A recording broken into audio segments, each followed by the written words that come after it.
It was a September day, around 7 p.m. or 8. I was 20 years old. It was a pretty average day. Keep in mind, no one but me and my dog were home all day. I lived in a townhouse with my mom and two siblings and her boyfriend, and my dog. The day I was chilling in my room was the basement, and I was just laying in bed watching YouTube, waiting for a move to come up with a friend, just relaxing. And I remember I started to get sleepy from just being bored and idle. So I started to doze off with the TV still on and shit. The thing is, I was home alone that day. My dog was the only one with me, but he was upstairs, posted up by the window like usual. Right, so eventually I doze off, and I start basically seeing myself sleeping in my room. Like I'm in third person COD caster mode in COD. And I remember trying to move and wake up because it felt so real. I thought I was still awake, but in the dream or whatever I was in, it's like every time I tried to get up or move, my body would just slump over or go limp. And I would try my hardest to move just an inch, even a finger, but I couldn't. Every time I would try, I would be stuck in that position, slumped over limp on my bed in weird positions. So in that state, I remember when I was laying there stuck. I recall out of nowhere hearing my sister at my door, which is close to my bed since my room isn't too big. I hear her call out my name and she's asking for me to open the door because it's her. I still can't move. Then I hear my brother along with her voice say the same thing. Next thing I know, I hear my mom's voice pleading to open the door for them to hurry up and open it. And the thing is, the whole time I thought it was real because it sounds just like them. It terrified me. There was something about it felt off-putting and not genuine. As I'm stuck there trying to process what the fuck is going on, I noticed that I can still hear my phone going off by my pillow, getting text notifications, and I also can still faintly see the LED coloured lights I have on my TV still on, and changing colours as well as hearing the background YouTube video playing. But when I start to realise that the door knocking got harder, to the point I thought the door wasn't going to hold up, then in one sudden second it stops, and within the state I'm currently in, I close my eyes, and once I did, I started seeing memories I lived through with my family and siblings when we were younger, and I started to cry. I noticed memories I either forgot about or that had never happened start being played out too. I started feeling drowsy in the dream or whatever it is, and my vision just goes black. It felt like forever, but then when I open my eyes again, I see that I'm no longer in a place I recognise at all. It was like a very woodland area, with a grassy opening area in the middle, surrounded by more dead wintry and trees around.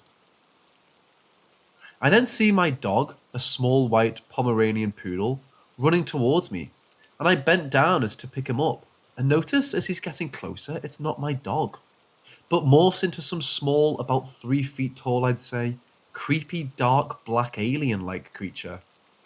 It looked like a raisin, honestly, like that's how its skin looked, and very moist looking. Once I notice it's not my dog, it's too late, because it latches onto my right wrist and starts taking me over.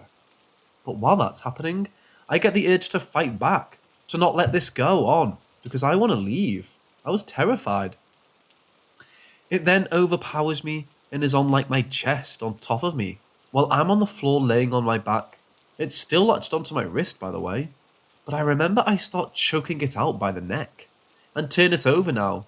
It's on its back to the floor like I was. I ended up overpowering it, and once I do, using all my strength, I wake up. First thing I notice is a very sharp pain in my wrist where it was latched to. It's tender as well. My whole body was shaking and had goosebumps, but I look at my phone and see that it's only been 10 minutes in real life, but it felt like eternity. I then go upstairs shook and scared. I find my dog just laying by the door to the basement. He jumps and is ecstatic to see me like he was scared too.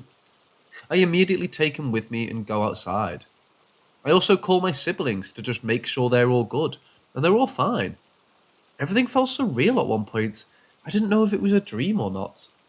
I honestly thought I was like schizophrenic at one point because of when I kept hearing my family members' voices.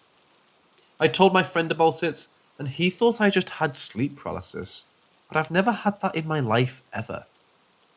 This stuck with me till now. I don't know. Feel free to let me know what you guys think about this.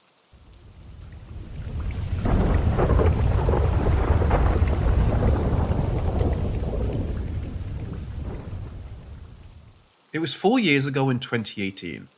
It was a school night, as I was having trouble sleeping. I usually take a while to fall asleep, but this was like I physically couldn't sleep. So I decided to go use the bathroom. I browsed on the phone on the toilet and just went along with my business. The way the house was structured was there was a small hall connecting 2 rooms and the rest of the house. So when I walked back to the room, I looked out the hall to the kitchen as I saw it. In the kitchen was a glowing light, as it was a rectangle shape floating as it's surrounded by a black mass of a smoky substance. Now at first, I thought it was my fridge, but it was on the wrong side of the kitchen. Then I started to think of other reasons as it stared right at me. We kept eye contact for a minute as I was so scared. I didn't even think of filming with the phone. But I couldn't be staring all night. I need sleep and school is tomorrow. So I made a run for my room. As I shut the door, I felt it at the door as I closed, the big distance of the house in just a second. I didn't even lock the door. I didn't care and just jumped in bed and hid under my sheets. Next thing I knew, it was inside my room. I didn't even hear the door open. It floated above my bed as it breathed down my neck. It soon lay in bed with me as I was petrified to move.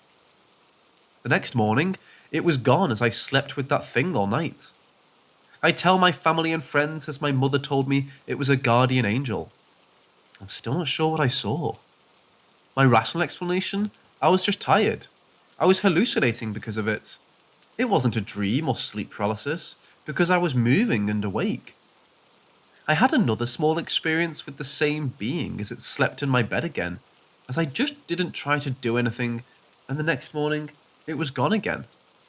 Haven't seen or felt it since. My brain thought it was the shape of a human with a long black body, and the light was its face. If you know what I saw, please tell me, because I will not let this rest. I know what I saw was a real being. We were both aware of each other. We both knew we saw each other, so I must know. Was it a ghost? A shadow person? An alien? Angel or demon? Whatever it is, I'm just glad it was friendly.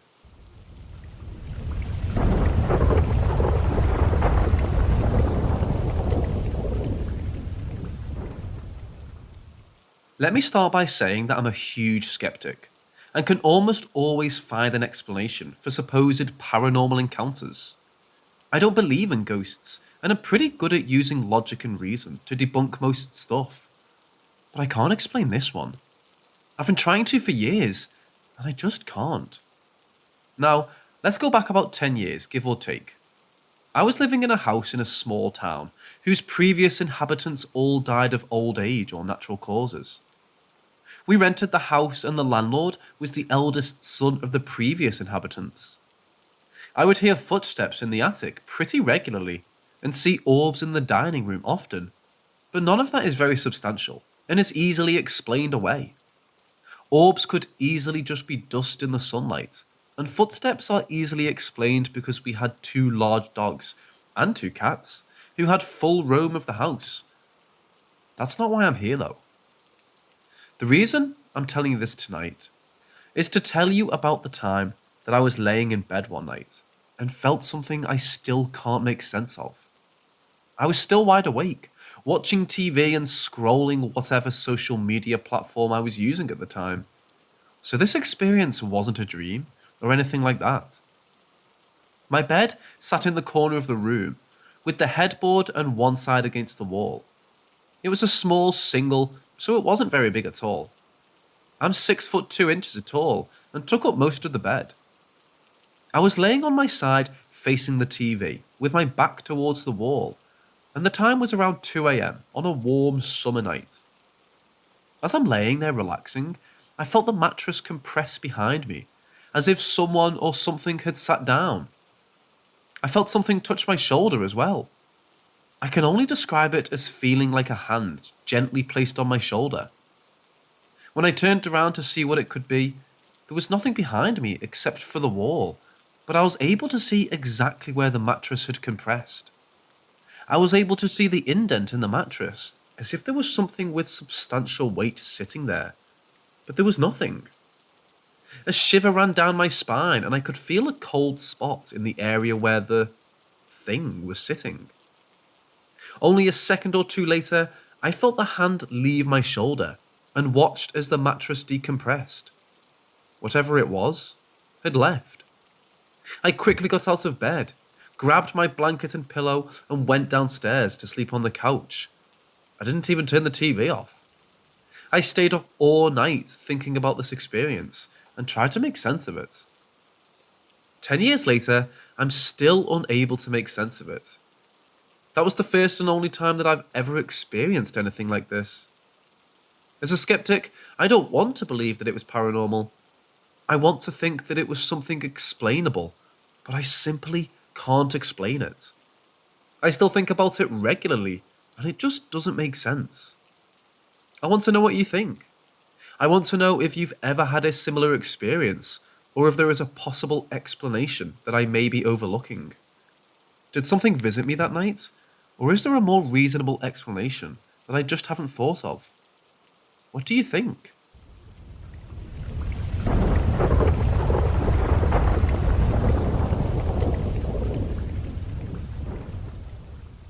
In the place I live, the concept of UFOs or the paranormal stuff doesn't exist. No one talks about it, and no one has any experience to share that would be considered paranormal. Although I consider myself paranormally positive, I'm very skeptical of what I read or hear. However, I still don't know, and I can't explain, what I saw that night. Before I start, it's important to give a layout of the area around my home. My house is in the middle of a forest. The only visible building from my home is on the south side. Close to my home on the west side is a small hill, and behind it is a small village with less than 50 people. Although the village is not visible, I can see the hill from the windows in the dining room and the kitchen.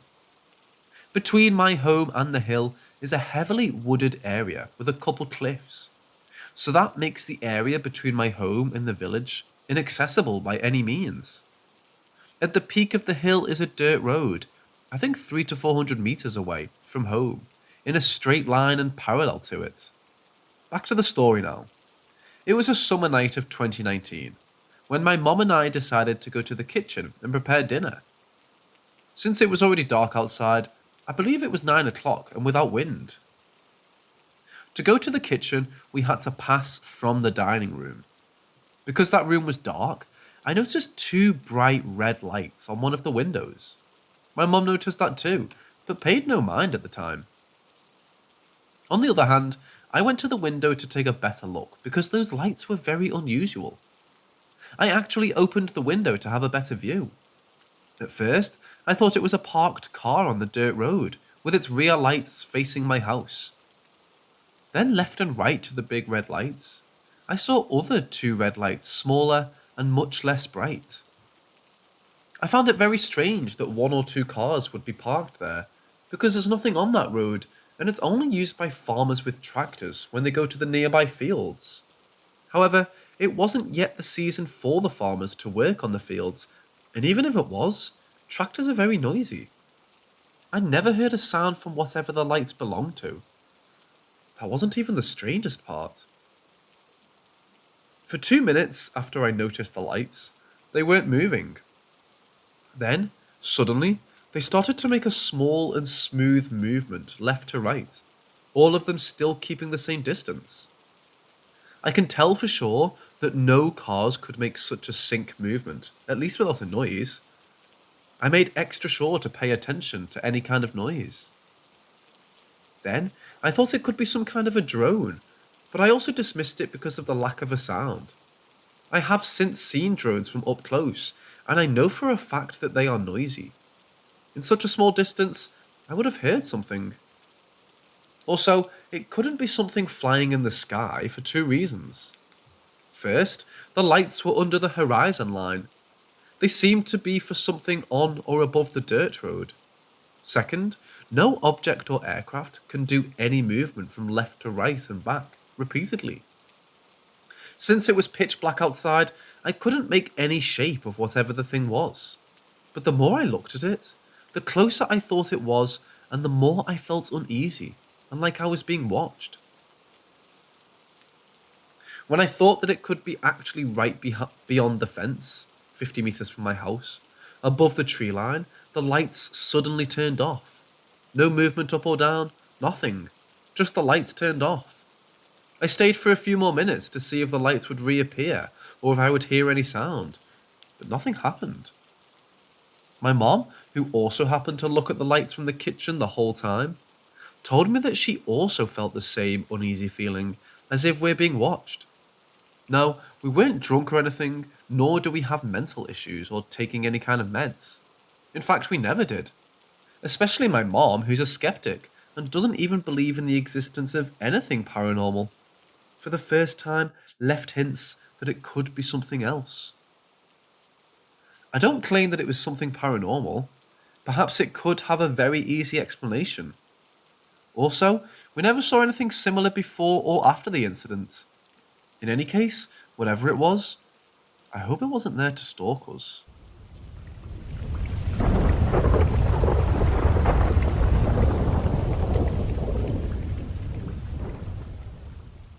I wore the ring once when I was travelling in Russia. I remember that because something weird as fuck happened there. I don't think that before then I had any special association with that ring whatsoever. Stalin's dacha is up on a hill and surrounded by a little forest. It's quite pleasant, and there's still a resort around the bottom of that hill, I think. Most of the way up was just a road, but there was also forest around. When I got almost to the top, I went around through a little forest patch for the last stretch, right by the house. It was sunny and warm, but I vaguely remember feeling suddenly colder and getting a weird feeling, like slight panic. But not really. I would poetically say, like I was stepping into a memory. And I thought, well, it's around Stalin's dacha. Who knows what horrible shit happened?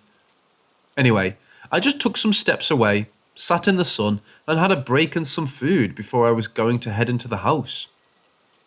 When I got up and walked the rest of the path, that ring got crazy hot. But what's more, I couldn't get it off. I just tried to get up to sort of plateau the house was on quickly. Almost the moment I got out of that little patch of forest, the ring slipped right off, like nothing, and that whole feeling was gone as well. I was mildly freaked out. I was also entirely alone, so I know how this sounds. I remember even looking around for maybe something like an antenna or whatever, something that would maybe get iron hot. But it's not like my phone or whatever was hot like that. The really creepy thing is, and yes, I'm aware I would be expecting it and hyping myself a little, whenever I put this ring on now, I feel like it's making it harder to breathe, or that my stomach is hurting, or I get a headache. I just really feel immediate physical relief when I take it off. Every once in a while, like today, I'll come upon it and think, hey, I'll put it on, but I never last very long. I have no idea what to tell you or why. I have no real theory on this. I just know that's how it is. That's what happened. And I feel that's an interesting story the world at large could maybe have some theories on. Any ideas? From microwaves to ghosts to just iron?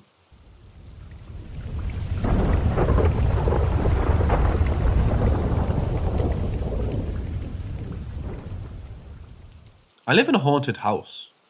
It was built by my paternal grandfather in the 70s, and all four of my grandparents hang around the place. There's been everything from dreams to apparitions around here, but none of it is really frightening. We know the ghosts and their family.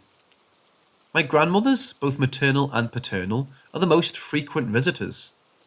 They're notoriously active during the holiday season, and today brought the first major paranormal experiences. The holidays have truly begun. My mother and my niece were bringing up boxes of ornaments for the Christmas tree. They opened them up, and my niece pulled out a velvet box. Now, we've been using the same boxes for ornaments since I was born. I've never seen this velvet box before. My niece asked my mother what it was. My mother took it from her and opened it. Inside was my maternal grandmother's Bulova watch, which her husband gave her on their wedding day in 1948. This watch is a big deal. It's a family heirloom, and my grandmother never took it off. My mother swears she didn't inherit it, and if she had, it wouldn't have been in a plastic tub of Christmas tree ornaments, nor would it have been invisible for 11 years. This isn't the first case of my maternal grandmother causing jewellery to appear either. When I was very young, my mother lost her wedding ring. It was gone for over a month, and one morning she opened her jewellery box, and it was sitting atop the earrings she'd worn the day before.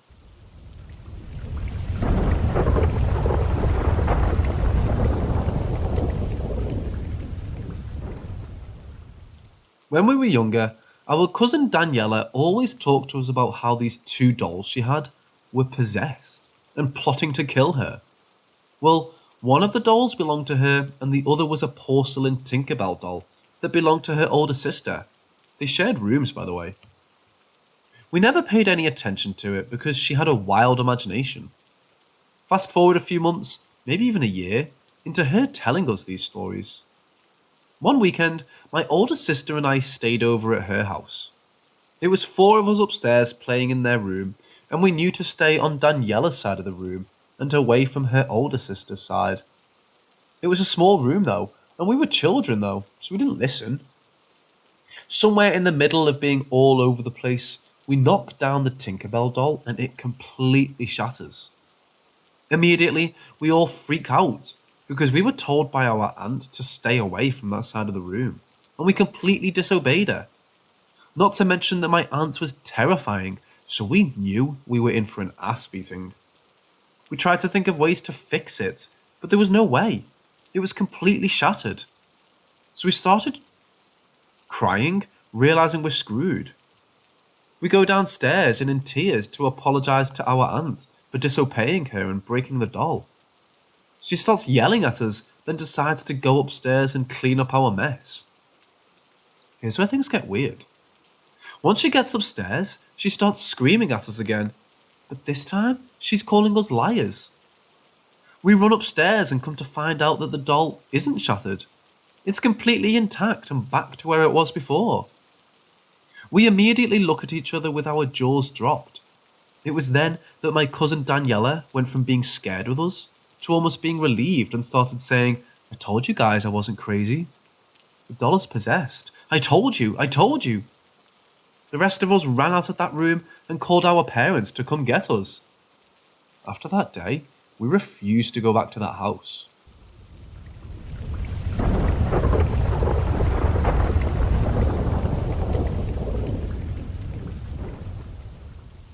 This happened to me about 2 years ago. I was working the grave shift as security for a thrift store in LA near Lincoln Heights. At the time, I didn't believe in the paranormal, and there was no question in my mind about it because I had never had any first-hand experience. That night, everything was relatively normal. The usual routine for the first hours of the shift, checking the exterior, the interior, the darkened alley in the back. Easy night, easy money. It was around 2 a.m. when it happened. I was finishing up my hourly rounds and had just cleared the back alley area. I got to the back parking area and started locking up the gate that led to the alley. As I was locking the gate, I saw a flash of bright light to my left in the main parking area. I turned to see where the lights were coming from when I noticed what looked like an older model tan Toyota Camry circling around the lot. I started hustling towards the car because I didn't know what it was doing there or how it could have gotten in. Did I leave the front gate open? Did someone hop the fence and break into one of the cars left in the lot? I had no clue, and I was getting ready for an altercation. As I started moving towards the car, it started driving towards me, then turned to its left and out of my vision around the corner of the store. I picked my pace up and turned to the corner, and the car was gone. Nothing. No tan Camry in the lot, no car driving down the street, not even the sound of a car in the distance. I checked the front gate, and it was secure. Checked the front door and interior of the store. Everything was secure. I couldn't explain it. At first, I thought it must have been an optical illusion of some kind, but then why didn't I see it driving down the road? And why was it just circling the lot like that? Completely shook me for a while. What's worse is that thrift stores are known to be haunted. I'd heard stories, but never believed them. After that, any time I walked down the hall that led to the bathrooms, I felt like someone was watching me in the dark. I told my co-workers at the time, even my boss, and they all knew the exact place I was talking about before I told them. This experience has also made me question some of my past experience, and really threw me for a whirl.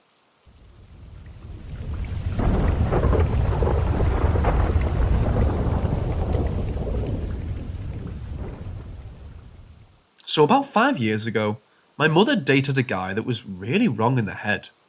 Like hearing voices, lizard people download knowledge in my head, kinda wrong. I'm an open-minded person and always respected him firstly as a possibly mentally in person, and secondly as a maybe psychic guru he claimed to be. He would sometimes do some unexplained divination things that wowed my mom into believing the second one. One of those things was finding this rock. They lived in a house in the woods, and in one of their meditation sessions, he said he found something under the house. The next day, he started digging at a spot near the front door, and my mom was incredulous, thinking it was just another of his pranks or hyperfixations. She told me he spent the whole day digging and found a huge, roundish rock, like as big as a watermelon, and then he started hitting the rock with a hammer and split it to reveal a white, quartz-like brute crystal inside, like a geode but really tough. It was really pretty. A while later, she shows up at my house with one of the halves. The thing was heavy, like 5 kilograms, and tells me the story and that he wanted me to have one half as a gift. I said sure, it was pretty and had an interesting story, right? The next week, it stayed in my house was an absolute nightmare. The guy I shared the apartment with literally disappeared. Like went out with friends that night and was never found to this day. Police couldn't find him or anything. I was devastated because my friend was missing, started having bad sleep paralysis, no presences, but just waking up paralysed with an overwhelming sense of dread. Started having money problems, got a bad kidney infection, my father got really aggressive and rude to me out of nowhere, and many other things. One night, I woke up from a sleep paralysis screaming and had a panic attack. My boyfriend was sleeping with me, and I remember crying and screaming, "Get that rock out of my house, please, now!" I don't know why it was the first thing I said when I woke up, but he did that. In the middle of the night, he got up, picked up a 5-kilogram rock, and took it out of the building. Left it on a random sidewalk. Bless this man. After that, with the exception of my roommate, everything started to normalise and the weirdness went away. And my mom started to complain that my stepdad was kinda weird and aggressive, and their dog was sick. They had the other half of the rock. So shortly after that, they moved. The rock stayed at the old house and the dog got better, and the guy stopped being weird. Anyway, I don't know what you guys think of this. I tried to keep it short, but there are more creepy details in this story I can expand in the comments, if you want.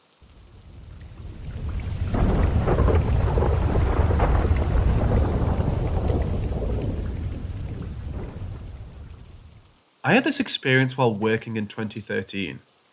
I'm a photographer/videographer, and had landed a gig shooting behind-the-scenes photos of an upcoming theatre production. The photos would be used as promotional materials for the premiere, which was coming up in a week. So I basically had to shoot the rehearsal. Just the director, actors and myself on the largest stage in town. It was very cool to see all of the seats empty, the director puffing away cigarettes and swearing loudly, in a place where you usually see the patrons dressed up and having a cultural experience. The play was all set in a beachside house that was built in the middle of the stage. There were several moments in the play in which all of the lights in the beach house were turned off, plunging everything into darkness, only leaving the emergency exit signs alight, pulling you out of the theatre experience and reminding you that it's all a play after all. So every time this happened, I put my camera down and listened to the dialogue in the darkness. The third time this happened, the flick of the lights, the darkness, I again put my camera down and patiently started to wait for my next shot opportunity. As I stood there, I started seeing something greyish being illuminated by the emergency exit sign. All of the actors and the director were to the right of me. There wasn't supposed to be anyone to my left, but I decided to turn and say hi to whoever was with me, so we could exchange silent greetings so as not to disturb the performance of the actors. So I turned. What I saw has never left my mind to this day, and has made me rethink my skeptic outlook towards such things. There stood a young girl wearing a dress. Her hands were outstretched towards me, but not in a way that you'd think she would grab me, but in a way of begging for something. Her palms facing up and her fingers barely curled. Her face was full of tiredness, grief, maybe disrepair. Her legs were just not there, and she was very slowly moving towards me, maybe floating. I don't know, it was a very smooth and gentle movement.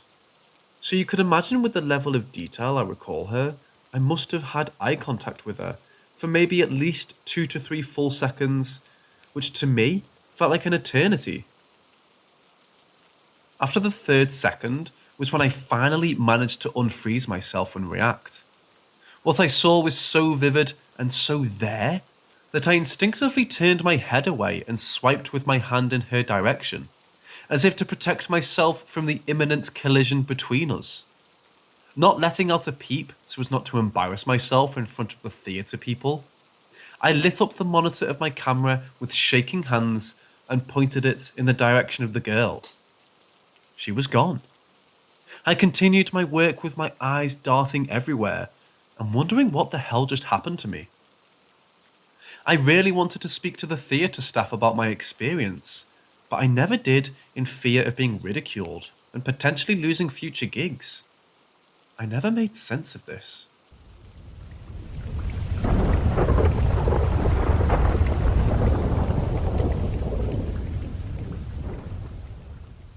So in Christchurch about a decade ago, there was an earthquake which resulted in the demolition of a large urban area, which is the Red Zone.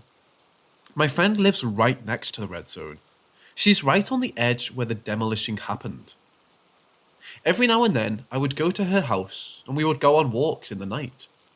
About 3 years ago, it was just the two of us and we went pretty deep into the Red Zone.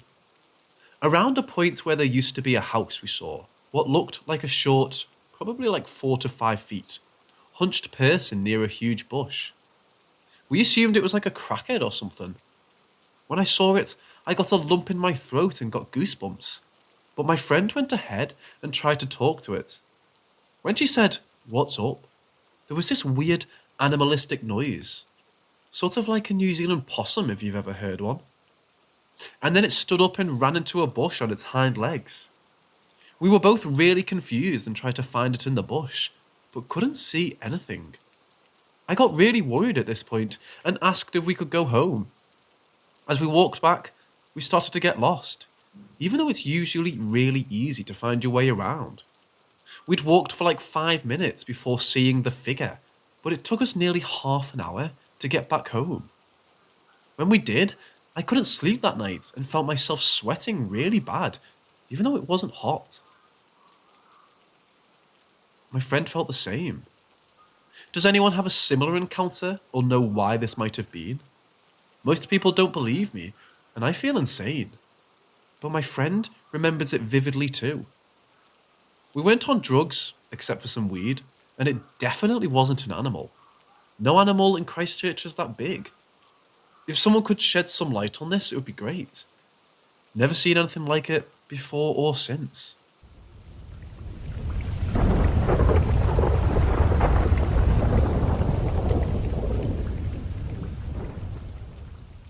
In my country, there's this folklore about witches. To this day, in many small cities and towns, people, mostly older folks, still believe in witches that come at night to eat our children. According to legend, witches take the form of an owl and will fly around at night looking for unbaptized babies to eat. They will put a sleeping spell on the mother so she won't hear the baby cry, and she'll wake up to a dead baby in the morning. Sometimes, witches will sense a woman that's close to giving birth, and will stick to that area just waiting. I've known someone whose niece died, SIDS according to doctors, and they strongly believe it was a witch. I'm 8.5 months pregnant, and I rarely give in to those superstitions. Yesterday, my mill started telling me about some lady that lost her baby due to a witch, and that I should start taking precautions. So my mill gives me a red bracelet with some saint on it. My husband is a believer in those things, so I wear it mostly for him. I'm at the stage in my pregnancy where it's hard to sleep, and I wake up a lot throughout the night. I was having some weird dreams last night and woke up more than usual. My kids sleep with the TV on during the weekend, and we also have night lights around the house. At 3 a.m, I opened my eyes and found myself in complete darkness. I always leave my door open and some light always comes in. I heard something moving in my room and then in the hallway. I felt it. That feeling you get when you know there's something or someone there. I didn't think so I got up and turned on my light. Looking down the hall, I saw all the nightlights on the floor unplugged. I walked to my kid's bedroom and found it completely dark as well. I turned the lights on and saw the TV unplugged as well. I still had a feeling of something in the house, and then I heard something running on the roof right above me, and dogs in the neighbourhood going crazy. I went back to my bedroom to wake my husband up, and right next to my bed, on the floor, was that red bracelet. It looked like it had been undone and just laying there, and then I heard it. I've lived here 4 years now, and I had never heard an owl around here, but there it was, making its owl sounds. I know what I felt. There was something in my home. I woke my husband up and we checked the house. There was no intruder. I can't explain the feeling I got. I've had some paranormal experiences before, but this was different. Like daring me in a way, mocking me. I'm wondering if I should be scared.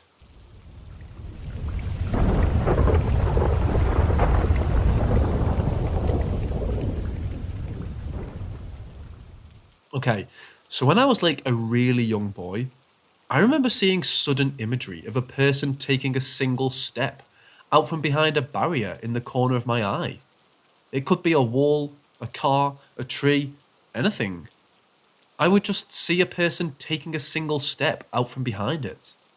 Once I turned to look at who it was though, I would find nobody there to see. Another thing is, I never saw the full appearance of the person walking out from behind whatever barrier it was. I only saw their shoe and leg before whirling around in surprise. It was almost always at night, from what I can remember. One vivid memory is when I was with my mom in a parking lot, and I saw someone in full white clothing, it was a suit with nice shoes, I'm pretty sure, begin to step away from behind a car. I turned to look, and there was nobody there. I remember asking her, "Mom, do you ever see a person walking in the corner of your eye, but they're not really there?" She told me that I was seeing an angel. I was young, around 9 or 10, so I believed her. But in later years, I began to actually question what I was seeing. The occurrences were always sudden, never failing to startle me. I would wonder what the hell just happened every time. By now, I'm 16 years old, and I haven't seen any of these people in a long, long time. But it keeps coming back up in my head. What was I seeing? Does anyone else experience this? Why has it stopped? I have so many questions. Does anyone have any similar stories or know what was happening? Anything at all would help. It's been a mystery to me for my whole life.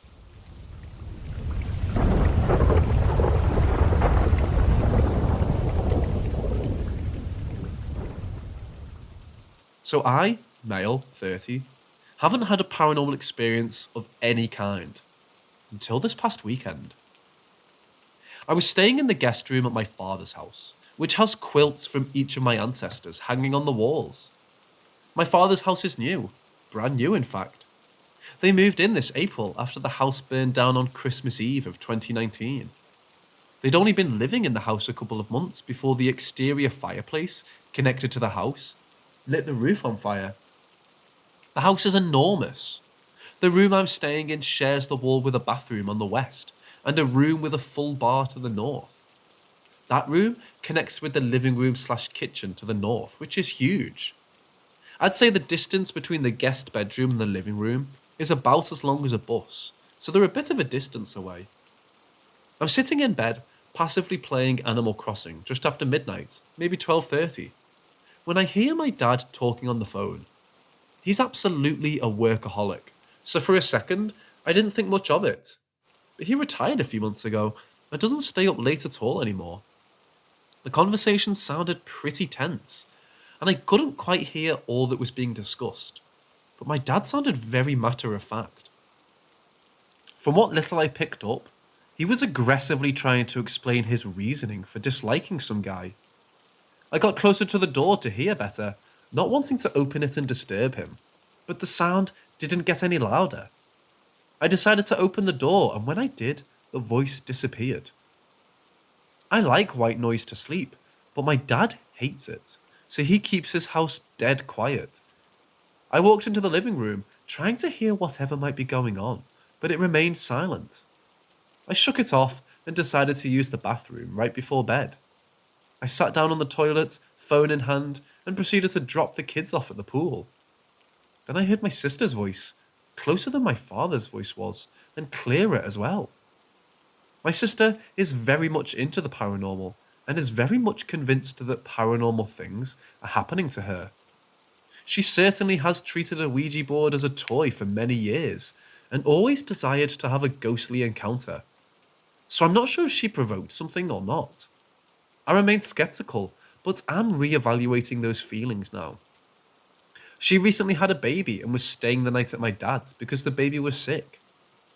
I still couldn't phrase what was being said, but I could tell she was telling a story.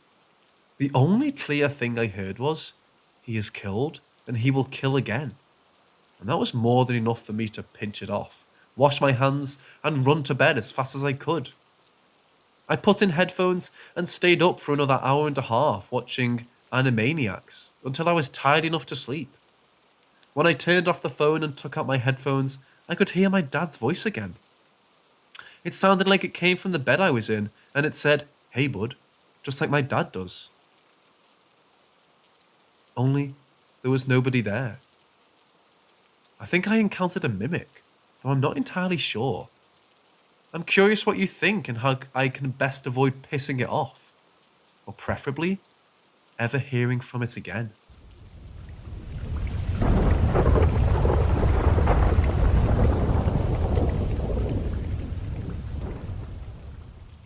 It started about 18 years ago. I was a teenager and lived in the outback of Queensland, Australia. About 380 kilometres of driving to the closest coastline. I was a pretty normal kid, not into anything paranormal or supernatural. I liked video games, obviously still do, girls and wrestling. So once a week, my mother and I would take a 40-minute walk to my grandparents' house to watch WWE with them. We had always done this, and it was kind of the highlight of my weeknights back then. By the time we left my grandparents, it was usually close to midnight. This particular night was in early spring, so I remember the temperature being really nice, not hot yet, and a slight sweetness to the air. The moon was almost full, so the area was very well illuminated. My mother and I often took a shortcut, following an old train line. It went close to the tree line, but there was a chain link fence that would separate the tree line from the cracks and a few street lights that peppered the track area. As we're walking down the tracks, my mother walking behind me, I see what looks like a litter of dead kittens that were not there when we made our way to my grandparents' house. Feral cats were pretty normal in my time, so while sad, I didn't think much of it. As I'm about to pass by the kittens, my mother lets out a weird sound. So I stop to look back at her. She's frozen and looking at the kittens. I look down and they're gone. I instantly get a prickly feeling running down my neck, and the light closest to us flickers out. I freak out and grab my mother's arm to run when I see something really big jump on the side of the chain link fence. It's whitish grey in the moonlight and moved fast into the tree line. I couldn't tell if it had fur or not. We hear this shrill growl, cry, and I start running as fast as my legs would take me, my mother right beside me, yelling that I better not leave her. I hear the fence again, glimpse back, and see nothing. But we're close to our street at this point, and I dare not stop running. Ahead of us, the chain link fence is about to run out, as we leave the tracks, giving way to the tree line once more. I'm so scared at this point. I swear I hear something running in the trees, but I couldn't bring myself to look. We hear that growl or cry once more and burst onto the road, all the way to our house and inside. Locking the door, like that would actually do anything if it wanted us. My mother is crying, and I can't find my voice or collect my thoughts. Needless to say, I didn't sleep. I sat in my room, looking toward the tree line across the street. I wasn't expecting to see something, but a part of me couldn't help but watch. I never saw it again. We moved away a few years later. I'm now in my 30s and have my own family and kids. Still in Australia, but a lot further south. We've had a lot of rain this spring, and it keeps setting off the safety switch in our electricity box for some reason. 2 nights ago, at 1:13 AM, I noticed the kitchen had no power. I gather my shoes and light to go out to the box and fix it.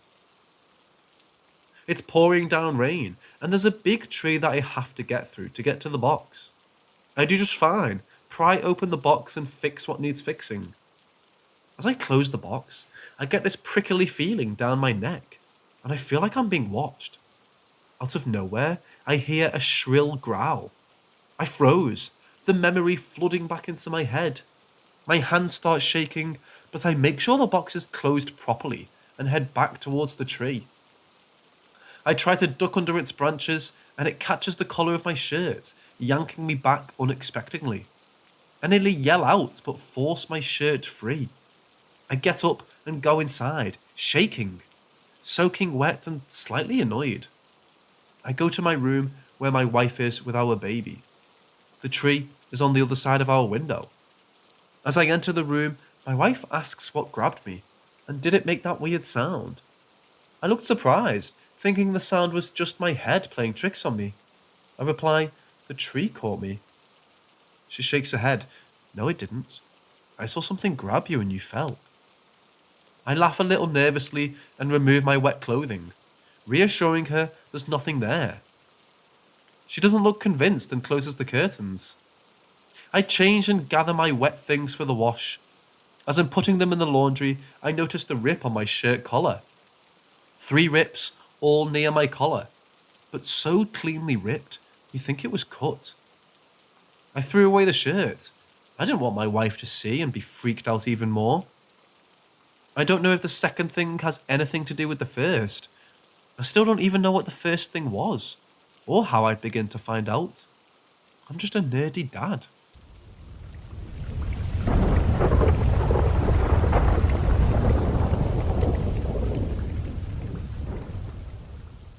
There's a young adult book series called Scary Stories to Tell in the Dark that as a child I would often check out from the public library. In one of those books, there's a particular story by Ray Bradbury called The Crowd, which is about a man who ends up in a car wreck. After being dragged out of the car, he finds himself surrounded by a thick crowd of silently watching people. They don't move, they don't speak, they just stand there staring down at him. When the paramedics arrive, The crowd vanishes. This was the only story in the series, but truly frightened me. Little did I know that, years later, that story had prepared me for my own real-life encounter with the crowd.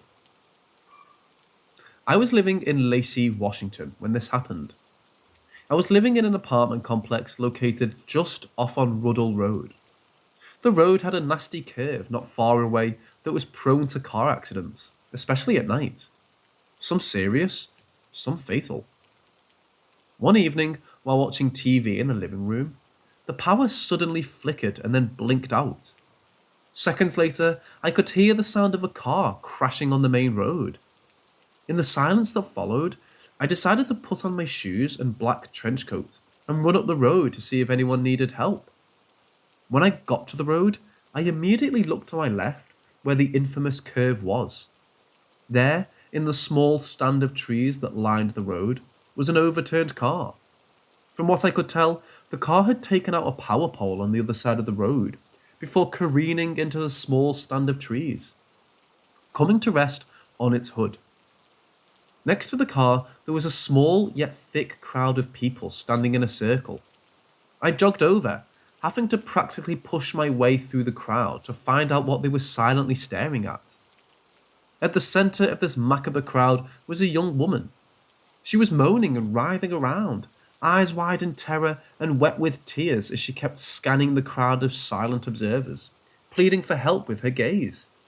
I dashed in, knelt down by her side, and grasped her left hand. The crowd took a collective step backwards. It was then I suddenly remembered the story from my childhood. My stomach sank. These were them, the people. It was real. It was all around us, and I felt like I was keeping this crowd from coming closer and doing who knows what. "Look at me. Just look at me," I said, trying to push down my own fear. To my relief, her eyes flicked to mine. I told her, "You're going to be okay. You're going to be okay," before saying louder, "Has anyone called 911 yet?" There was no response from the crowd.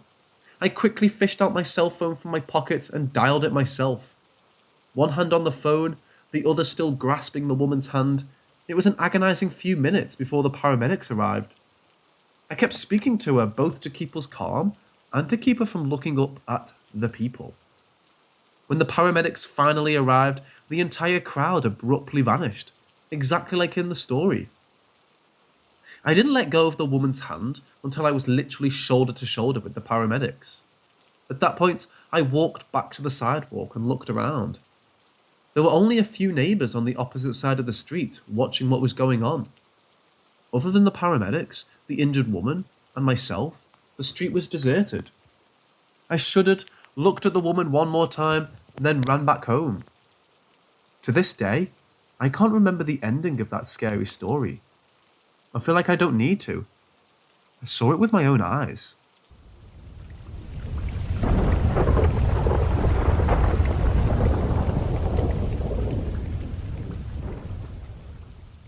When I was a child, there were times when I dreamed. I would find myself walking a narrow path that was surrounded by a thick forest. At one point, I would come across a fence with an open space, which the path ran through. And leaning up against the fence off to one side was this man in a yellow suit and matching coloured fedora hat. Since I first met him, he would always be there at the fence looking at his beautiful golden pocket watch. As I got close to him, he would click the lid of his watch closed and look up at me with a gentle smile. I would run up to him and give him a hug, laughing happily as though meeting up with a lost friend. The last time I saw him in my dreams, he took the time to explain his pocket watch to me.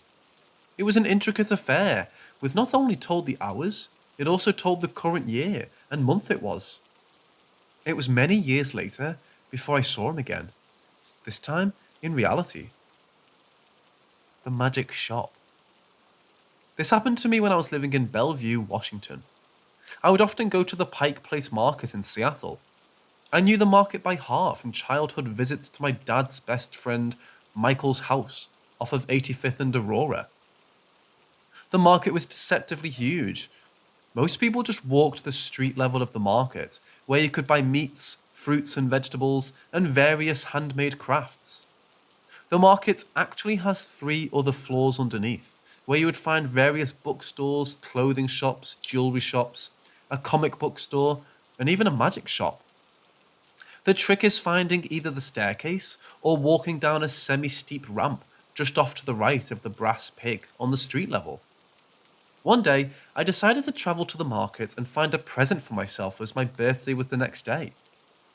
I was greeted by the familiar musky smell of incense wafting from the Tenzing Momo incense shop, off to the left and up a narrow ramp. I walked slowly up to the brass pig, turned right, and sauntered down the ramp into the maze of businesses below. I walked down the narrow hallway of the second level until eventually it opened into a room with an enormous clock in the corner and a ring of chairs in the centre which faced outwards. From what I read, this part of the market used to be a train station way back in the early 1900s. I walked into the magic shop on the right and began to excitedly browse the narrow aisles in its myriad of items. As I walked over to the glass cabinets, I noticed a group of people standing in the entrance, whispering to each other with their backs to me. I looked over at the owner and asked, "What's going on?" "A lady is ODing out there," he said grimly.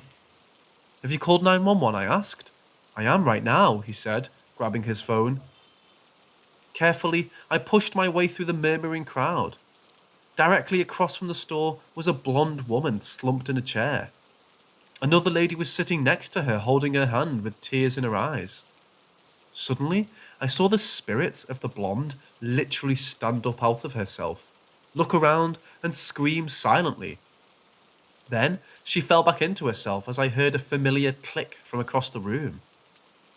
I looked over to my left, and to my surprise, was the man in the yellow suit and hat. He was holding his golden pocket watch with its matching coloured chain. He jerked his head up, and for a moment, we locked eyes before he just disappeared.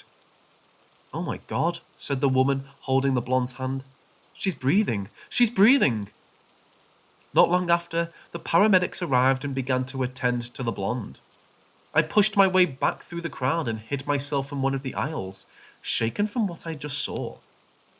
Once the paramedics and the crowd were gone, I asked a young man who was also in the store if he could walk me out as I was too scared to leave by myself. I was relieved that he said yes. He escorted me until I was a couple blocks away from the metro bus station and we parted ways. The next morning, as I was sitting on the couch, my friend and roommate Sean came out of his bedroom. His eyes were enshrined in dark circles and he trembled as he shuffled over to me. "What's wrong, Sean?" I asked, leaning forward. With shaky hands, he handed me a yellow folder. "This is for you."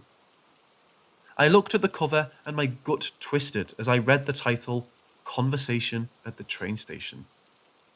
I sat in silence as I read the story. When I finished, I looked at Sean. "I woke up this morning around 2 a.m. and wrote this. I couldn't help it. The whole time that I sat there writing, I felt there was someone standing behind me with their hands on my shoulders. I didn't dare stop until I was done. I was too scared." "So am I. Have I ever told you about meeting a man in a yellow suit?" He shook his head, tears beginning to well in his eyes. So I told him the childhood story, as well as what happened the day before. I explained that the man he described in his story, wearing the suit and fedora, was the same man. We both burst into tears at that point and hugged each other on the couch. It took us a long time to calm down. Finally, when we both stopped crying, I leaned back and cradled the folder in my arms. "Thank you, Sean. I'll treasure this," I said. To this day, I believe that the story was an apology from the man in yellow for scaring me at the market the day before, as much as it was a birthday present from Sean. To this day, I still have it.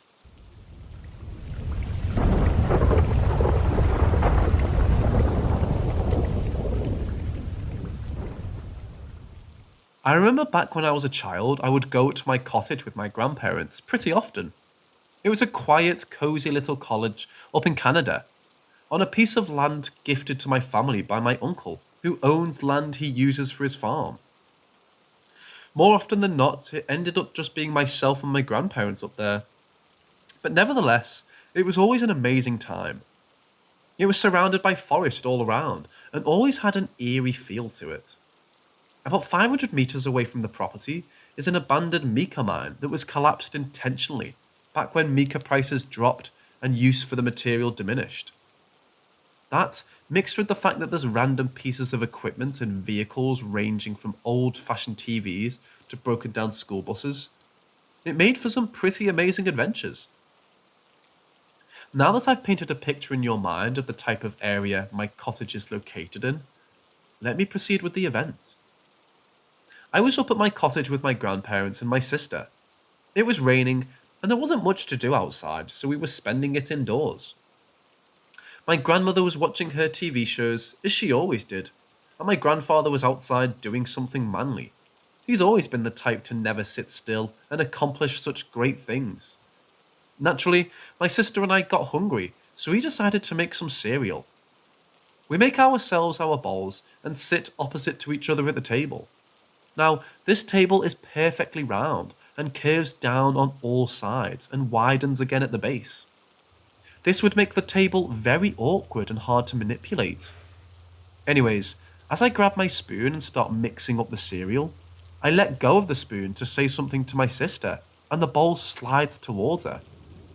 Being a child and being oblivious, I casually say, "Whoa, how'd you do that?" To which she replies that it wasn't her. So I checked under the table to see if she had something under the table there, but she didn't.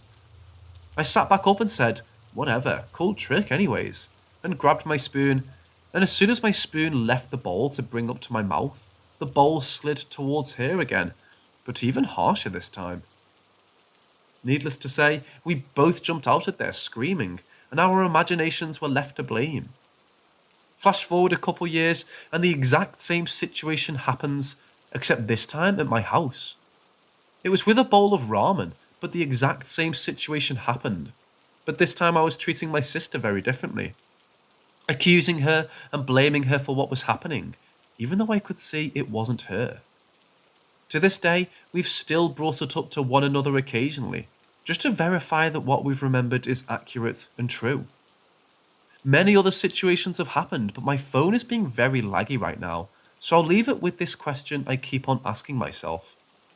Could we have possibly upset a spirit who worked as a miner, who possibly perishes that we're unaware about? I'm not sure if this will get any attention, but if it does, I can explain more encounters I've had. All of your opinions matter to me. Please share your thoughts.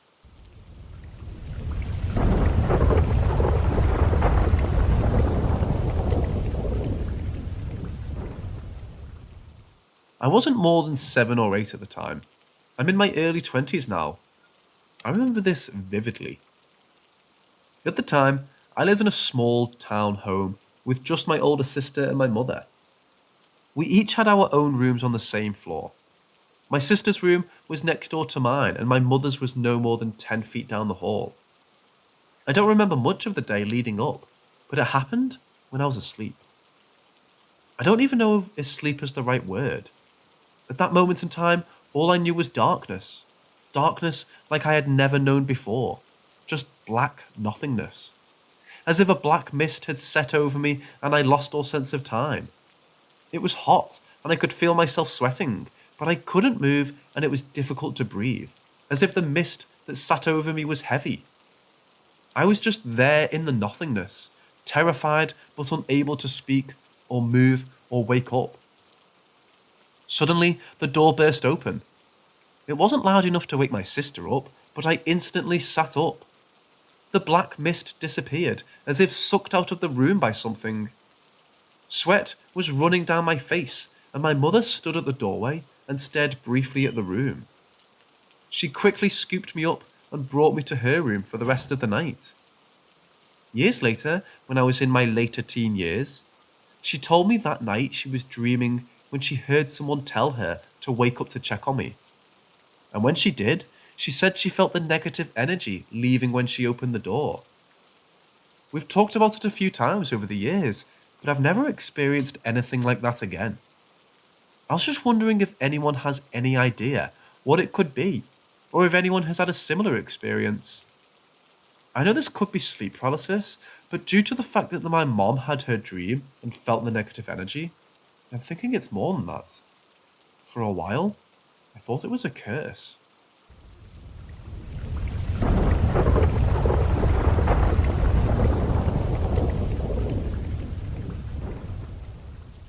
I worked as a chef here for about 5 years. There have been many small stories, little things that have happened, and this is my most memorable experience. I stayed late one night during the week to clean some equipment that needed it pretty badly. Closer to the end of my extra hours, I had to finish up with some dishes and other minor things that moved through the dish pit.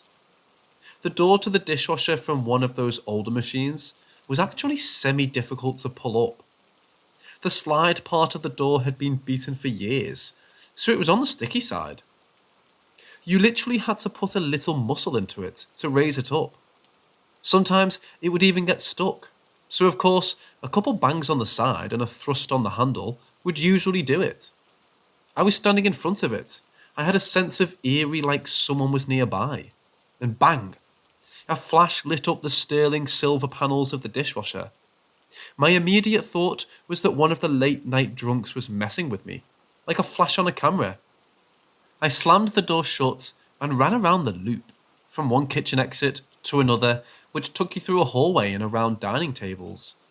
No one was up there. I checked both bathrooms, both sides of the floor. Nothing. But when I came back, the door to the dishwasher was open and water was spilling all over the floor. I mopped it, then continued cleaning to get the hell out of there. I'm ready to leave, so I'm almost there. Had to run one last set through, and I shut the dishwasher door down. I know it was down. I looked at it and even thought to myself, it's down. I went to the men's room to take a leak and returned to the kitchen with the door open and water all over the floor. Let's just say I did a shit mop job and bounced.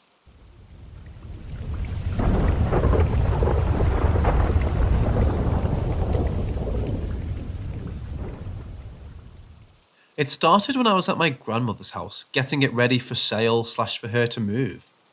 She had a deck overlooking her dock right on the river. Lovely view and place.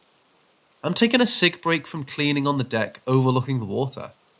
All of a sudden, I catch movement in the chair next to me and look over to see the typical Japanese onro spirit. She looked soaking wet, milk white skin, scraggly black hair covering her face, and what seemed like a torn up black negligee skirt combo for clothes. I stare as long as I can, but when I blink, she's gone. I go in to tell my girl we're done for the day and we go home. This was a dark time in both our lives. Addicted to heroin and just self-destructing on each other. Well, shit got weirder once we got home and got high. It definitely wasn't the drugs making me see this shit, since it was an isolated incident in my addiction. Sometime later, we were in the bedroom sitting on the bed when she ran out of the room to get something from another room.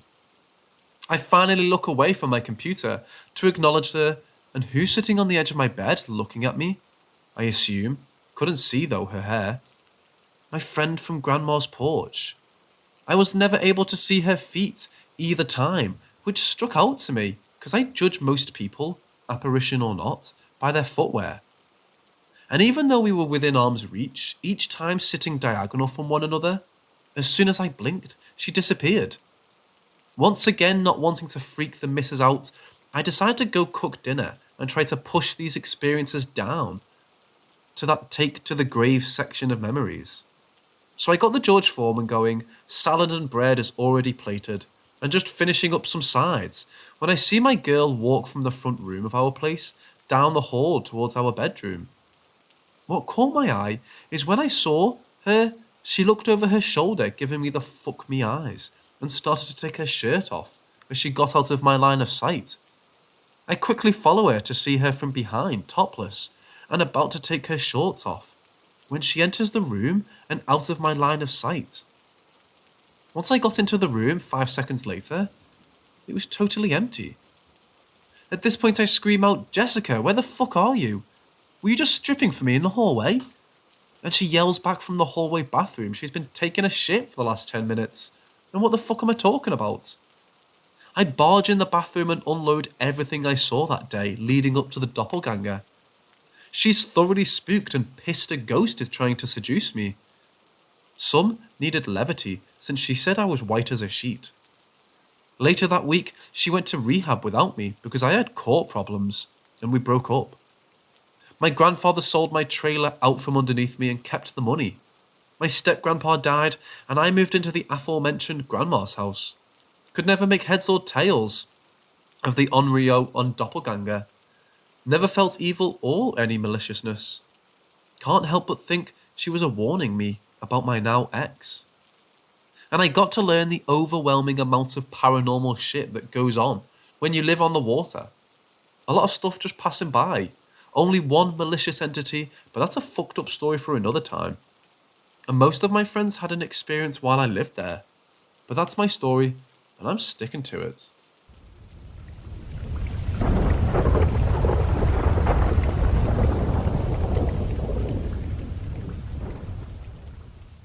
I was about 8 years old. This was my first paranormal experience and still freaks me out to this day. My best friend had a wealthy grandmother in Essex, England. She had a 3-story Victorian house, which I often stayed at. There was one time that I stayed there after school. It was around 5 p.m, and we were there alone waiting for her mum to pick us up. We were bored in the house, and so we decided to have a look in the 3rd floor cupboards. There were lots of random, empty diaries and notebooks, and we took them to the treehouse that was at the end of the garden and played with them by writing rubbish in them and pretending to be bookkeepers, shopkeepers, etc. The treehouse was like a 5-minute walk away from the back entrance. The backyard was huge. As we were playing in the little treehouse, we both heard her mum's voice coming from the house saying, "Girls, girls, it's time to go. Come on and let me in." We didn't expect her for at least another hour, so this confused us both. We reluctantly walked through the backyard and into the house. We kept hearing, "Girls, girls, let me in. It's time to go home." There was also a loud banging on the front door. We were cautious and looked through the front window before we went to answer the door, and we noticed that her mum's car was not in sight, and we couldn't see who was behind the door banging. We both freaked out and ran to hide upstairs in the 3rd-story wardrobe. The banging stopped after about 5 minutes, but we both stayed up there for a good half hour, until my friend's brother came home and opened the front door himself. Has anyone ever had a similar experience? This entity had taken on the voice of my friend's mum and was asking us to let it in, and we almost did.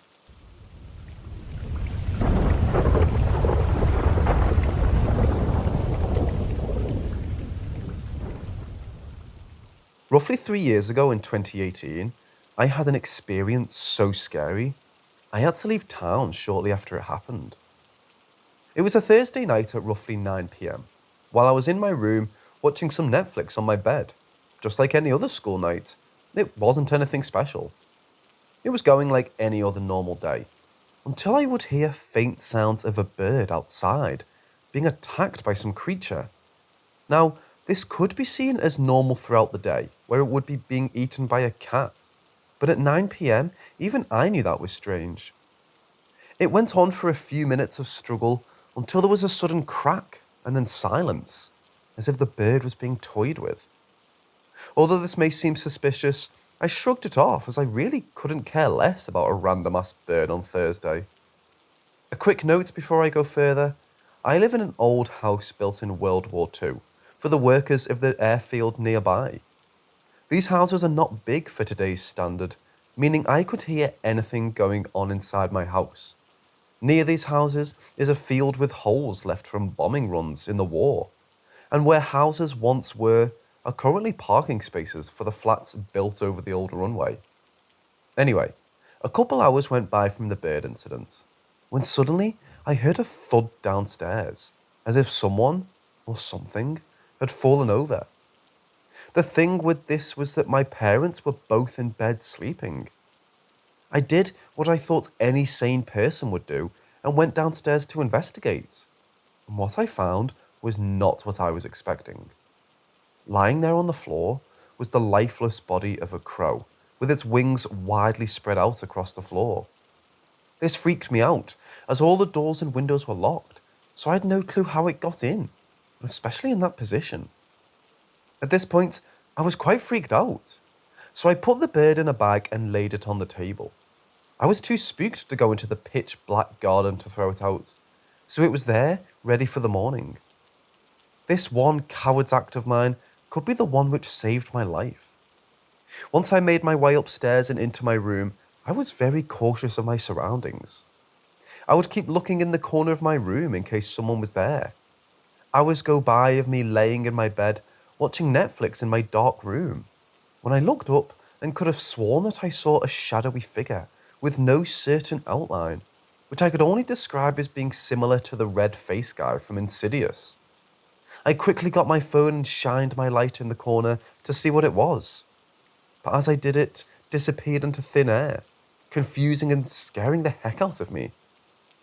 At this point, it was 3 a.m. and I hadn't slept yet.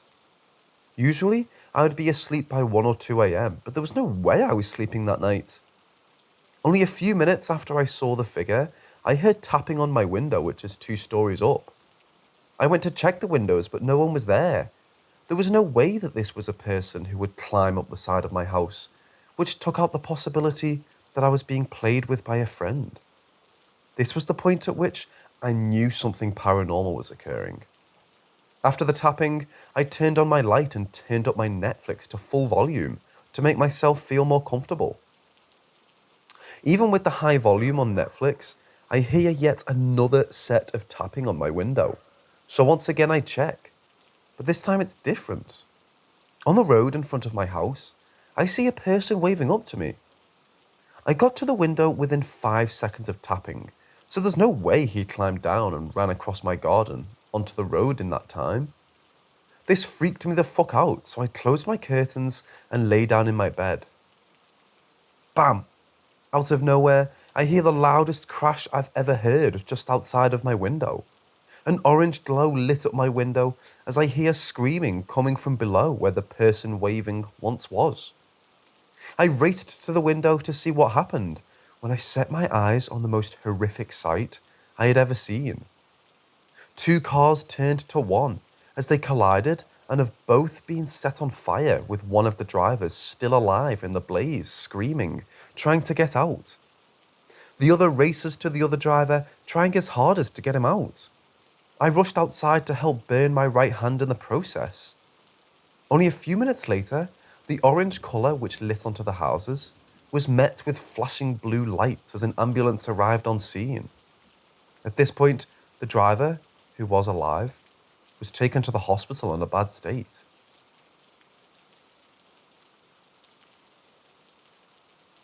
The other driver was long gone. His body had turned into charcoal like that on a barbecue. The one who was taken to the hospital had inhaled too much smoke, so I didn't have a chance to talk with him about what happened.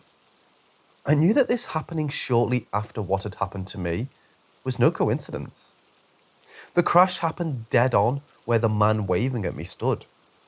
The creepiest thing about the cars in the crash is that one of them was so long gone in the fire that the car and the person were completely unidentifiable. I just knew something was up. I didn't get a wink of sleep throughout that night. I was so shocked about what happened that I took the next week off school, but even that didn't help me.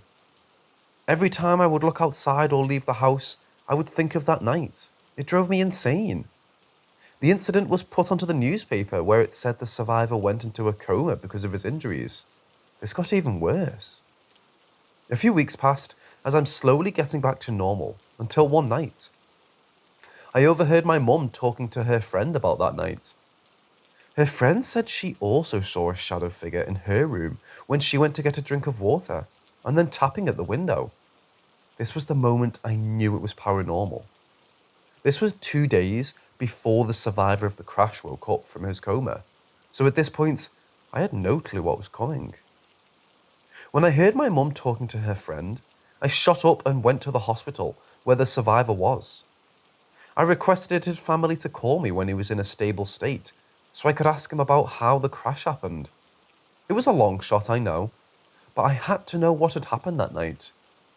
A couple days later, I got a call telling me he was up and in a stable state, so I got a bus to the hospital.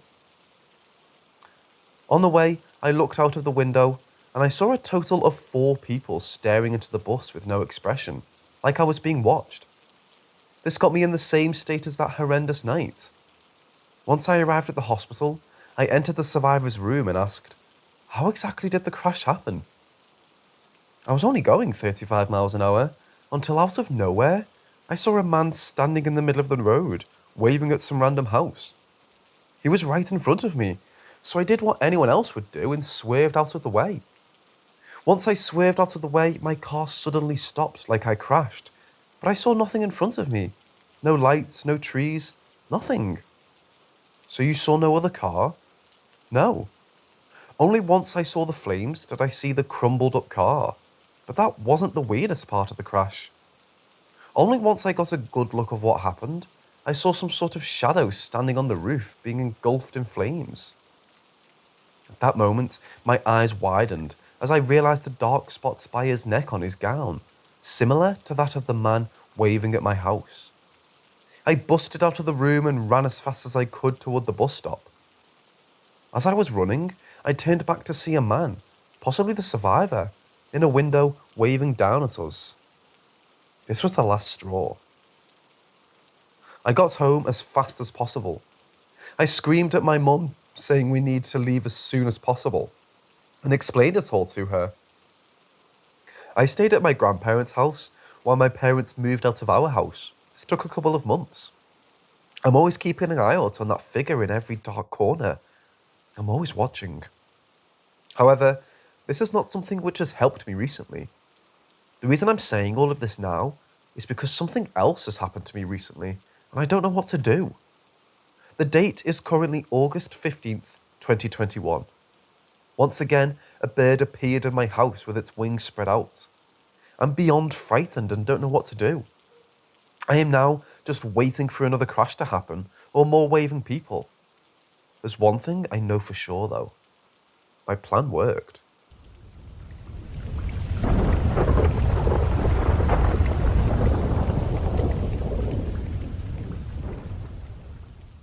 It was around this time of year, during a frigid and icy winter. I was travelling alone in my minivan, coming back from visiting a friend who lived out in the country. I've never been fond of driving alone, as I get lonely, and I guess the best word to use is jumpy. Around this time, there was zero traffic on the road with me. It was a rural highway, and aside from the occasional farmhouse, no notable landmarks in the area. I don't remember exactly when it happened, but suddenly I became very aware of something that there was with me at some point. I could swear I felt a heavy presence somewhere in the back seat. This sort of heavy, ominous feeling of dread just came awash over me, and I remember feeling suddenly emotionally overwhelmed. Breathing became laboured and difficult. I finally dared myself to look in my mirrors to convince myself it was nothing. I recall seeing this blurry, dark mass. I should note, there wasn't anything special about that, as my vehicle doesn't have much interior lighting to begin with. But I've never felt more watched than I did at that moment, gazing into the nothingness in the rear seat. If you have ever felt like you were feeling morbid thoughts, not your own, I sincerely hope you never do, because it was as unpleasant as it sounds. While I kept driving, in between watching the road and keeping an eye on the back seat, I kept hearing these phrases. Death is near, death is coming, it is near, death is here with you. Those 4 phrases, just over and over. I was shaking uncontrollably. I can't explain why, but I have already noted the feeling of dread. Only it became so much more robust in those final moments before it happened. Just when I felt it could take it no longer, I looked out the windshield in time to see brake lights. Somehow, a vehicle had appeared, almost as if from nowhere. The road was icy, and I knew at that moment that I did not have time or distance enough to avoid their pickup truck. So I hit my brakes and went to steer away from the other vehicle, sending mine into a spin. I spun entirely around twice before coming to a stop and not having hit the ditch or the truck. And I remember feeling the heaviness dissipate. Finally, I regained control of my emotions and made it home safely. I've experienced many anxiety attacks before, and this was nothing like those whatsoever. I genuinely feel that in those moments, I wasn't alone. I don't have much in the way of theories for what happened that night, only that I was warned of an impending crash that could have cost me my life, moments before it took place.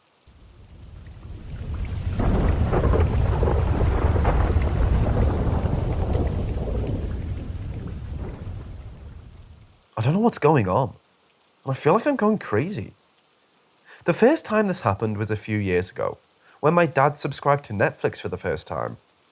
So I started watching Cell, and I didn't know what it was based on a Stephen King book, because in Spanish, I'm Argentinian, the book is called Cell, and the movie is called El Pulso. I started watching it and thought, oh, it's like this movie I watched a few years ago. Maybe it's the remake. I googled it, and that movie never existed. Let me explain. I saw this Cell movie in 2017, and it was released in 2016.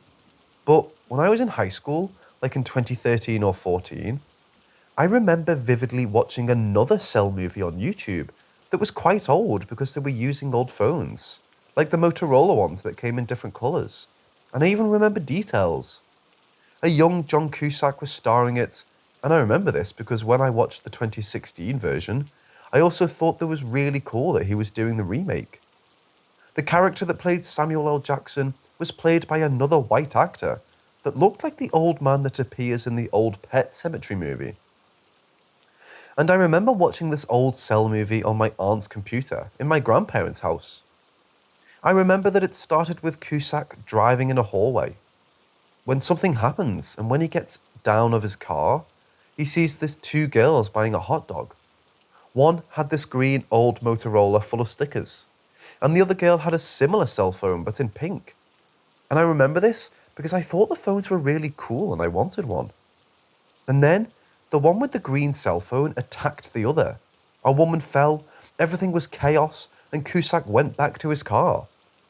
I also remember that at the end, he escapes with his son, and the final scene is of them both walking down on train tracks. I remember it so clearly, but it's hard to explain. I remember that it was in parts and in bad quality. And I remember getting a little mad because I was liking the movie, but not the fact that it was segmented in parts and in poor quality. When I googled this old Cell movie and I couldn't find it, and then I read on Wikipedia that the 2016 one was the first and only adaptation of this book, I felt like I was going crazy. I couldn't believe it. A few weeks or months later, while I was cleaning my bookcase, I found out that I had the book. I have a small Stephen King collection that my mum gave me as a gift, but I don't really like him as a writer, so I haven't read all the books. I started reading Cell, and realised that the beginning was exactly like the old movie I watched, and apparently didn't exist. So at first, I thought that maybe I read the book and mistook it for a movie. But first, I didn't remember that I had it, and second, I'm autistic and my special interest is books. I remember every book I read, and I'm pretty sure I never read Cell while in high school. I didn't think much about it. This story became an anecdote, and everything was cool, until a similar thing happened to me a few days ago. A few months ago, I started following a band called Whiplash. I thought they were Chilean, and I'm pretty sure they were because I started following them before they debuted. And when they did, and I listened to their first songs, they had a Chilean accent. I also remember watching their TikToks, and in a trend where they present themselves, they put the Chilean flag. I also recommended them to some friends as this new Chilean band. And then, when I listened to their last song a few days ago, all of a sudden they're Mexican, and they've always been. I started feeling really sick. I was hurt, and I had to rest in my bed all day. I don't know what happened. It felt so surreal.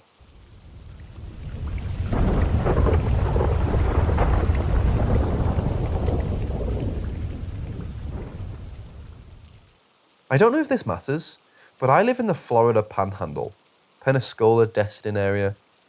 There are some places where I live that are considered active in paranormal activity. And growing up here, I've experienced some shit that just doesn't make any damn sense, no matter how much sense I try to make of it.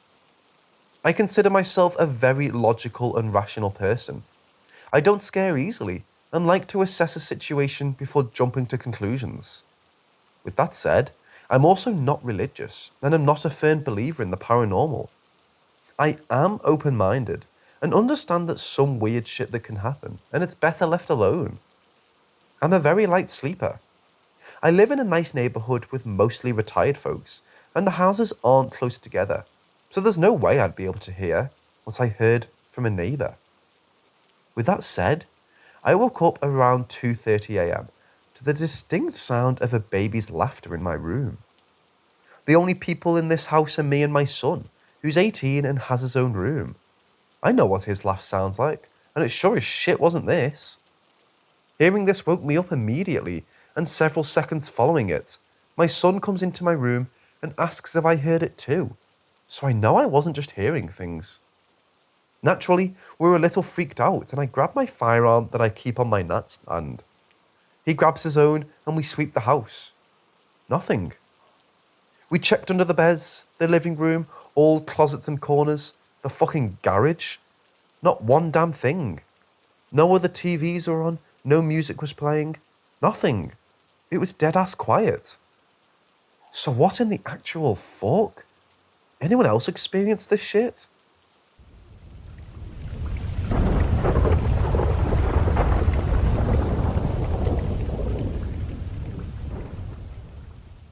So all throughout my life, focusing on more recent events in the past, I've been able to make shockingly accurate predictions about events within the next few minutes to hours.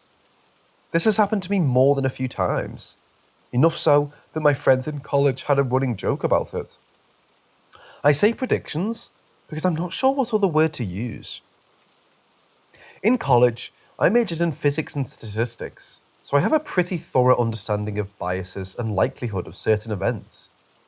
On that note, one of the best examples I have of repeating predictions in a short frame was playing a dice game with my friends in college.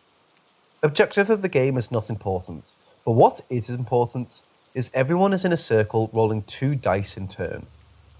We were all having fun and joking around, so I started trash talking, which makes no sense for a game of complete chance, and calling out the number pairs other people would roll. Funny thing was, I was getting it exactly right over and over again. It spooked the hell out of one of my friends who was actually paying attention, and she started counting. All in all, I got 38 correct dice predictions in a row, only stopping when the game ended.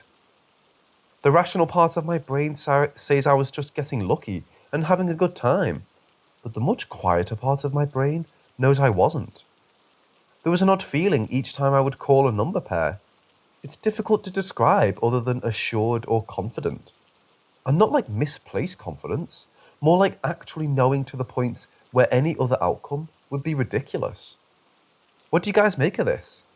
It happened a ton, but like the dice incident was my clearest example of it continuously happening on individual events where I had no control of the outcome.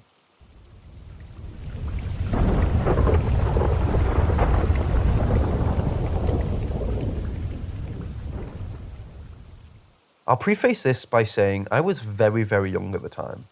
I'm 20, male, trans dude, which sort of matters for context later. I think I would have been 7 to 9, and I was a big fan of ghost hunters. I had this cringy ass tap shirt I'd wear with pride after we went to a ghost store in St. Augustine. I live in Florida, and my fam wanted to go on a little vacation to St. Augustine. I'm sure any paranormal lovers out there are familiar with the location. It's been featured on a few of those popular ghost shows quite a bit. We initially went to just eat seafood and see the lighthouse and stuff, but there were a bunch of nighttime the ghost tours advertised. Anyways, we went. At first it was a bit cheesy, like all ghost tours were. They really hyped up the events of what happened. I can't remember the exact name of the location. I'm sure you could find it if you looked it up. But they were telling us about 3 little girls who would play with this mini rail in the back of the house. Basically, the train malfunctioned and the girls got trapped in the carriage and unfortunately drowned.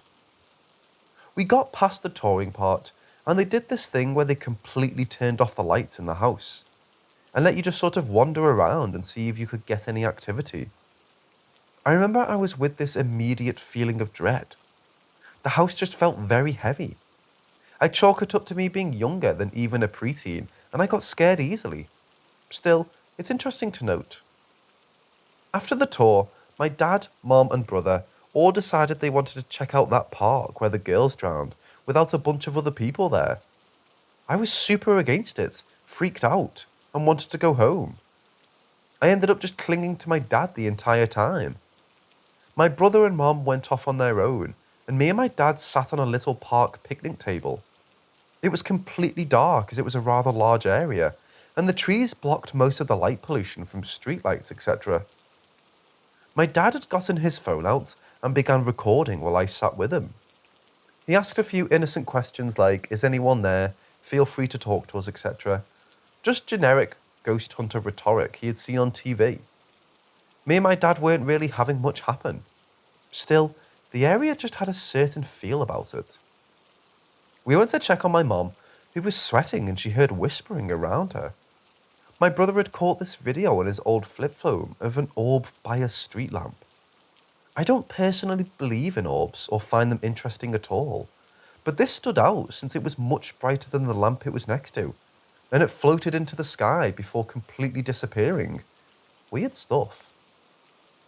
It was getting pretty late, and I kept pestering them to leave. So we went back to the car and my dad listened back to his phone recording. He let out this sort of nervous chuckle, and we all just looked at him and asked what, since my dad is the type of dude to not really be shaken by much. He said he picked up a voice on the phone. It was a little girl, basically whispering. The words "train track" were heard very clearly, followed by the voice just repeating "train" over and over again, very quietly. It was incredibly unnerving, especially after knowing what had happened in the area. At this point, I'm practically begging my family to drive us back to the hotel. They had all asked me if I was doing it, since at the time I was a little girl with a fairly high-pitched voice, considering my age and all. I absolutely don't remember saying that though, and also, why would I just say the word "train" repeatedly? After we left, I think we picked up a few other things, like just slight whispers, but it was hard to tell due to how shitty phone speakers were at the time. It was one of a few notable paranormal events I've had happen in my life though, and the voice recording in particular always stuck with me. It was on an old flip phone / Duke phone that I don't think we have anymore, but I'll definitely try to find it and post it here. So yeah, that's it. Just figured I'd share it here, since it was always pretty interesting.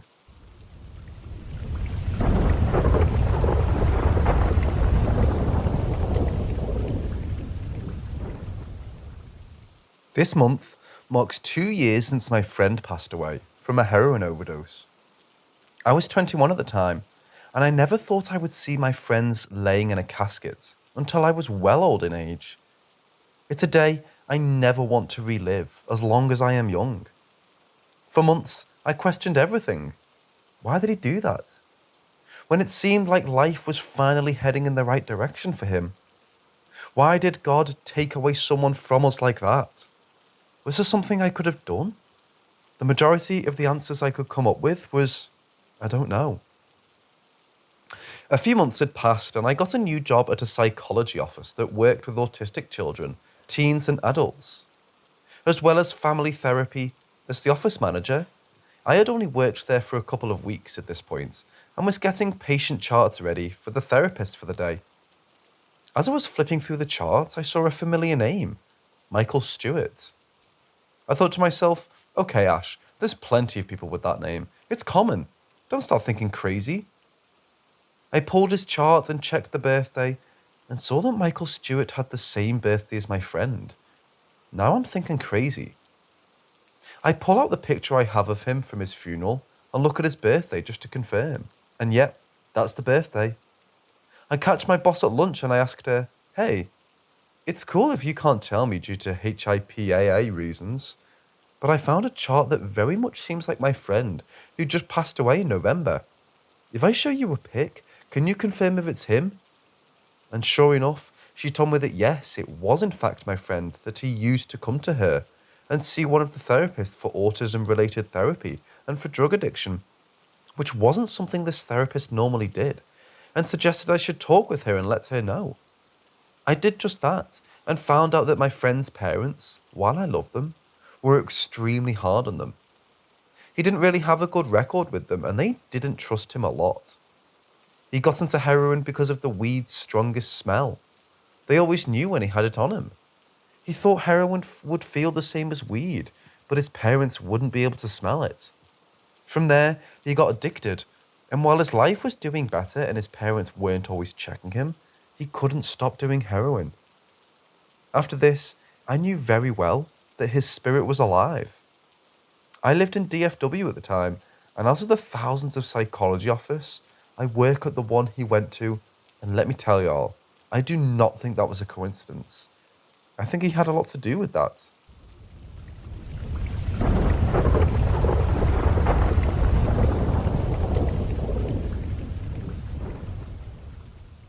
It's been quite some time since this happened, but I still remember it in detail. Back then, I lived in my old family home, an old brick building built somewhere between the late 1800s and early 1900s, as a worker accommodation during industrialization, which is kind of old, but not that old for a house in Central Europe. I always suspected that there was something wrong with the house. During the 22 years I lived there, I've accumulated quite the amount of crazy incidents, which I'd also love to share here sometime. It was the summer of 2018. I, 15 at the time, was lazing around in the living room, watching cartoons in the middle of the day until I got bored. It was one of those sunny, cozy Saturday afternoons where no one would suspect anything bad or supernatural to happen. I turned off the TV, got off the couch, and was about to leave the room when, in the middle of the doorframe, I got the sudden sensation that I should stop, that something was blocking my path. At the same time, I heard it. There was a loud and deep growling noise, like from a large and very angry dog, but even louder and deeper. I could feel it vibrating in my whole body, like the bass during a concert, and it felt like the sound was coming from directly in front of me. Never before in my life had I felt like my life was in danger. At that moment, I did. Only my reptile brain was working, choosing freeze out of the fight, flight or freeze response. My whole body tensed. I could feel every hair on my body stand up, as if some primal instinct made my body react like prey in front of a predator. Then, as suddenly as it began, it stopped. The noise was gone. The feeling that something was in front of me was gone, and I was staring into an empty and bright dining room. My knees gave out from under me, and I let myself slide onto the floor, gasping for air. In all those years, I tried to find an explanation for what happened. It couldn't have been a dream, as I was wide awake and it was the middle of the day. It couldn't have been a loud noise from a truck or other heavy vehicle outside, as it came from the wrong direction and no one else heard it. It couldn't have been the neighbour's dog, as I heard him bark, growl, howl and jump around many times, and all the noises he made were way more muffled and quite a lot quieter through the walls. While a bunch of other things happened in this house and often repeatedly, this growl only happened once and never again. I still think about it from time to time, and it still gives me a weird gut feeling. And I have noticed that I'm not the only one who has experienced this phenomenon. So if anyone wants to share their story or has any idea what this could have been or any rational explanation, please let me know. I'm curious about your stories and theories.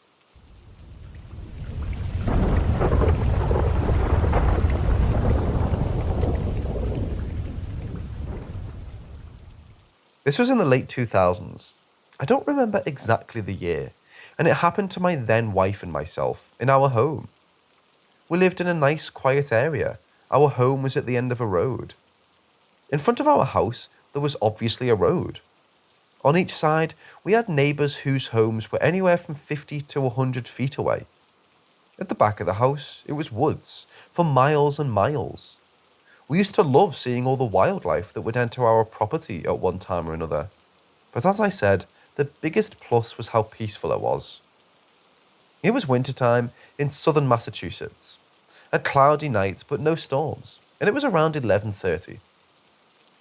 We were in our living room just watching some movies. I was relaxing on an easy chair, lazy boy style. My wife was sitting on a small couch, about 6 feet from me. There was no noise but for the movie going on, and all of a sudden there was a flash. Everything went all white for a tiny fraction of a second. Like all you could see was just the colour white. And when that was over, really quickly as you may imagine, something was very different. You see, the room was really a huge addition that the house's previous owners had done, I guess, sometime in the 90s. They built that and a sizable deck outside it. The room was very large and had cathedral ceilings, which at its top must have easily reached 15 feet. This is a guess, I don't know for sure. It looked like it would go up forever. On the ceiling, there were a bunch of small lights and a skylight. Being nighttime, the skylight looked like a black square, and the lights were providing great illumination. Courtesy of a dimmer, the lights were just right. Not too strong, not too weak. Well, right after the flash had gone, I looked up at the ceiling and what I saw froze me in place. Gone were the lights. Gone was the square skylight that was dark because it was night. Starting from about 7 feet up from the floor, yes, had we stood up, we could have feasibly touched it. There was what looked like an inverted, as in upside down, pool of what looked like, for the lack of better words, milk. But it had a strange glow to itself. I watched fascinated as this white stuff rippled gently, with small waves, like it really was a thick liquid. My mind was horrified and curious at the same time, because I couldn't think of any phenomenon that could have caused what I was seeing. A pool of glowing milk, lazily rippling, suspended above our heads. I immediately thought that I must have imagined that, and to get confirmation that I wasn't having some medical emergency that made me see things, I looked at my wife who was on the couch. She was staring up at the same thing with her mouth open. All of a sudden, in another flash and in a blink of an eye, the pool of white stuff wasn't there any longer. It had lasted maybe 10 seconds, and everything had gone back to normal. My wife turned to look at me, wild-eyed, and I said, "Did you just see that?" And she said yes. I asked her what she thought it was, and she said she had no idea. I dabbled with the idea that this was some odd lightning thing, but there wasn't any storm, and I'm not aware of any natural phenomenon with these characteristics. Nothing was damaged. In that room, there was a good deal of electronics, and what we saw looked damn solid. As I said, the consistency and look of regular milk. I remember thinking that the ripples and little waves I was seeing in that stuff was something that they hit your body. You'd have really felt them. It felt like whatever this was, it had substance. In any case, this really spooked me big time.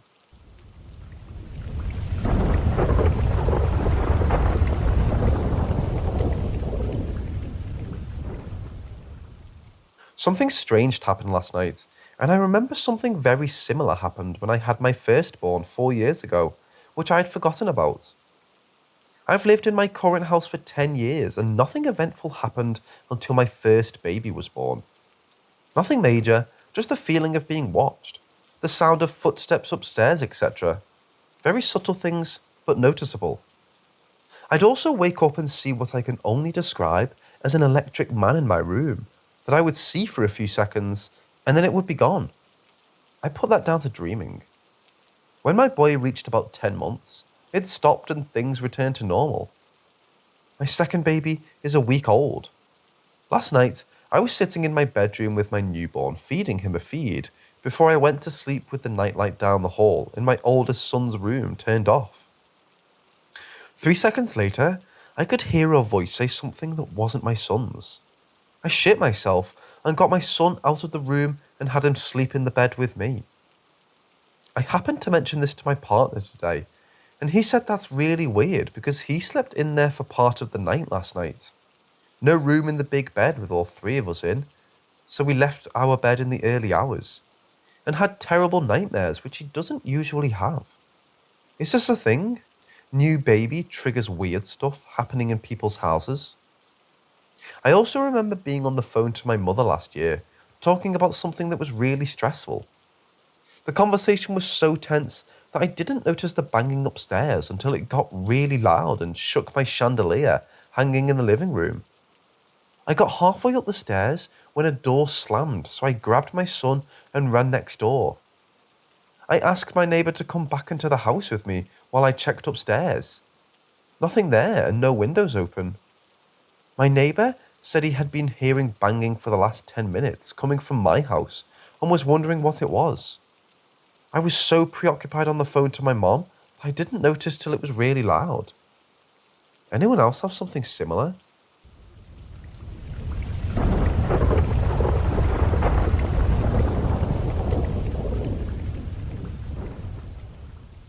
I grew up with a mom who was very interested in the paranormal, but I was freaked out by it and never wanted anything to do with it. I had my first paranormal experience last year that is impossible to believe wasn't real. I went to live in a friend's house during the beginning of the pandemic last year and stayed there for around 5 or 6 months. I'm really close to her family and they're like my second family. A bit before this time, she had explained to me that her father had been violent towards her, and there was just a lot of general negativity in the house. Me going there was great for her and her sister because their parents wouldn't fight or anything while I was present.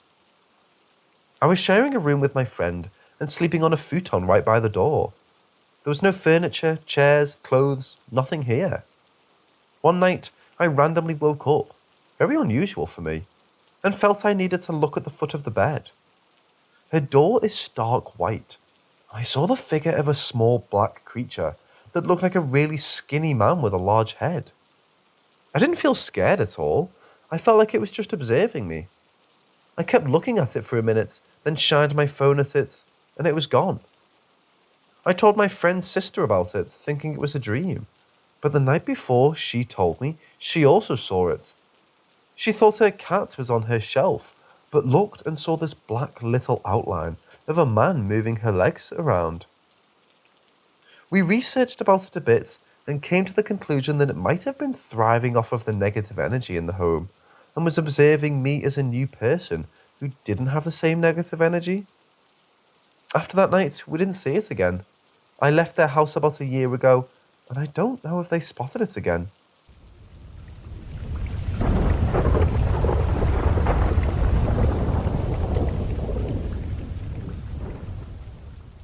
I'm currently a 50-year-old male living in Greenville, South Carolina, and my first paranormal experience occurred back when I was in middle school.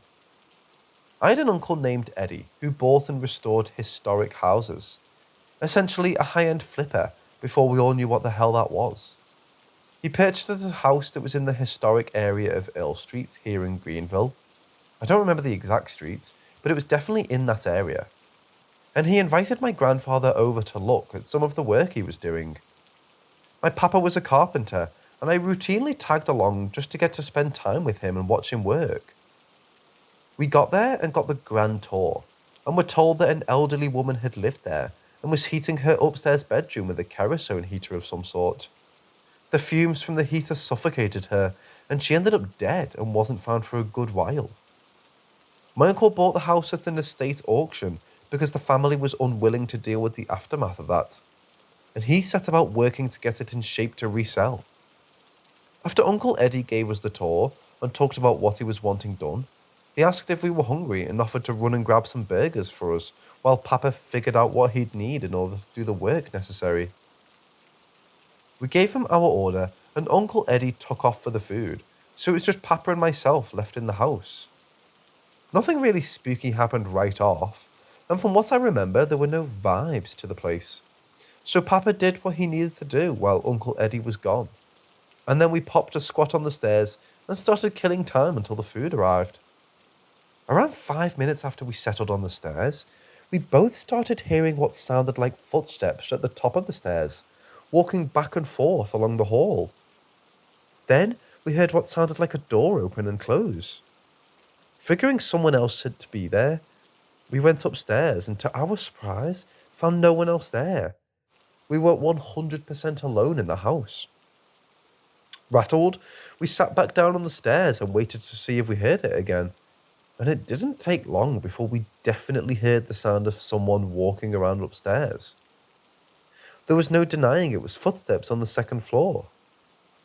Then we heard the stairs creaking as if someone was coming down the steps, only we were sitting on them looking straight up the staircase, and there was absolutely no one there. The footsteps continued down the stairs very slowly, and both of us were too stunned to even move. I remember feeling like I couldn't move at all, but I think that was due to fear and not whatever was going on around us.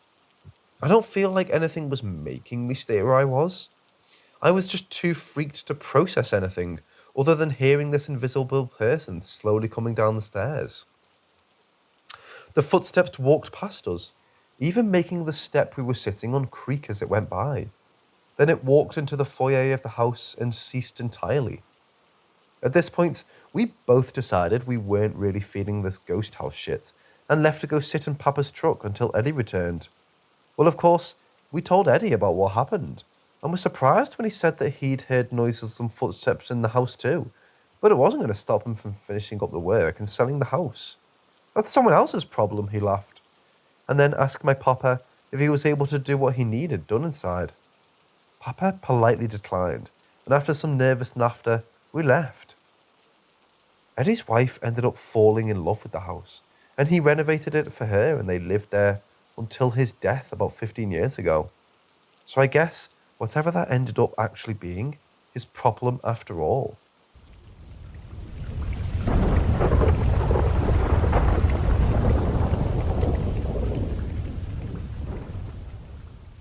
So, when I was young, my parents would drop me and my brothers off at my grandparents' house when they would just need time away from us kids, which they deserved.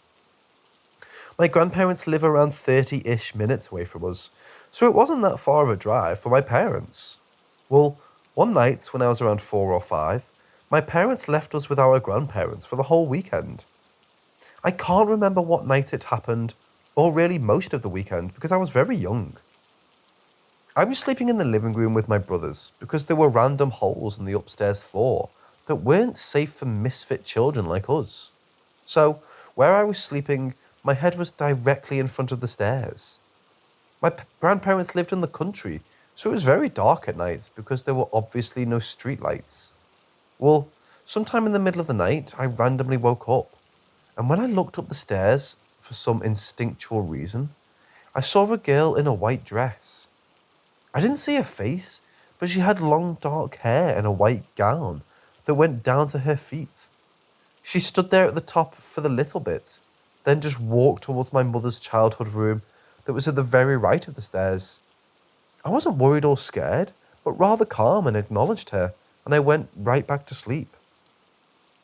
I didn't realise what I saw until years later, and for the longest time, I kept it to myself because I thought my childish imagination could have made it up when I was younger. It wasn't until I told my mom that I think I saw a ghost when I was younger at my grandparents' house, my mom's parents. She had told me that she had seen her too when she was younger. She too woke up from sleeping in her room and wasn't scared, but calm too. She described the girl, and it was the very same girl I saw too. My mom said it had walked out her window, and she never saw her again. My mom and I had only seen her one time, and we were both children. We had asked my brothers and my uncle, my mom's brother, and they thought we were crazy, so it's obvious they had never seen her. So I assume that she only shows it to young girls and not boys. I would ask my grandparents if they had seen her too, but they had passed about 4 years before I even said what happened out loud. Anyway, I hope this made sense and wasn't too all over the place. This was my first prominent experience with seeing an actual ghost. I still think about this event a lot, so it's definitely made an impact on my life.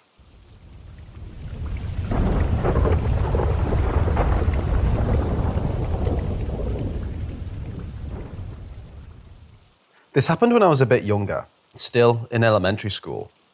My dad has a 2-story house with a rotted away basement. We've only been in it a couple times.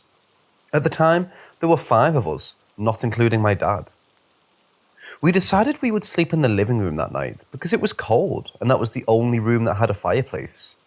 I remember my brothers, 5, 6 and 6, were asleep on the couch and lounge chair, while my sister and I, 8 and 7, were asleep on the floor. My littlest brother woke me up around 2, wondering if I had walked into the bathroom and jumped out the window and came inside. I said no, I've been asleep. He looked at my sister and his face went pale. He said he definitely saw a girl go in there, so he's a little unsure of who it was. Now, I would have chalked it up to his 5-year-old imagination, except for the fact that we had motion-censored lights, and the light was on. After that, it was quieter for another 15 minutes. The light in the bathroom had shut off. Suddenly, we all heard heavy footsteps coming down the stairs. The only one upstairs was my dad, who we could hear shifting around in his bed. Everyone was scared. The bathroom door then swung open, but nobody came out. Finally, we woke up around 2 hours later to see a girl standing in the corner of our living room, back to us. Don't know what to make of it, but all of my siblings recall the same story to this day.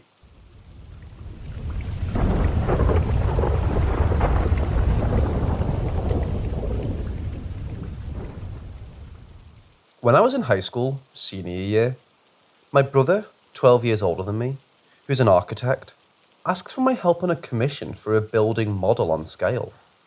He usually only had me go and glue the smaller pieces that were boring to do, and just bought some pizza and left me to watch movies on his couch.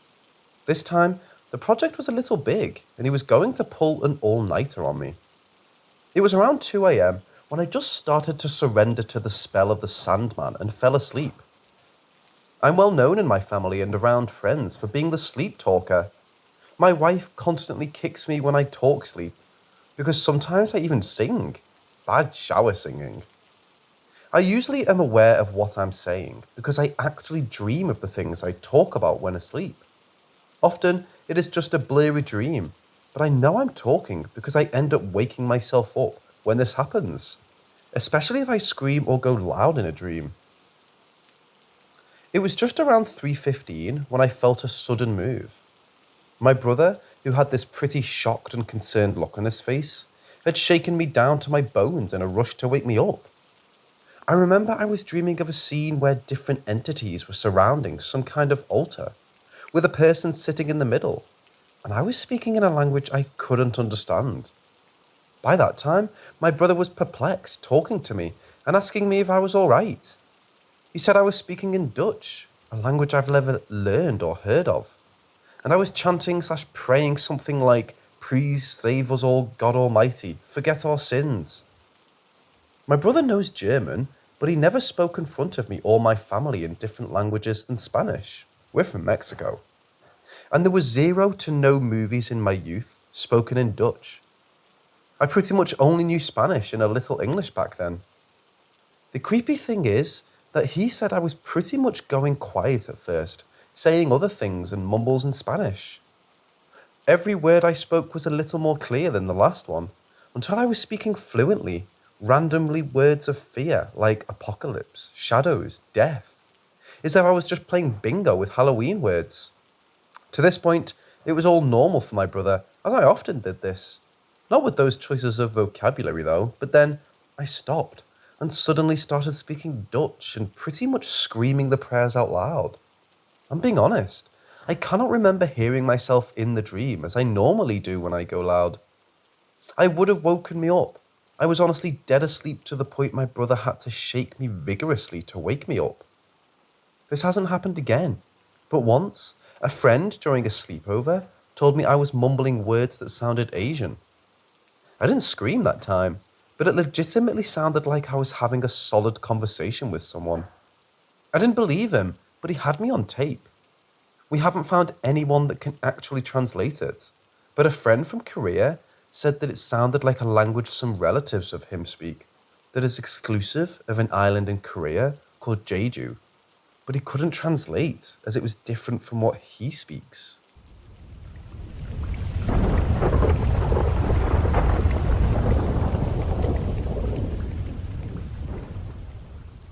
This happened in December 2018, just before Christmas.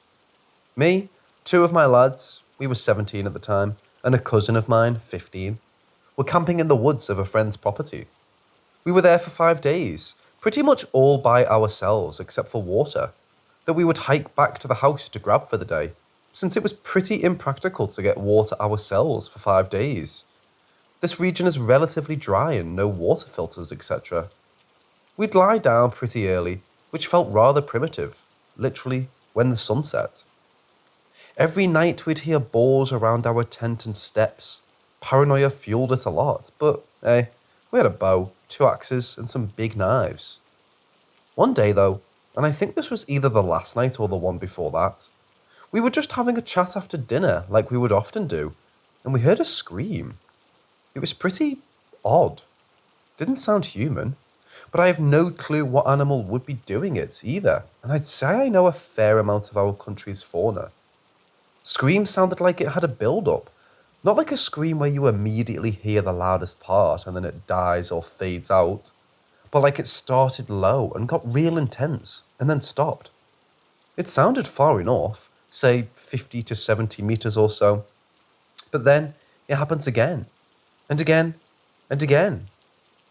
Now suddenly, it's coming from more sides, and way more sides, and it was getting pretty close. It didn't sound super menacing, even though we were mad scared, shooting my airgun with no rounds to make it louder. It got to the point where the sound seemed like it was coming right where the campfire couldn't shed light. I remembered we had set up some traps for rabbits down the trail that day, so we grew as many balls as we could and went there. Bait was gone, traps unarmed. Stupid idea anyway. Rabbits don't scream like that. We had some pretty strong flashlights, but we couldn't see anything. Sorry for being so anticlimactic, but they stopped suddenly with no clear reason. To us. In conclusion, this was one of the most terrifying experiences I've ever had. And every time someone asks me for a scary story, I share this one. I wish I could get some explanation on this. I've never heard any animal do this, much less communally. Also, my country, Portugal, doesn't have any cougars or anything, which was one of the things I could most approach it to. Maybe there's no explanation. I don't know. Just felt like it's worth sharing.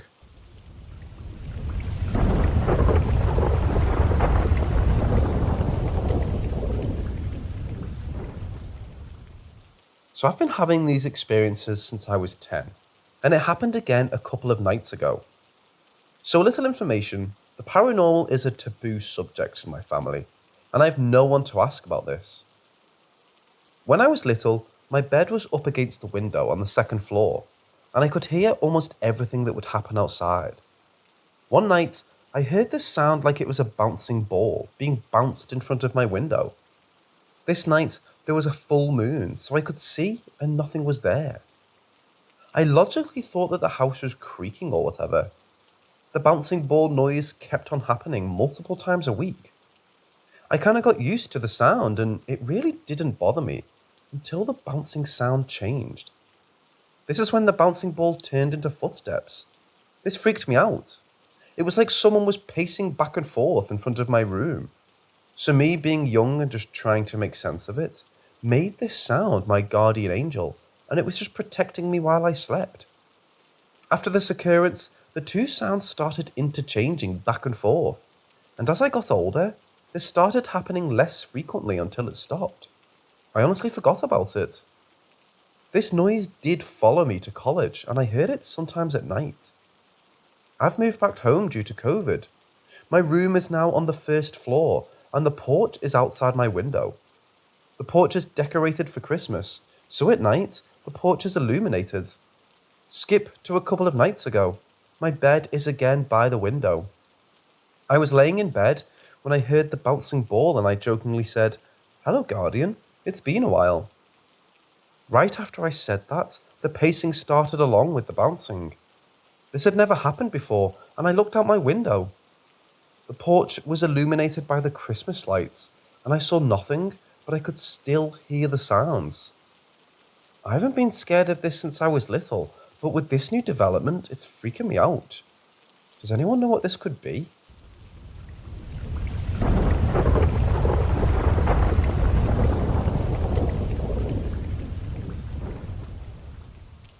When I was 8 or 9, I saw something weird on Christmas Eve.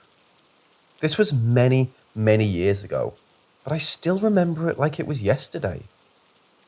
I still believed in Santa Claus then, as a good amount of children do, and I had the usual anxiety and excitement for Santa to leave Christmas presents by the tree. After I went to bed, I had some trouble going to sleep with holiday nerves and such. I had finally drifted off when I woke up to the sound of soft footsteps somewhere in my room. I automatically assumed it was Santa Claus, and I was scared to see him for fear he might leave or his magic would fail. I opened one eye just barely and saw this black figure standing over my bed, staring at me. It was tall, probably around 6 feet tall, and was completely dark. It looked almost blacker than black in a way. I couldn't see any eyes, a mouth, or a nose on it, but I could clearly see the outline of a head, arms, body and legs. It looked like a bigger person, so thinking it was Santa just made sense. It stayed in one spot for 10, maybe 15 seconds, until it took a few steps closer. It leaned in a little more, still a few feet away from me, and then stayed there for 10 or 15 seconds more. Even though I couldn't see a face, I knew it was looking right at me. It's just that weird feeling you get when you know you're being watched or looked at. I closed my eyes again and waited for a few minutes. When I looked back, it was gone. I lived in a pretty old house at the time, so the doors and floorboards were squeaky and loud. I heard footsteps, but I'd never heard the door open. I never saw this figure again, though I've had some other spooky experiences in this house. I asked my mom if she heard Santa when he came into my room last night, and she looked confused for a second. Then she played along and just assumed I was lying. I know this wasn't a person, and I know this wasn't a dream. I also know that spirits and entities are often attracted to lots of excitement or energy, so Christmas would be a perfect time for a ghost to pass through.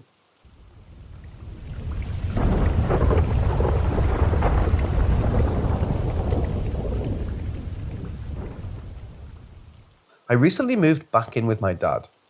I'm 19 years old and lived by myself a few blocks from him in a small town. He moved across the country and I decided at the last minute to come with because I didn't want to be alone. Because of my last minute decision, my dad's house wasn't necessarily big enough, so he finished the basement and turned it into a gorgeous room for me. I've been told I have a very active imagination. In my old house, I often heard strange noises in the attic. My first thought was that there was someone living up there, rather than a more plausible squirrel or mice. I saw a video once of a family who had someone living upstairs and they didn't know. Could never get it out of my head. Because of my active imagination, anything I worry about isn't taken seriously. I'm an adult who's scared of the monsters in my closet. Well, tonight, I experienced something I cannot explain. I'm sitting on my bed around 2 a.m., playing with my hair and scrolling through Facebook. Then I heard what here sounds like something heavy slide across my carpet. The best way I can describe it is someone pushing a huge piece of furniture across it. I stopped. I looked around, analysed everything in my room and couldn't really see anything out of place. I started to wonder if maybe I've left the door open and an animal got in. I investigated, moved things around, and found no animal. So I went upstairs to calm myself down and grab a glass of water. Once I finally decide to go back downstairs, I open my bedroom door and I watch my clean and folded clothes get picked up and pushed to the other side of the full tote they're in. I haven't finished unpacking yet and have all of my clothes filled to the brim in these plastic bins. I watched my clothes move along with the tote on their own, almost as if someone stuck their hands under all the clothes on one side and threw them up to the other side. The tote also moved slightly. It tilted up due to the weight of all my clothes on one side and just fell back down. I called my younger sister as I ran upstairs and she laughed it off and brought me a pillow and blanket to the couch. I am paranoid, but also I know what I saw. I'm terrified to tell my family because they constantly tease me for being immature. I can't watch horror movies. I can't watch or hear scary stories. I can't even watch shows like Supernatural without convincing myself everything in it could be real. What if it is? I should be worried. It's such a dilemma when I'm constantly scared and paranoid. These crazy things can happen to me, and when I see something genuinely scary, I feel like the boy who cried wolf.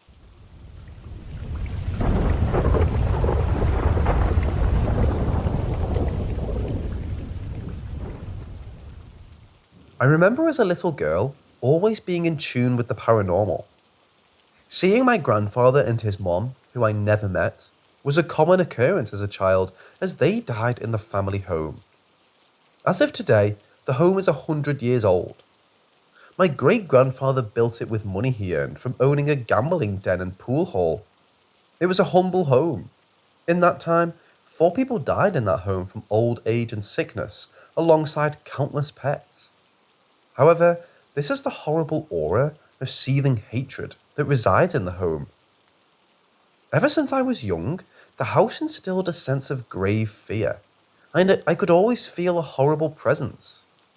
Many house guests over the years would also complain about feeling something evil nearby. My mom, brother and myself would see a haunting black shadow figure with piercing red eyes. However, it wasn't truly human in appearance.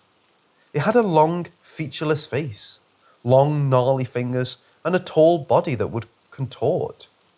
You could always feel him watching you, even when he did not manifest. He would call your name in the day and at night, distinct male voice, hence why I call it a he.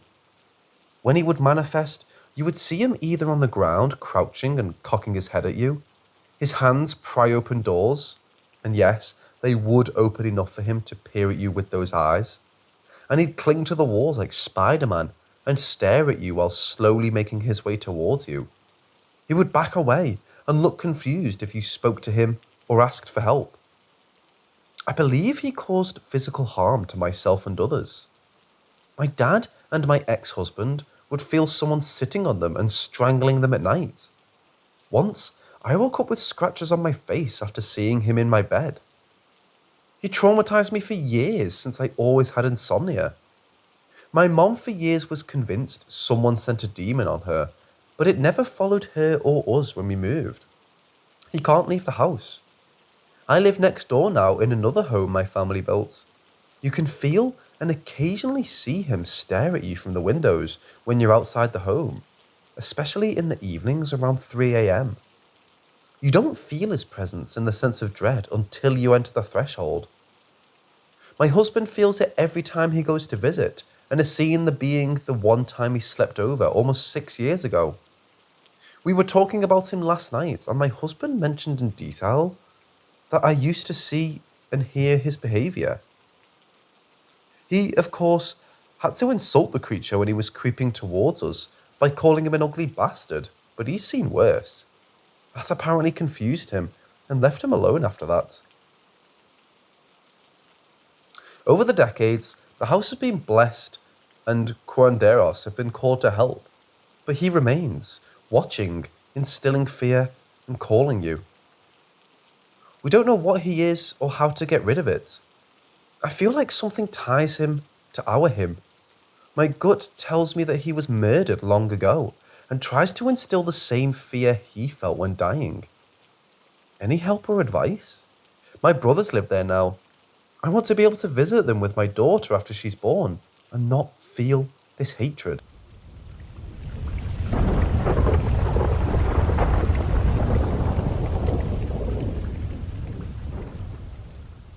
First of all, this took place around midnight 2 years ago. I was living in a small town surrounded by forests in a block of flats. Whole neighborhood was block of flats. When I was playing on my console with my friends, my parents were going to sleep, so I told them I need to be quieter than usual.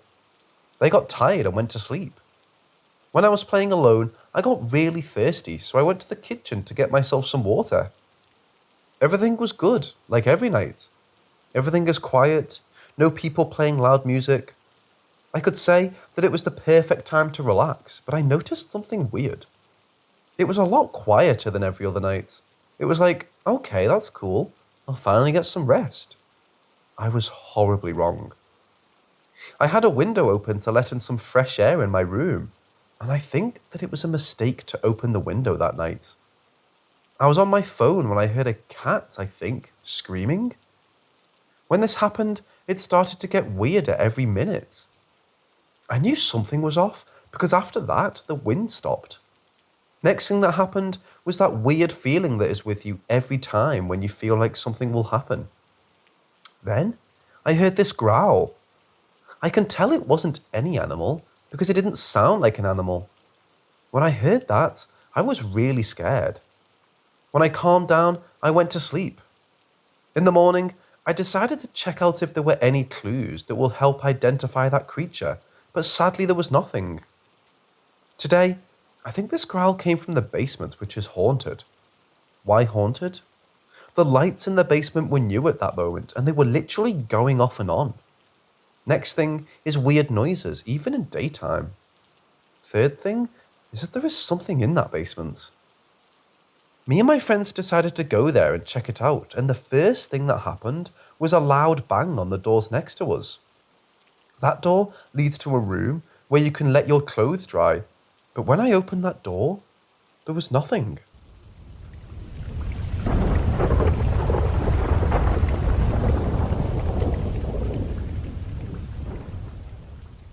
So, it all started at a moment when I was living in my own apartment. Life was okay though. I felt helpless sometimes. At some point, I started to have nightmares.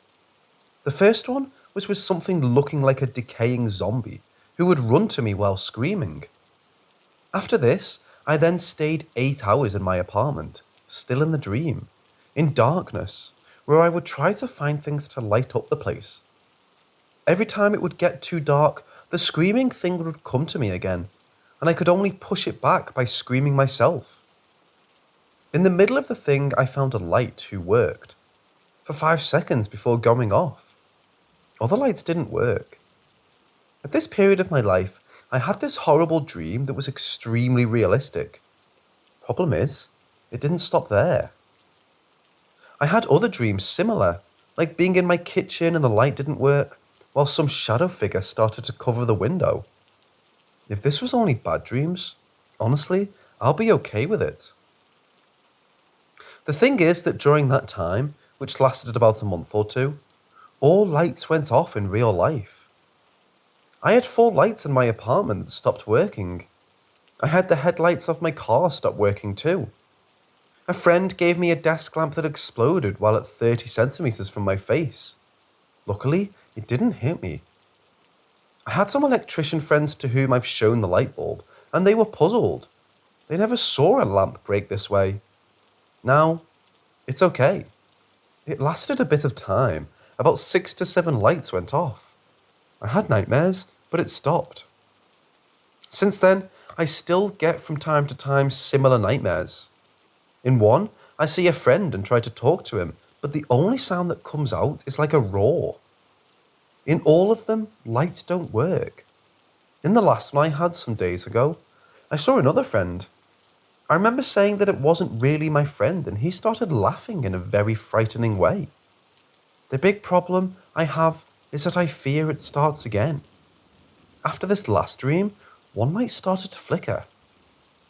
I know somehow that it's all about an issue I have that I should resolve, but I don't really know what to do. I made this post hoping someone will eventually have some hindsight on this.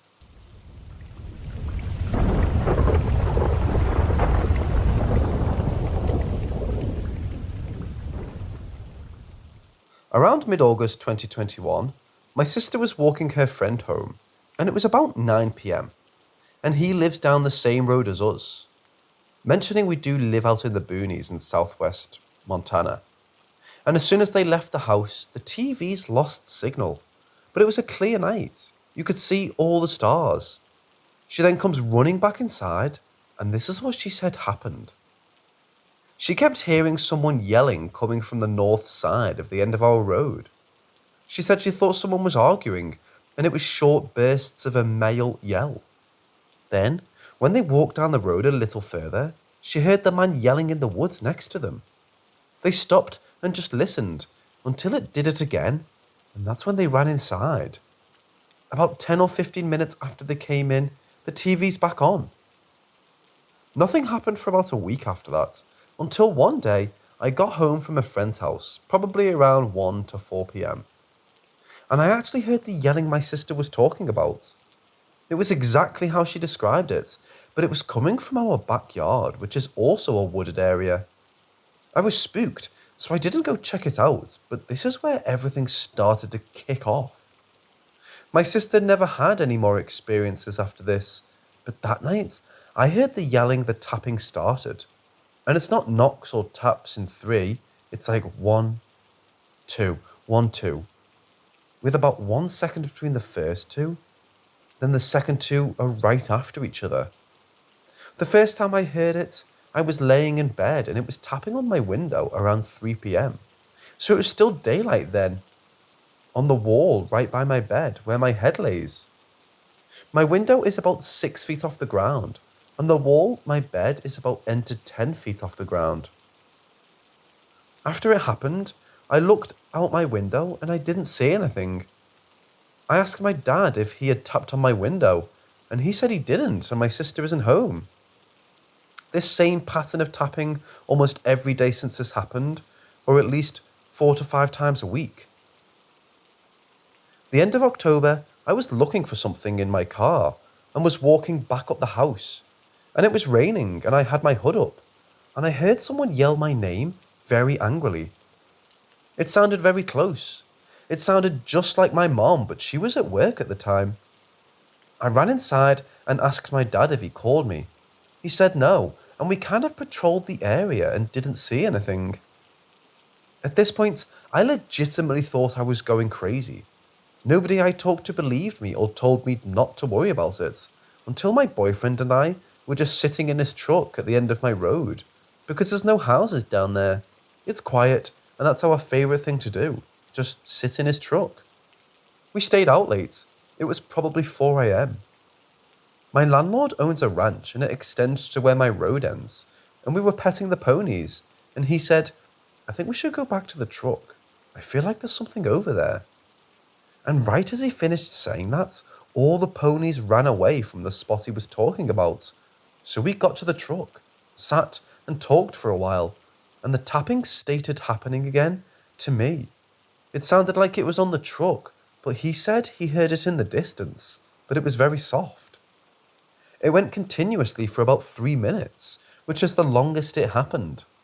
It stopped for 20 more minutes, then started again. We ended up leaving the area 45 minutes later, and his truck was making weird-ass noises, like it wasn't wanting to keep moving.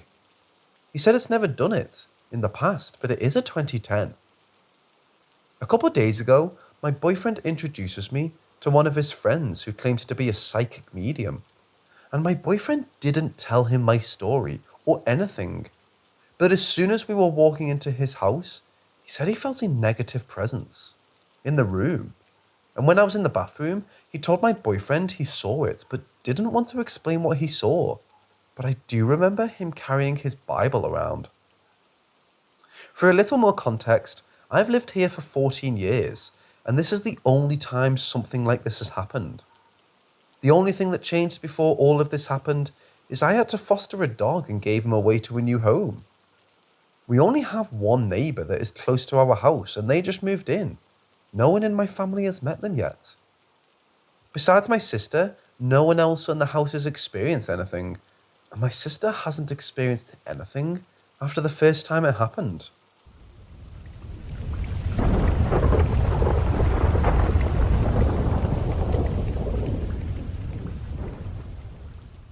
Around 2011, my family was on vacation in the Los Angeles area. My mother is a fan of strange museums, so she would practically drag us kids along to these weird places. She decided we should go to the Queen Mary Museum, as it had a reputation for being a haunted tourist trap. I was young and very much afraid of that sort of stuff, but I didn't want to look like a wimp in front of my siblings, so I didn't object to going. Plus, I had just gotten a new iPod Touch and wanted to take photos with it. The ship itself was ancient and sort of run down, but the interior was pretty nice and it had that old school classy charm. We started the ghost tour and ventured into the inner rooms of the ship. The tour had rooms where we would stop and watch these special effects of ghosts, and of course that freaked me out, so I clung to the back of the group with my older brother, who's kind of a prankster but is our protector. I covered my eyes for most of the rest of the tour as the fake ghosts and loud noises completely terrified me. My older brother would do his typical teasing of tapping me on the shoulder and moving away when I turned my head.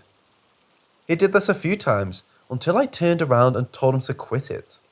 Shockingly, it actually worked and he stopped attacking me, which was out of character for him, as normally he would just mess with me more. The tour ended and we went around the rest of the ship taking photos and enjoying our time there. It wasn't until we got off the ship that my brother pulled me aside with a horrified look and told me that when I told him to stop messing with me, he felt a tap on his shoulder.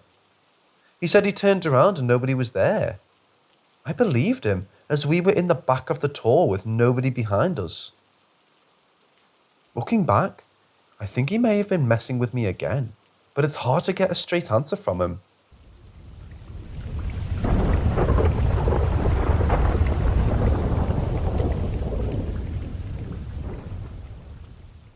My mum used to tell me that I refused to sleep in my room because I kept telling her that there was a hanged man in the closet. I don't remember much of it since I was a child. I would throw tantrums because I wouldn't sleep in my room, so she made me sleep in the living room. She also told me that she would hear my bed moving during the night, and when she woke up to see what was happening, she saw my bed in the other side of the room with my clothes all over the floor. We moved out and this thing kept following me wherever I went. When I was 9, I was still living in the same city as when I was 4. I woke up during the night and saw a hanged man approaching me. I was in the same room as my sister and we slept in a bunk bed, since it would make more room for other furniture. I saw what I think was a Roman soldier decaying and approaching me. I slept in the bed that was on the top, and my sister slept in the bottom bed. One night, there was a storm, and we decided to keep the windows closed to avoid having to deal with water the next day. The door was closed because my mom wanted to keep an eye on us, since we didn't always listen to her as kids. Then, the door was violently shut. I started laughing because that's what I do when I'm nervous, and my sister was crying because she got scared. At the time, my mum was in the living room with my stepfather. They asked us if we did this. We said no, we were talking asleep, and we heard the door shutting like someone closed it out of anger. This was in 2013. I stopped seeing the soldier and moved out to my dad since my dad was neglecting us and abused drugs in our care. I'm currently 18 years old, and I've seen the soldier hanged near my boyfriend's TV. It was dark, but I could still see the same Roman soldier. My boyfriend told me a couple of days ago that he felt like the bed was moving when we were asleep. The thing hasn't done anything other than scare the living hell out of me. This thing has followed me since I was 4 years old.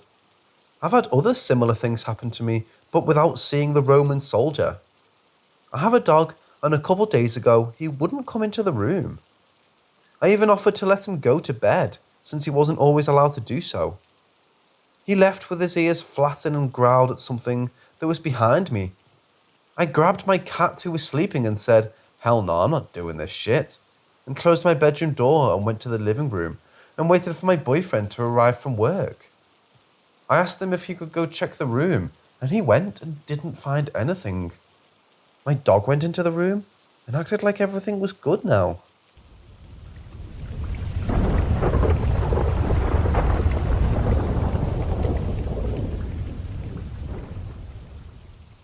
This happened maybe 2 years ago, while riding quads with my boyfriend. It wasn't too late at night, maybe around 10 pm. We were camping at our campground, where we have a small trailer surrounded by other camps. In the summer, it's full of kids running around and adults on golf carts.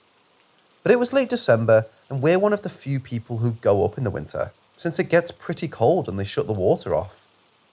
The woods are a decent bit away from the actual campground. It gets pretty quiet out there, and something about the snow just makes everything quieter.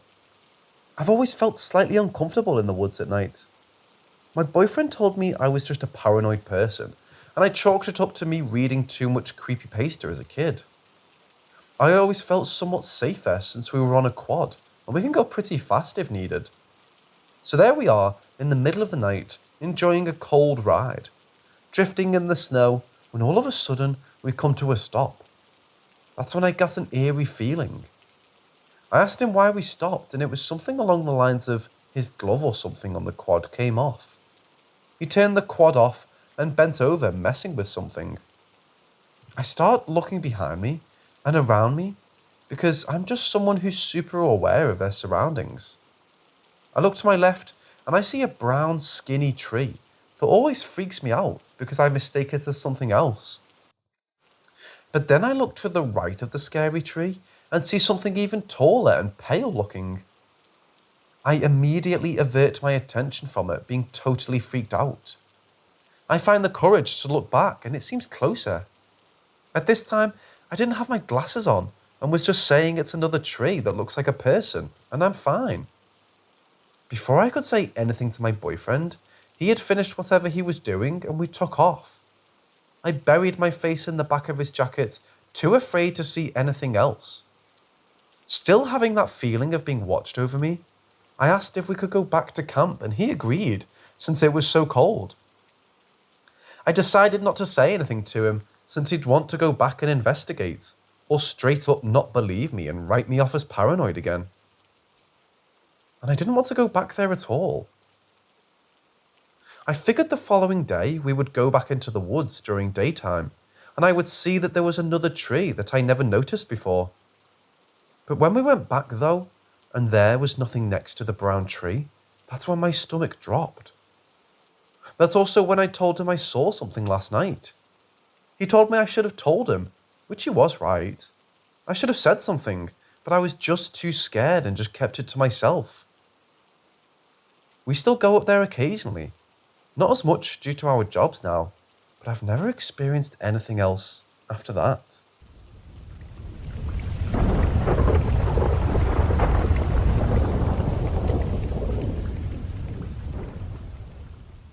A little backstory about the spare room.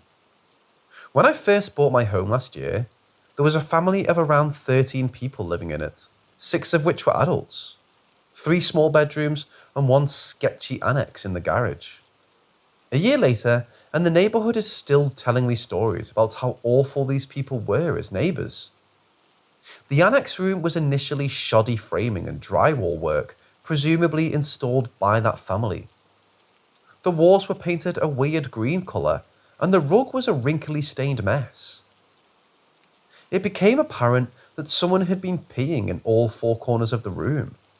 I figured it might just be pets, but there was a mirror that had "Please help me" written on it in makeup, and the room locked from outside. The day we got our keys, I got called to respond to the Seattle riot with my National Guard unit and was gone for about a month. During that time, my wife and the in-laws began renovating the home to make it livable. I felt guilty being unable to help. My wife got together with my mom to convert that scary extra room into a man cave / jam room with all my music equipment and memorabilia. It came out really nice, but I haven't found much time to use it in the past year. A couple of months ago, I built a gaming PC and decided to set it up in that room. Now that I've been going in there almost daily, things have started to feel a little strange around the house. I get the sensation someone is standing directly behind me, once or twice a day in the room. Our TV set on fire in the living room a few weeks ago. Our water main burst last weekend, causing us to dig our yard up over the course of 3 days. and my garage light keeps turning on and off. I can hear the light switch. This morning I got out of the shower to find that my wife had already left for work. I'm coming down the hall and I hear her clearly say, "Hey babe," from the spare room at the side of the house.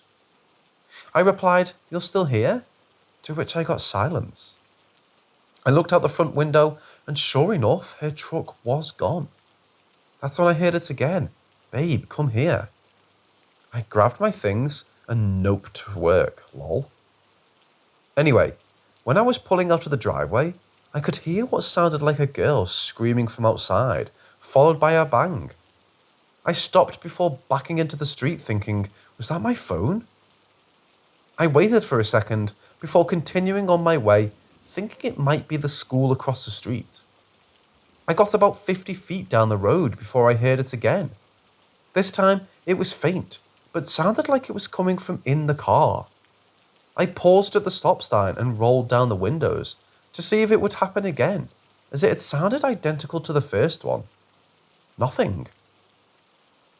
I roll up my windows and continue on my way to find that it happened several more times, almost like a recording. Same scream and bang over and over for another mile or so. Anyway, I'm weirded out for the day. Might sage later and bang some pans together, I don't know.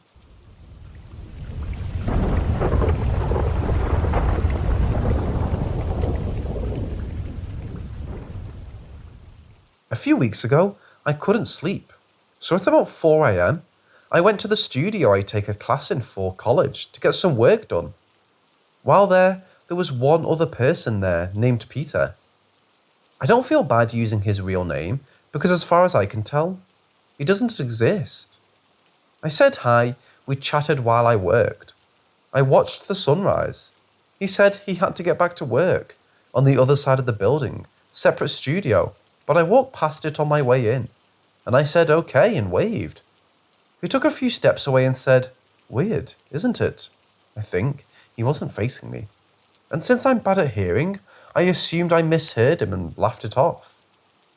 I swear, 20 minutes after the sun was all but fully in the sky, which I know because the section outside the building is very empty, but without me realizing it, it was rising.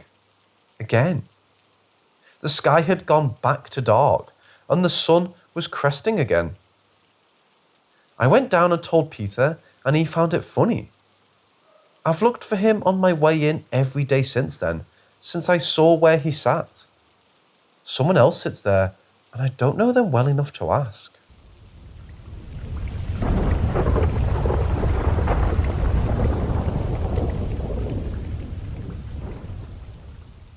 I recently moved a few minutes away from my old house in rural Illinois. My old house was situated on a farm with 40 acres of land. Me and my sister have had our fair share of creepy and maybe paranormal happenings, but nothing this bad. And I'm afraid that whatever that lived on our property there has followed us to our new house. Backstory. My sister takes one of our dogs to check on our houses in the paddock because they were making noise. She says she hears something behind her and turns around to see an 8-foot plus unnaturally skinny thing with antlers. She had said she fell on the ground and was paralyzed with fear. As she was laying, the dog, who will cower at anything, goes into full attack mode and starts to go crazy. At that point, I run outside with my aunt and we see her on the ground. No ungodly being. I was very skeptical until 2 months later. I go to my friend's house who lives right down the road on Halloween for a sleepover. And he shows me 2 videos from his security camera. The first showed a pale arm hanging over their front porch. The second video showed a finger touching the lens of the camera and a long arm reaching up. Something to keep in mind is that the deck where the camera is situated is around 12 feet above ground. In the middle of all this, his parents see what we are doing and get super mad and scold him about how these videos were not to be shown to anyone. They then went into the other room and the rest of the sleepover went normal, without anything of that nature happening again. But that is what kind of kickstarted the whole paranormal and cryptid craze. Present day. As of about 2 months ago, I had a dream where I was with my dad, sister and friends, going to an old amusement park of sorts. This place was indoors with the exception of a paintball arena outside, and had a jungle gym, arcade, birthday rooms, etc. The place has been shut down for years, and in the dream it looked way more dilapidated than what it looks like in real life. When we parked the car, my vision zoomed up to the roof, and it had a deer with blood all over it. The deer appeared to be dead and lying there. We get closer to the building, and my vision zooms up to the sign, and now the deer is staring at me, with a gigantic smile full of human teeth and saliva dripping down onto the pavement. At this point, I was a bit unnerved, but we still went inside. The inside of this place looked just how it did when I was a kid, with everything in perfect condition. I turned my back on my group for maybe 10 seconds to look at the prizes they had, and when I turned back, the whole place turns into what it looked like on the outside. Everything is rotting and no lights, except for one. One single light is shining on my group. The people you thought were my friends and family were now grey and pale, black eyes with blood coming out of their mouth and pointing at me with a black expression. The deer comes behind them and they all, including the deer, start saying, "Let death erupt, you're going to die. You're going to die with your eyes wide open." It started as a whisper and upped in volume until they were all practically screaming. I woke up, but right beforehand, the deer said one thing that I still have imprinted in my brain. "Remember me," and then said my name. I had the same dream last night, and nothing changed except the deer. It had grown to around what I think is around double its old size. Tonight, I went out to lock up our chicken coop. I was walking back inside and heard, "Remember me, my name?" And shortly after, "Come closer. I told you, remember me." The voice sounded like me, but had an odd and sinister undertone. It sounded like an impressionist who tried to impersonate me, but had smoked for 30 years. Very raspy and false. This leads me to right now. Nothing else has happened, and it all stopped the second I got inside. I've told nobody. I will not anybody.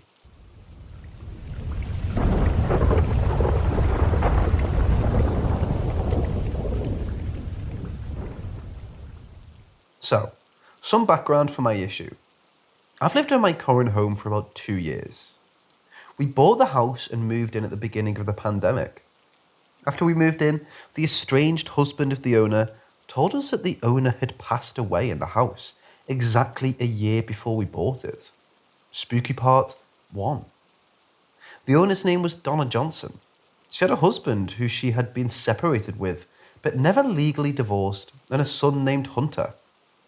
She was very social and loved holding parties at the house, and was very athletic and loved to exercise. Donna died after drinking heavily and falling down a flight of 4 stairs. Spooky part 2. Now comes for the coincidences. The landing of these stairs is maybe a foot from the doorway of my room, and my room used to be Donna's exercise room, so it's needless to say that I've felt her around a lot. When I first moved into the house, I had Zoom for school, which meant I was sitting in my room for most of the day with the door closed. That meant, of course, that I was alone and no one else was in my room, but maybe 15 to 20 times a day, I would feel someone watching me from my doorway. I would turn to look and the door was still closed, and of course, no one was there. As I stayed there longer, I would feel someone watching me from closer and closer, until it felt like she was looking over my shoulder. Now I should clarify that her presence never felt malicious. She always felt like a lonely mother looking to take care of someone. At this point, I would talk to her in a lowered voice and just acknowledge her presence whenever I felt it, because her energy seemed to lighten when I did. I grew to like Donna's presence, and she would even come and stand by my bed while I went to sleep. She felt like a nice aunt or grandmother, However, she wasn't the only one I felt or saw. There was one night that I was getting ready for bed. The light was still on, and I was watching Netflix in bed. My door opened just a crack, and I expected one of my teenage siblings to walk in. But a little boy, maybe around 6 years old, wearing a Spider-Man t-shirt and black sneakers, walked in holding a kid's water bottle.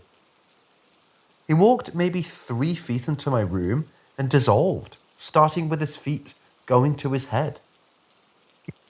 He was just gone. I looked back at my door and it was still ajar. I instinctively called this boy Anton. I don't know why, it just fit. The only other time I physically saw Anton was the time he walked into my room wearing and holding the same things. It was just like before, but arguably more frightening. He crawled up onto my bed while I was sitting at my desk and just swung his feet for a bit before dissolving again. Anton never felt dangerous, but his energy felt negative. I felt him around other times, but I would never feel Donna and Anton at the same time. The only other issue I had with Donna was a time when I woke up in the middle of the night. There was no reason for me to be awake. I felt fine, but I just couldn't sleep. So I did the usual. Get up, get some water, go to the bathroom, all that jazz. But when I was walking to the kitchen to get some water, I was bombarded with energy. I felt Donna there, but there were so many entities that it was overwhelming. I could tell I wasn't welcome. There was one energy in particular which felt very, very, very malicious that I remember clearly. I felt that spirit several times and it terrifies me. Donna's presence faded slightly after that. One day, there was a wildfire and we were forced to evacuate. As I was grabbing my stuff to leave, I felt Donna's presence super strong. I could feel her telling me that she had to go take care of her son. Once I came back to my house after the fire, I maybe felt her once or twice, but she really was gone. The only spirit I still feel in my house is the malicious one. The fuck does this mean?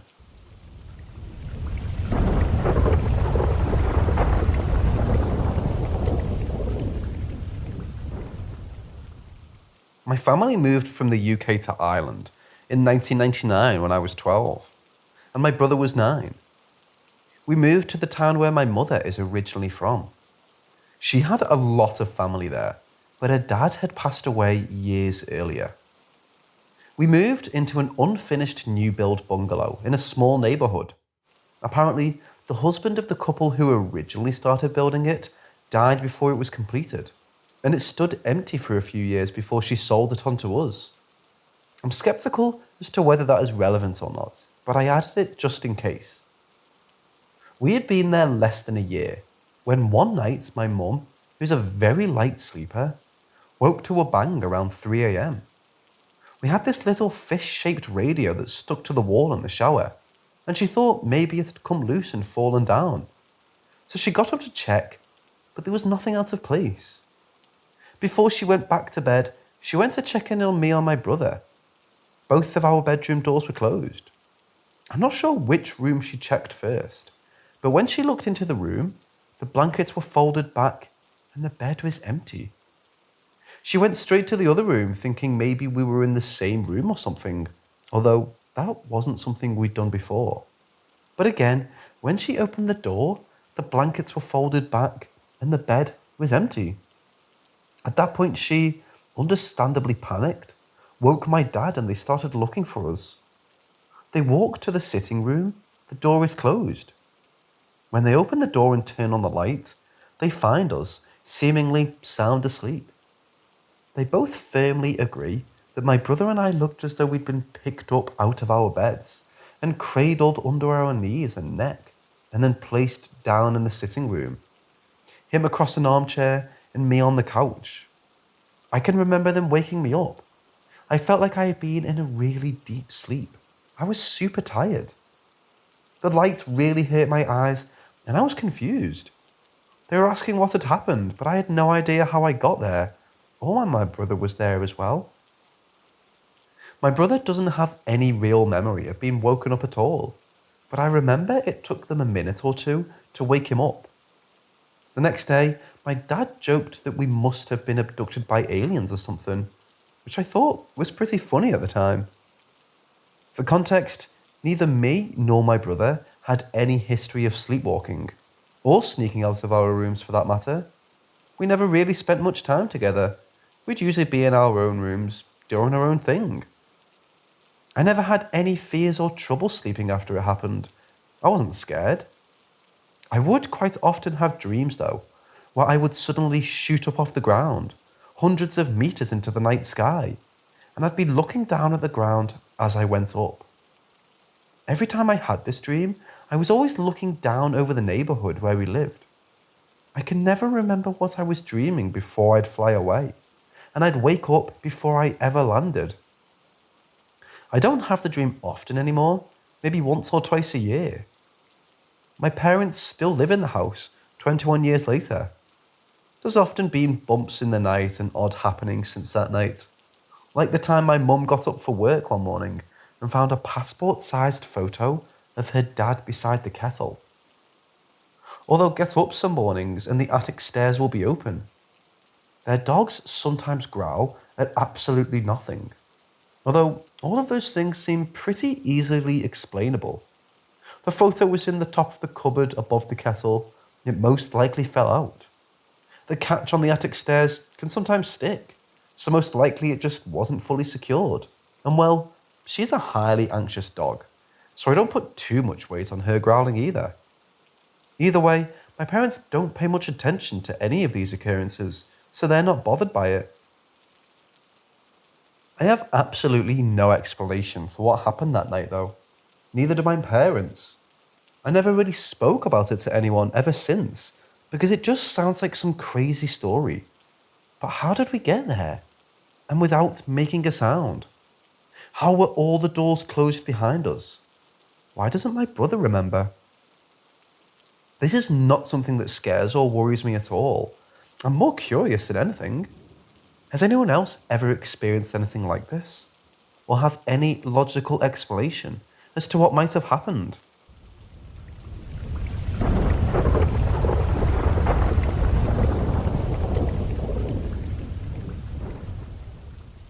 Well, back in 2011, me and my family went to Thailand, and we rented a house in the countryside since we were building a summer house nearby and it wasn't finished. We were there for about 1 month, and the house we were in was super cheap in rent. Way too cheap to rent for a whole month. So anyway, nothing weird with the house at first, besides like cool breeze, which I at first thought it was because the house was really close to a national park, and cool winds might have just blown from there. But as the time went on, I started to feel like I was being watched. I even started to experience some form of sleep paralysis. Never saw anything during those episodes, but I knew I couldn't move, like someone was sitting on me. Then one day, we had our relatives come and stay with us, and I ended up sleeping in the living room. So when I slept in the living room, I could see into the kitchen. And I remember turning towards the kitchen at around 1 to 2 a.m. in the night, and I saw a woman with long black hair, white dress, standing in front of the fridge. Of course, me being young and thought logical, oh, probably my mom or my aunt. I turned around and went back to sleep. The next day when I woke up, at the breakfast table, I was asking every female relative what they were doing in the kitchen at such a time of night. And nobody was in the kitchen at that time, nor anybody had that white dress before they went to bed, or the breakfast table. And I noticed one of my aunts went quiet once I started talking about a woman in a white dress. And we finished breakfast and went to a Buddhist temple. I remember I thought that was pretty weird. And nothing more really happened after we went to the temple to get some blessings. Once we went back home from Thailand, we asked my aunt to ask the owner of the house a little bit about the history of it. And as it turns out, there were not one, but 2 women who committed suicide there. One inside the house and one just in front of the house. Oh, also, an electrician died there too.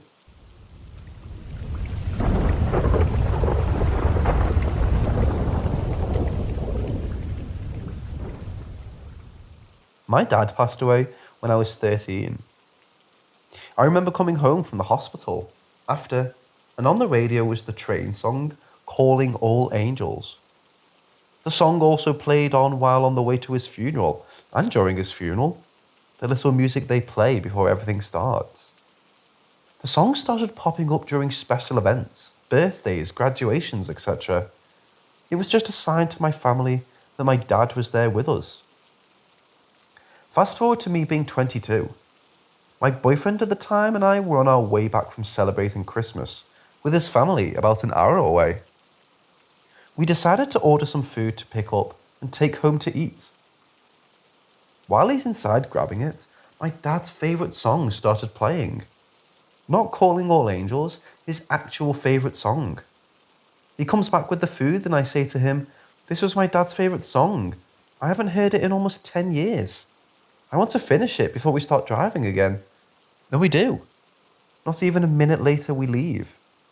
As we're driving, the car in front of us slams into the back of the car in front of them. Turns out there was a massive 15-car pile-up. We luckily, miraculously even, were able to avoid it, and the wreck stopped with the car in front of us. Had we not stopped, we would have been right in it. Chances are, we wouldn't have made it. A lot of fatalities, unfortunately. There was a weird calming feeling in the car and I started crying. I said, "Oh my God, I think my dad just saved us." And the song completely switches mid-song to Calling All Angels. This was almost 10 years ago and I'll never forget it. I also should mention we were on a country station, so there was absolutely no reason for that song to even play.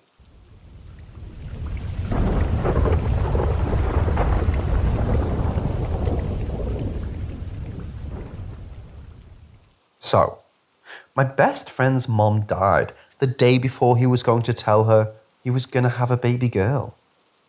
A couple of days after her death, I saw her in a dream, but it was a lucid dream that I'm used to.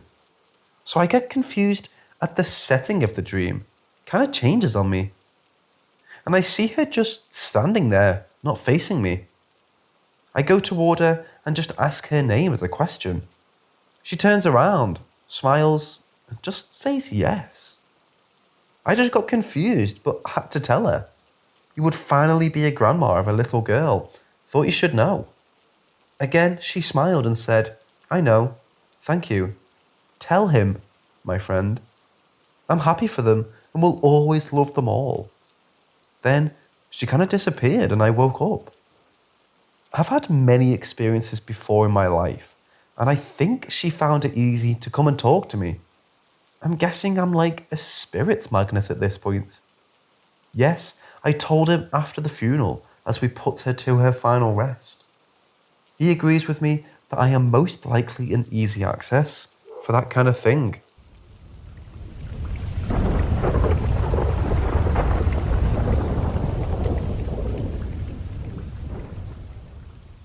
The second flat I ever rented was in Camberwell, London. It's a low-rise block, probably from the 1960s, and I was renting, living there on my own. Now, a few things happened during the first few months of my stay. I'd come home from work and a few kitchen unit cupboards would be open. No biggie. Can I be sure I closed all the cupboards at 7:30 this morning after I rushed breakfast? This happened more than a few times. Then I came home to my breakfast bowl smashed in the middle of the kitchen floor. Pretty sure I left it on the side where it wouldn't fall off, but again, it fell off, so maybe I didn't. Turning point for me was one night, while fast asleep, my bedroom door slammed shut, very loudly. Now, I always sleep with my door an inch or two open, and I know doors can close on their own, but this must have had some good force behind it. Anyway, I decided to put my four-legged chair up against the handle of my bedroom door. It wouldn't have worked if you were to move the handle, as the chair wasn't high enough, but it made me feel better. I woke up minutes before my alarm, usually to find the chair facing the opposite way round, the back facing away from the door. Now maybe I did some sleepwalking, Maybe I did it. But that was enough for me. I packed a bag, grabbed my wallet and keys, and while still in my dressing gown, drove to my parents'. I informed my landlord that I was moving out immediately. Keep the deposit, I'm out. I think the place is haunted, and I'm a wimp to that sort of thing. He laughed. Funny enough, he said, "You're not the first person to say that. I'll give you your deposit."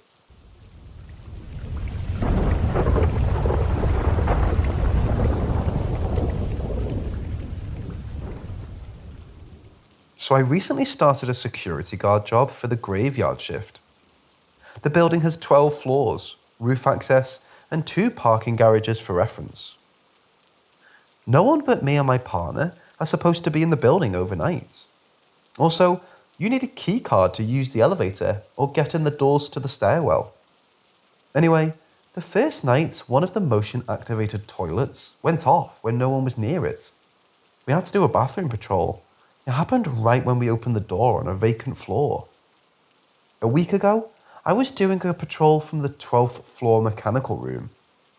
As I left the room into the stairwell, the rooftop door was being rattled and slightly banged on. I ran up there and there was nothing. I assumed it was a bird or something.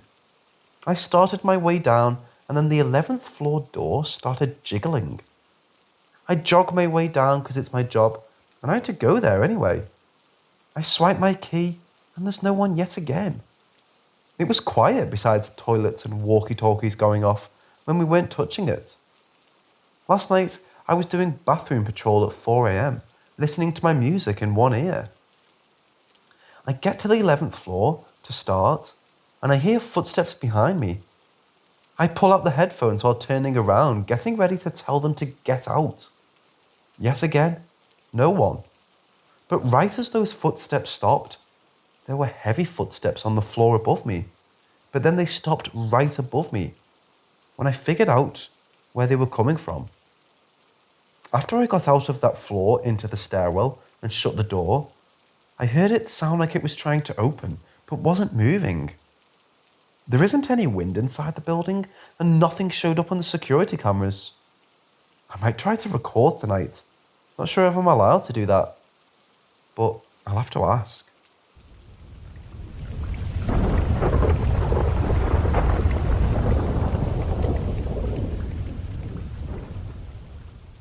For the last 4 or 5 years, I've been witnessing a shadowy figure in my parents' bedroom.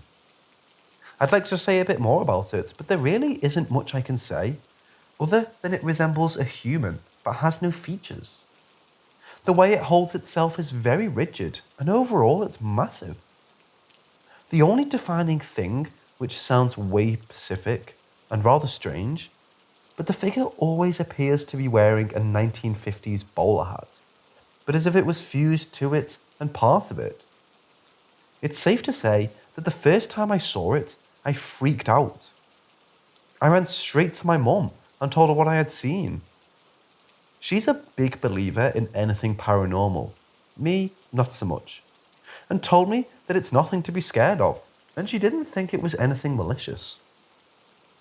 After about the 10th time of seeing it, I got used to seeing this rather large, human-looking thing just sitting on my father's side of the bed, almost staring straight towards the door. I even started seeing it so much that I would greet it so I wasn't so afraid of it, but I never felt truly safe. About a year after the first time I saw the figure, I spoke to my sister about it, and she told me that she had been seeing the same thing from time to time, and I finally felt like someone actually believed me. That didn't mean that I would stop seeing the figure at all. 3 years later, and in 2020, I was still seeing the shadowy figure on my father's side of the bed, and I would pretty much shrug it off at this point, no longer afraid of it, and to be very honest, I almost completely forgot about it. Then around February in 2020, things started getting weird. I, for whatever reason, stopped seeing the figure altogether. Consciously, I didn't really care or think about it, but it was always in the back of my mind. Shortly after I stopped seeing him, I dealt with episodes of sleep paralysis. At first I thought nothing of it and thought it was where I was on a new medication and was rather stressed. But slowly, the sleep paralysis started to get weird and slightly terrifying. I would wake up and feel like I was being watched by something, but I could never determine where from. This carried on for weeks, and each time it was the same thing. Until one day, I was laying down, feeling exhausted at this point. I knew what was going to happen when I fell asleep, and I didn't really care. So I laid down and prepared for the worst. Once again, I think I wake up, but this time I know something is wrong. I feel like I'm being held down to the mattress. When I feel like I'm being watched again, I try to frantically look around, but I can't, and that's when I notice it. This figure I've been seeing in my parents' room for years now, standing at my door, facing me. The only way I can explain how the thing looked was, I felt as if it had eyes, and they were directly staring into me, but there were no eyes visible. After what felt like hours of just being stared at, this thing lunged through the door, and I woke up instantly. Since then, I haven't had another sleep paralysis episode. I thought that would be the end of everything, but I then started to see the figure again in my parents' room, but it was no longer sitting looking out of the door. It was standing next to the side of the bed, which my mother now slept on, since they swapped sides. I've only seen it move closer to the door since. I get the feeling that this thing is no longer harmless, and I'm kind of lost on where to look for any sort of answer. I understand that people may not believe me, but I'm just looking for some sort of information that may help me figure out what the fuck is going on.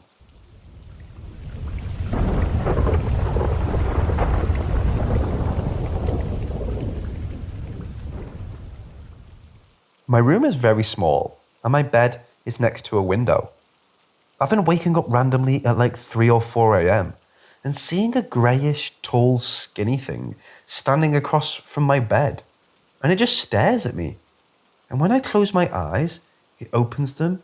It seems to get closer, and so I close my eyes and try to sleep. My closet also randomly opens, and it looks like there's someone sitting in there.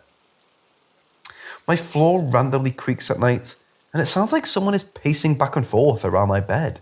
And at this point, I'm too scared to open my eyes and look. I've had a time where I woke up to my blanket being pulled off me, and I just stayed still and didn't move because it's aggressive tugging. I tug in my blankets right around me, and I sleep alone at night. When I wake up, my blanket is across my room on the floor. I've heard knocking on my window randomly at like 2 a.m. I'm the only one who has a room downstairs. I have also been recently getting sleep paralysis, and for the past 2 months, I've been having these very vivid gore dreams. I live with my parents who are Christian. No one lived in this house before us, so I don't know really the house was built in the 90s, or sometimes. Sometimes I hear knocking at my door like at 2 a.m. when everyone is asleep, and I leave my door unlocked at night. I don't believe in ghosts, but this is ticking me off. Any suggestions are welcome.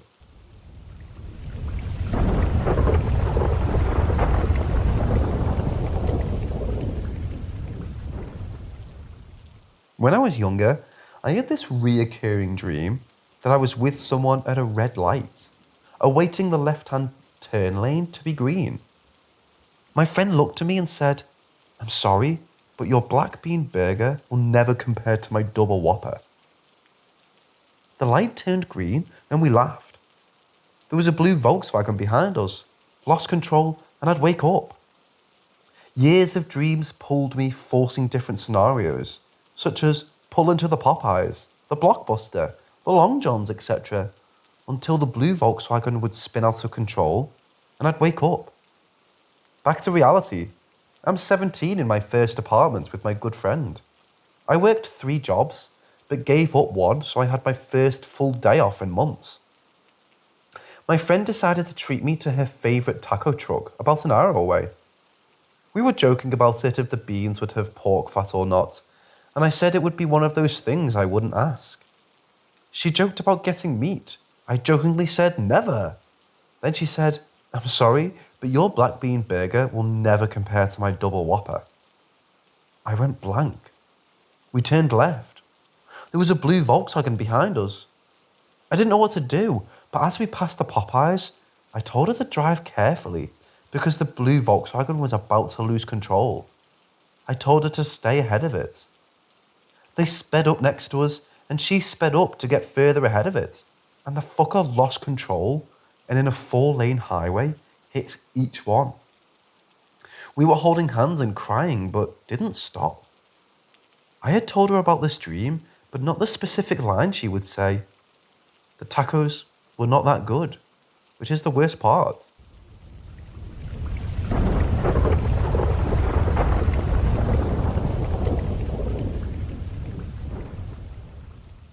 I hate reading super lengthy stories with a million different additional details that are supposed to create atmosphere, but actually just distract from what's being said. So I'm going to try and be as brief and straight to the point as possible. So, the parents were going to a party and were supposed to be home 9ish, but rang me saying that they wouldn't be back until midnight. So it was my job to put the kids to bed, which I had no problem with. They are the sweetest, most well-behaved kids I've ever met. It got to 9:30 and the kids brushed their teeth, got their books and went to bed. I tidied up, sat down, did a little homework, I'm 17, and then FaceTimed my friend. This is a religious family, and there are crosses on some of their walls. I heard what sounded like someone knocking on the front door, but it was about 10:15, and the parents usually message me when they're almost home. And of course, they have keys, so I automatically suspected it wasn't them. I checked, and there was nobody at the door. So I just sat back down on the couch and got carried away talking to my friend again. Then, the same knocking. Literally, knock, knock, knock. They have guinea pigs, and I started to suspect it was those guys nibbling on the cage or fucking around. So I went and checked, but they were in their little home thing. I still believed it was them, but as I was leaving the room, I saw the wooden cross that was nailed to its head on the wall, lifted from the bottom, and it dropped 3 times. Knock, knock, knock. As though some force was lifting the bottom half that wasn't nailed and dropping it. Like a door knocker. I just froze, and my friend was like, "What? What?" I tiptoe ran back into the living room. I don't know what the fuck caused that. I started to think maybe it was one of the kids jumping from upstairs, causing the walls to shake. But the cross is on the wall between the kitchen and dining room, and directly above was the parents' room and the bathroom. So unless they were in their parents' room or the bathroom jumping up and down in threes, it doesn't really make sense. Plus, I was almost adamant that they were asleep. Perhaps coincidentally, the homework I was doing was philosophy, which can often be very anti-religion, anti-God. In fact, I was actually writing an answer to this question. Is the Western idea of God illogical? Probably not the most respectful homework to do in the house of religious people. But hey, maybe that was God showing me he's real. Or maybe not.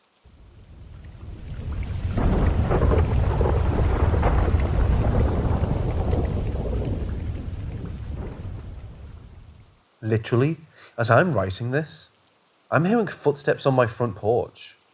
It's 4 a.m. and no one should be out there. But you've got me bent if you think I'm going to check to see who or what it is.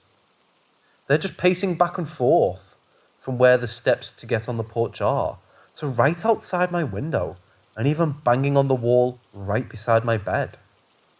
My family and I have been experiencing paranormal things heavily for I think 3 days now.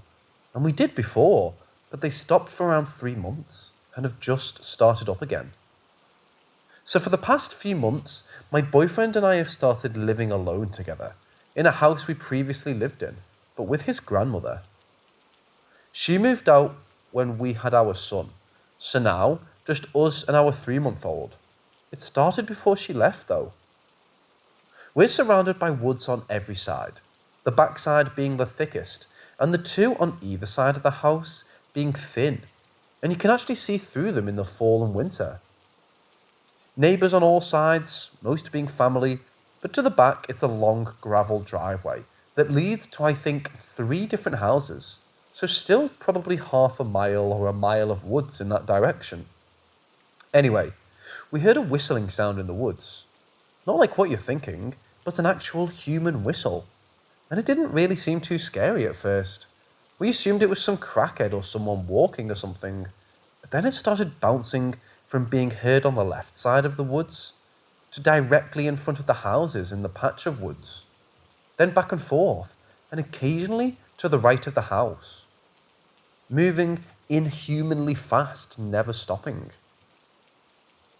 We heard that only at night, and every night for at least 2 weeks, then on random nights scattered here and there. Boyfriend was actually convinced that it was someone messing around on our property.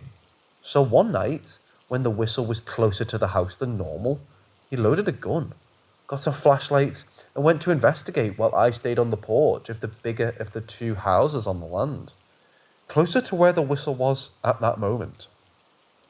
He walked to the tree line and said something to the effect of, "Whoever's out there needs to leave, or I'll shoot," just in case it was some of his family that lives around us, messing around in the woods. He said he heard something rustle the leaves on the ground, too close for comfort, so he shot at the ground in front of him to try and scare it or them off. And immediately after the whistle stopped. We heard it on different nights down the line, but never that close after that, and started to notice that if it was silent outside and we talked about the whistle, it would appear. I started joking that it was a skinwalker trying to scare him. No clue what it actually was. Not sure how long after, boyfriend and I were in the bigger house on the land in the kitchen, about to walk to the front door and leave to come back to our house. There's a hallway connected to the kitchen as you walk out to the right, and straight ahead is the living room and front door. I'm walking behind him, and as we're walking out, I pass the hallway to the right and am facing the door back to the kitchen now. My face and right eye were sort of covered by hair, so my view was obstructed, but I saw someone beside me in the hallway. And it was normal for boyfriend's mom, who lives in that house, to wake up randomly and take her dogs out during the night, especially when we were over there making noise, so I figured it was his mom, although all I saw out of the corner of my eye was a dark figure about my height. It was too late for me to move out of the way, since I was already halfway past the hallway mid-step, so I didn't have time to avoid bumping into her. I felt myself bump into her and brush against her shirt. After I passed, I turned to apologise to her, but when I turned around, there was no one there. The house was mostly dark and everyone was asleep. So naturally, I grabbed the back of my boyfriend's shirt and pushed him and said, "Go, now!" And we ran back to our house. When I told him, he said he didn't see anything there when he passed that spot. Then I had our son and his grandmother move out. Maybe on the 2nd or 3rd morning, being alone in the house, we wake up and he tells me how he woke up in the middle of the night to some almost dramatic laughter. He didn't say where the sound was coming from, but he said it was a man's voice. I can ask more about what he heard if needed. I didn't really believe him out of my own fear, but I told him it must have been scary and tried to comfort him. 2 nights later, he was off work and was going to get up with the baby that night, so we had switched spots in bed so I could sleep on the side I like that's up against a wall. I don't know what time it was, but I woke up in the middle of the night to the sound of a man laughing hysterically. Sounded exactly like at the end of the Thriller music video, when Vincent Price laughs creepily, but in a different voice, and went on for much longer.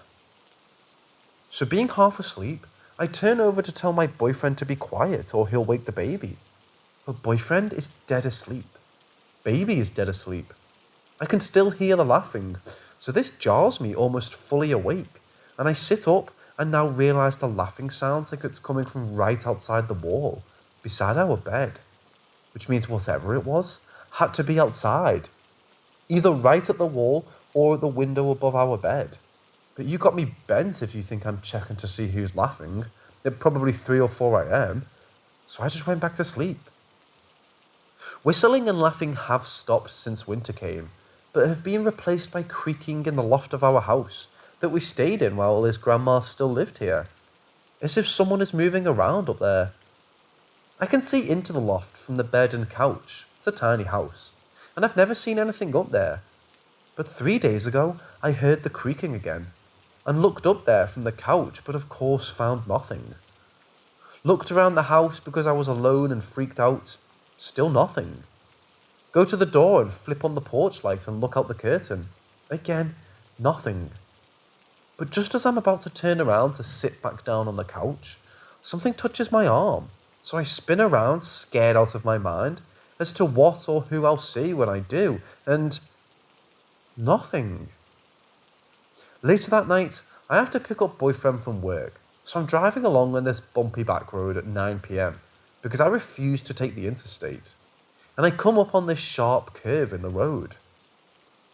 The road is fairly new to me, so it surprises me as I hit my brakes and look in my rear view to see if there's any cars behind me about to rear-end me, or for just randomly slamming on my brakes, and I see a whole figure of a man in my back seat against the glow of my tail lights.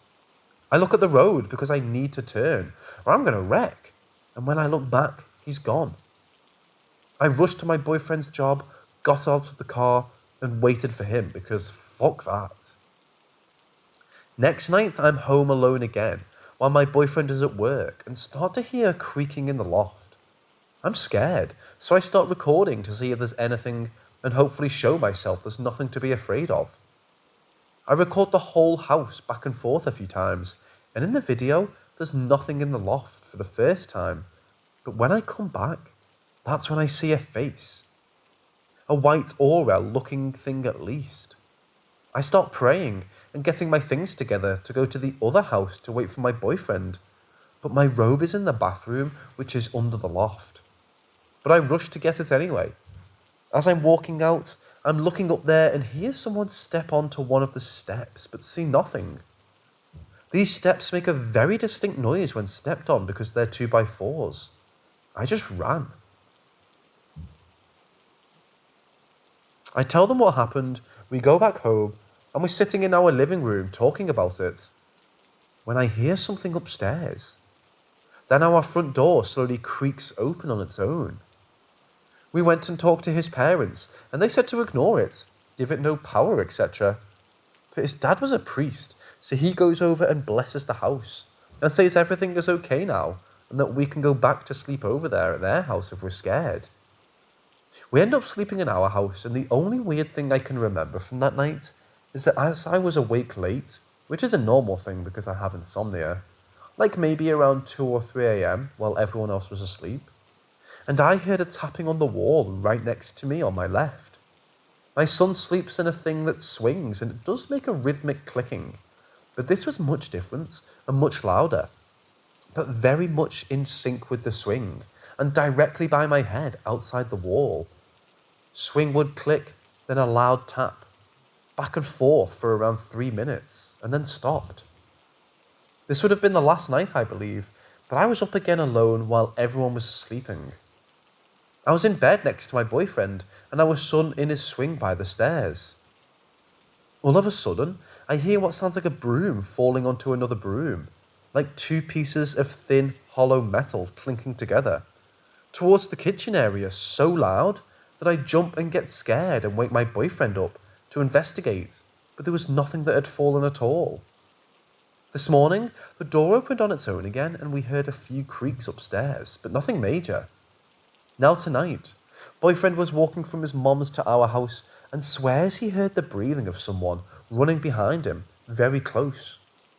No footsteps or leaves or anything, just breathing. I heard him scream when it happened, and a second later, he rushed in, locked the door, and told me what happened. We stayed inside most of the night. Now I'm rewriting all this, because when I started writing it, I was hearing footsteps on my porch pacing back and forth, then a loud bang on the same wall right beside me. At one point, it sounded like it was on the roof above me. Then I heard someone take a few deep breaths right beside me, as if they're inside the wall or sitting right beside me on the bed. I tried to wake my boyfriend up, but he's exhausted today, so he doesn't want to wake up, and I'm terrified. I don't know what's fucking with us, but I want it to stop. If anyone has any ideas about what's going on, I'd love to hear it. Any ideas on how to get this shit to go away? Also, I have the video of the face or whatever, but I didn't want to post it because the house is still being worked on, and the walls are still just sheetrock with plaster all over them. But I guess I need to. By the way, it's 5:30 AM as I'm finishing writing this, and the footsteps have stopped for now.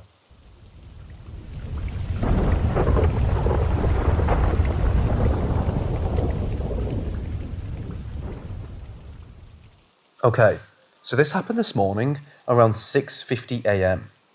I was getting prepared for school and I got my clothes ready.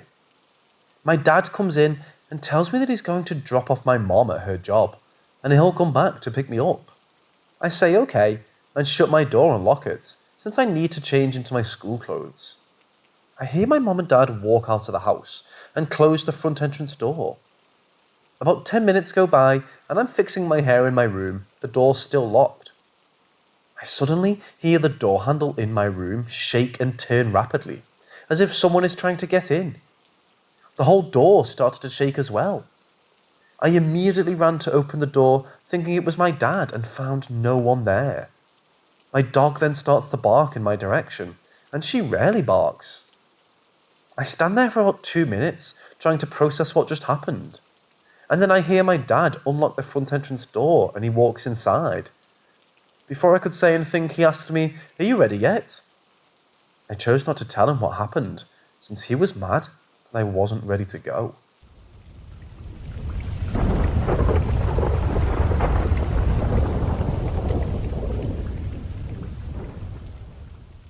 I've always seen paranormal things that can't be explained. The first part was while my family and I lived in England. When I was about 12, I would get woken up by a little girl in an old-fashioned pink dress. She always puts her finger to her lips to gesture for me to be quiet. This went on nightly for about a month. Last night it happened. She did her usual finger to the lips gesture to be quiet, but this time she gestured for me to cover my eyes. Dumbfounded, I did as she gestured, but being curious, I peeked from under my covers. I saw her standing outside my door, standing next to the window, just outside it, and she had a look of fright on her face. The next thing I know, she takes a quick glance at me before I see an arm grab and shove her out of the window. Terrified, I quickly covered my face, and shortly after, I fell back to sleep. I mentioned it to my stepdad, who was very curious about what happened. He did some research about our house to find out that there were no deaths in our house prior to us moving in, and before it was built, it was just farmland. Fast forward 16 years in the USA.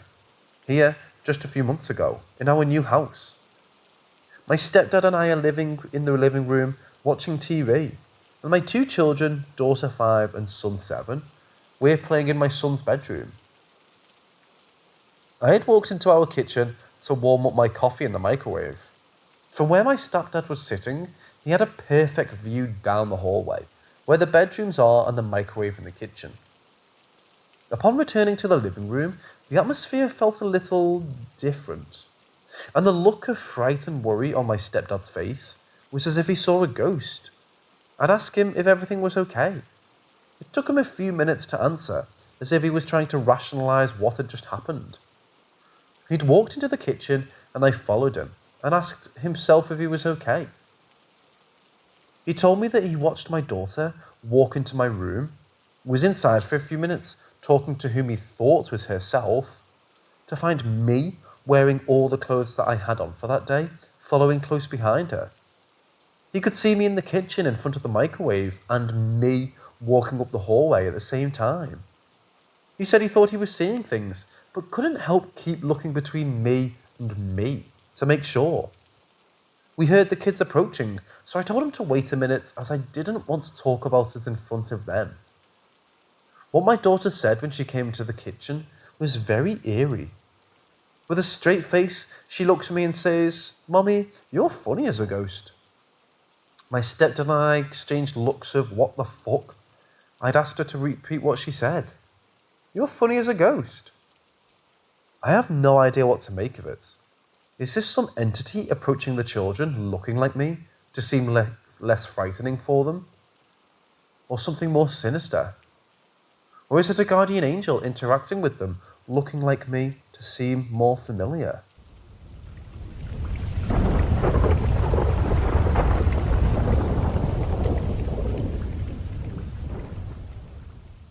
I do not believe in ghosts or the paranormal. I've never experienced it. I've always been able to debunk it.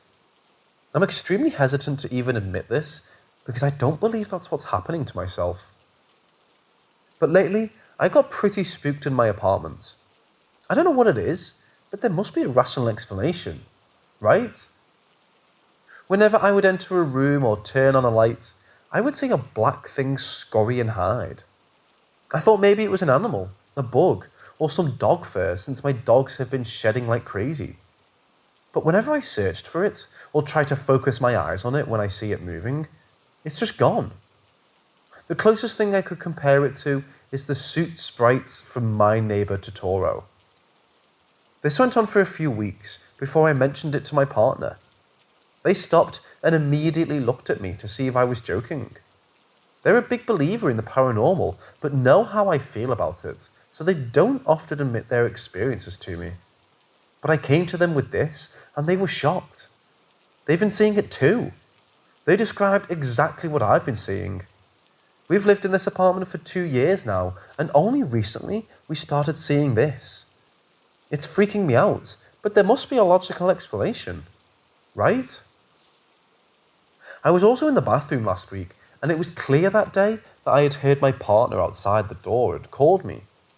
I called back asking what they wanted, but suddenly they were much farther away and sounded confused. They had been in the bedroom the whole time and hadn't heard anything, nor did they call me at all. This could have been the TV, even though it was much closer and louder than the TV. I don't know. Since that experience, we have a cat toy that we bought months ago, but the sound was broken and hadn't made a single sound. All of a sudden, no movement, no touching it, it started this garbled noise non-stop for the past week. It won't stop making this noise, and nothing even triggered it.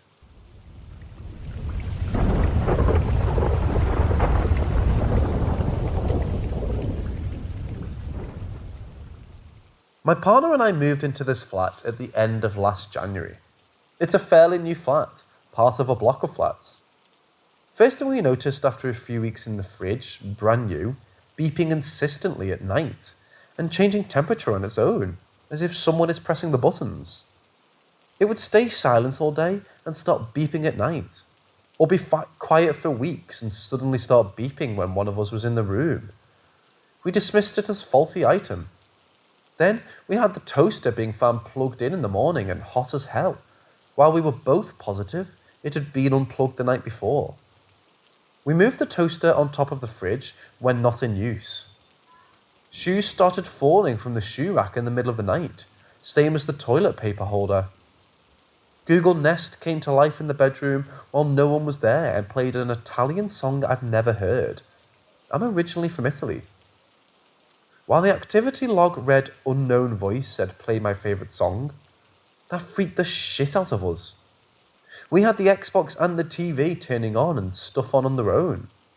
I lost a t-shirt, Alice in Chains' Last Tour t-shirt, pretty particular, during laundry. As I was going through all the clothes coming out of the dryer, I found some long male underwear, which neither I nor my boyfriend had ever seen before. We literally went over every single nook of the flat looking for that t-shirt. No luck. 2 months later, my boyfriend is doing his laundry and surprise, the t-shirt pops out of the dryer like nothing ever happened. Fresh as fuck.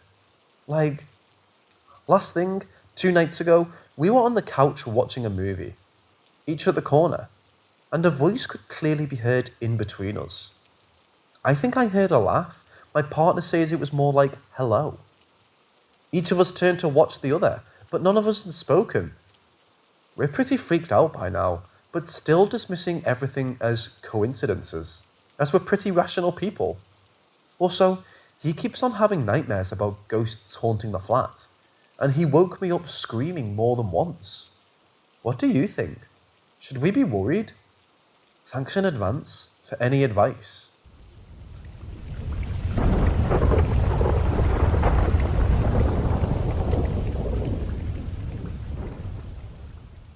I had a dog growing up. His name was Charlie. Charlie was a mutt, pit, and German Shepherd mix, and some other stuff. He was very willful and prone to occasional violence with the other dog, Sam. But for the most part, he was a good dog, even though he ate the arm off my dad's recliner chair and just claimed it as his own. The dog chewed everything: shoes, sticks, rocks. He also loved to get out of the yard, a poorly fenced 1-acre woodland lot. But because of his aggression problems and his wanderlust, he wore a pretty heavy chain around his neck with a bell and reflectors attached. Anyway, because he chewed everything, my mother bought a supposedly unchewable plastic bone thing for him.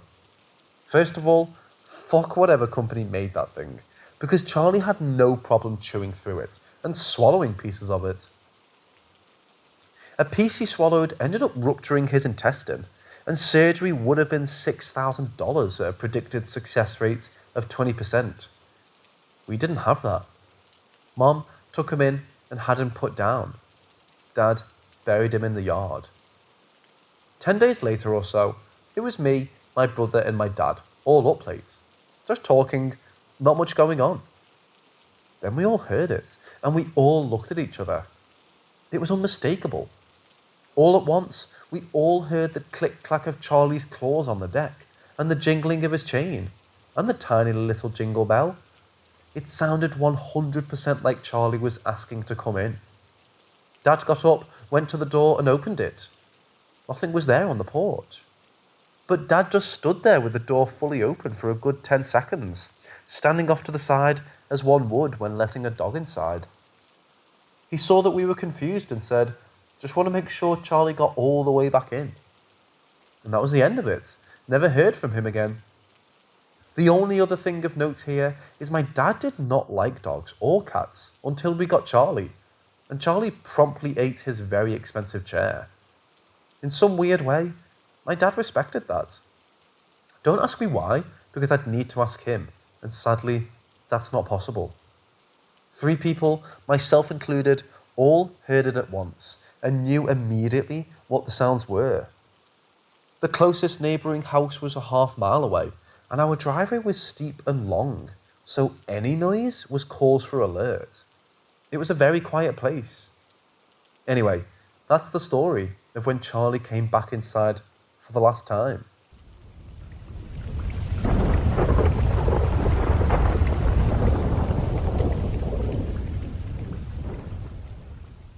I have wondered in recent years whether a house actually has the capability of being positive or negative towards its inhabitants.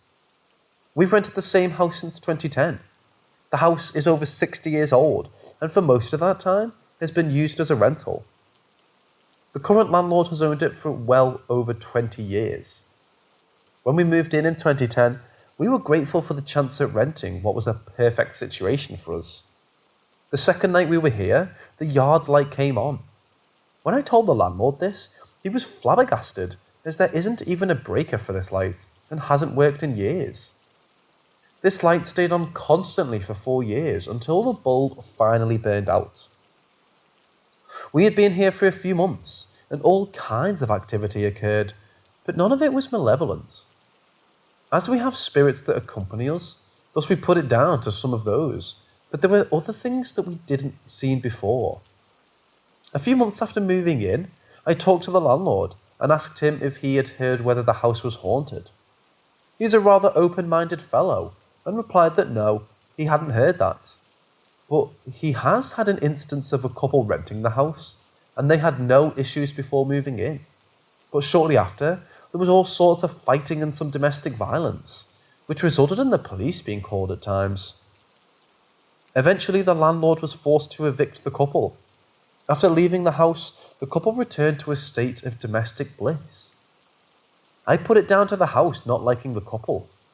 Or it might have been the energies attached who had put it in for these people. I really have no idea. What do you think?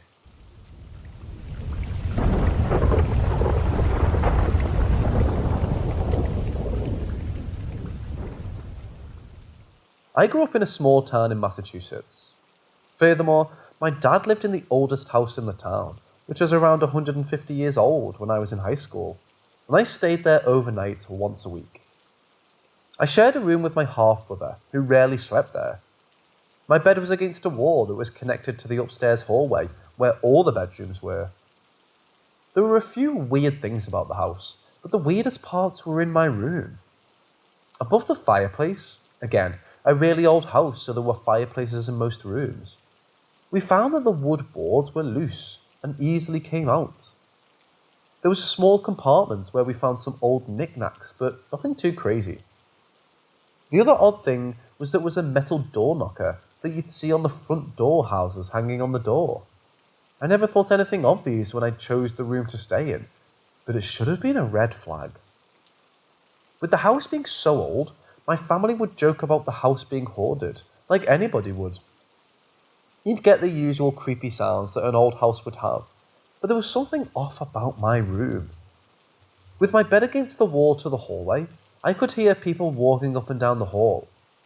It wasn't a weird thing until I noticed that almost every night there would be footsteps pacing up and down the hall. I would bring it up to my family, asking who was awake and things of that nature, but nobody ever said it was them. I tried a few times to get up and open the door to see who was walking, and there would never be anyone there. If that wasn't enough, when I finally decided I was just imagining these noises, I started to hear someone using the knocker on my door. I'd respond with a hello or who's there, but never got a response. Again, I thought it was someone messing with me, but when I brought it up, everyone thought I was just being crazy.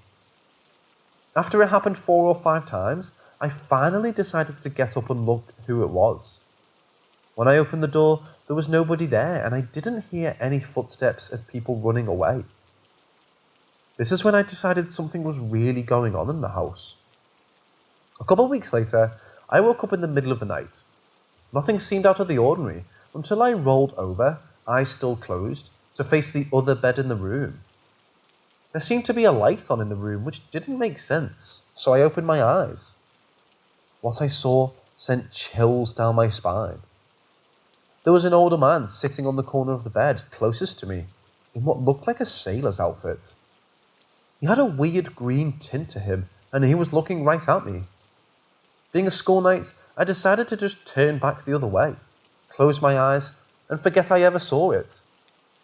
I fell back asleep to the thought running through my head, you didn't see anything, you didn't see anything.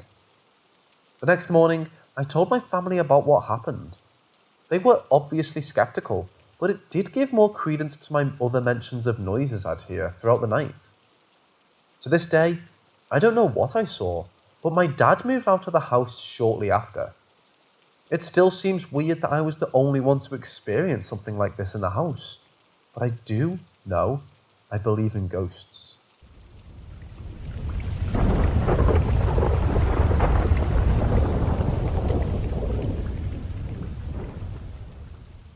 Back when I was around 19, my good friend and roommate and I decided to pass some time by playing the Ouija board. I believed he didn't.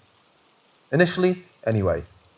What was meant to be fun actually turned into a 9-month drawn-out haunting. But there was one funny and creepy moment I can still laugh about. The entity we spoke with called himself Fred. I'm wildly into anything paranormal and welcome it, which I know isn't good. I try to be logical and am pretty skeptical. I would have believed it was my friend moving the planchets, even if subconsciously, if it wasn't for the other things happening. On to the funny thing I want to share. One Friday night, I got home from work super late. My roommate also got home late, and we were debating on going out or staying in. He suggested we ask Fred. So we pull out the board and ask, should we go out tonight, Fred? The board went to yes, then spelled out, live a little. We laughed and it spelled out, because I can't. When talking with Fred, it always also spelled out haha after jokes. Immediately after spelling out haha, my friend's favourite jacket he wore when going out fell randomly from within his closet. We were amused, but decided against going out. As soon as we said that out loud, my radio turned on by itself, full blast, playing a song from a joke I got from another friend. It was the song Out Tonight from the musical Rent. It both scared us and made us laugh. Just thought I'd share that, as that came up again tonight with my old roommate.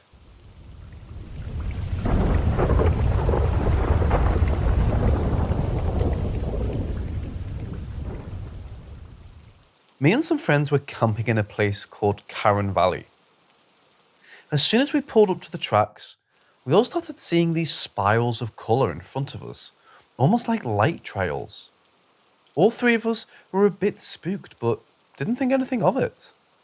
That night, we had a campfire and decided to get an early night. We were all completely sober. I was trying to sleep in the camper van, and we had left the door open, maybe a foot for some fresh air.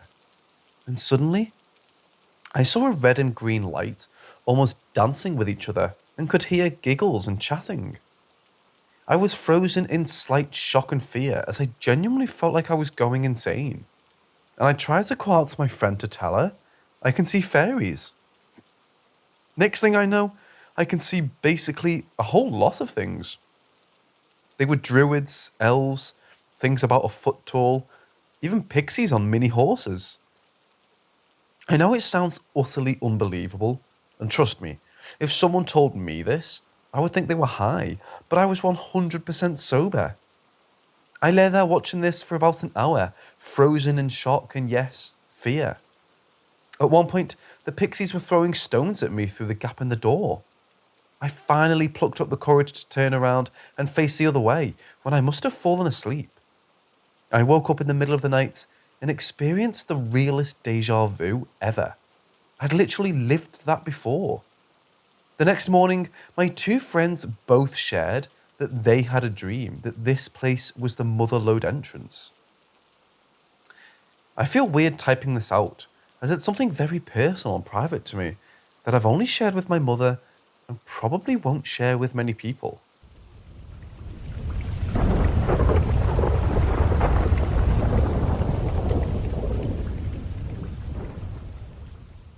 I had a baby brother and a baby sister.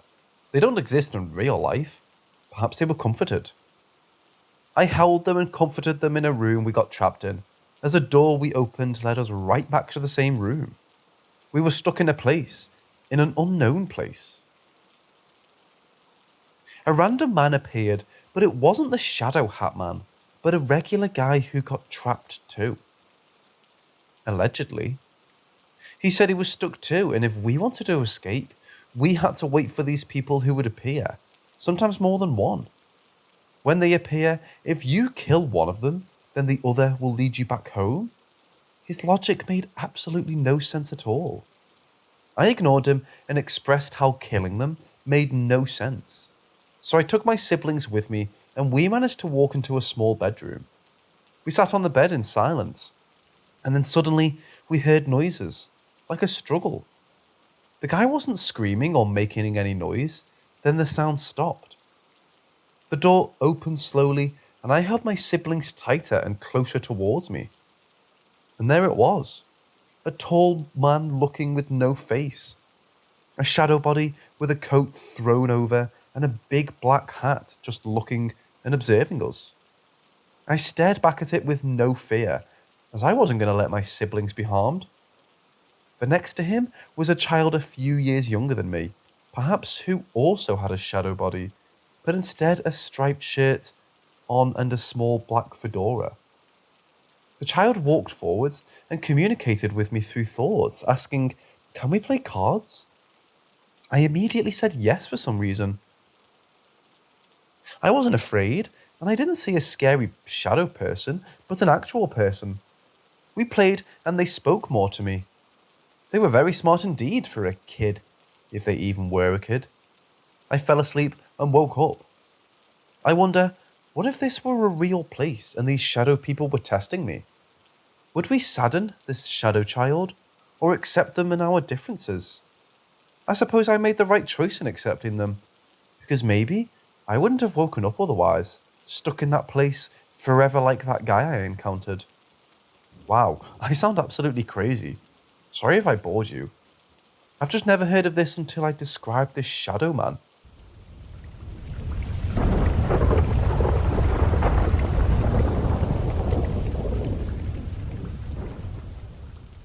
It was an old Victorian built in 1890 in Rhode Island.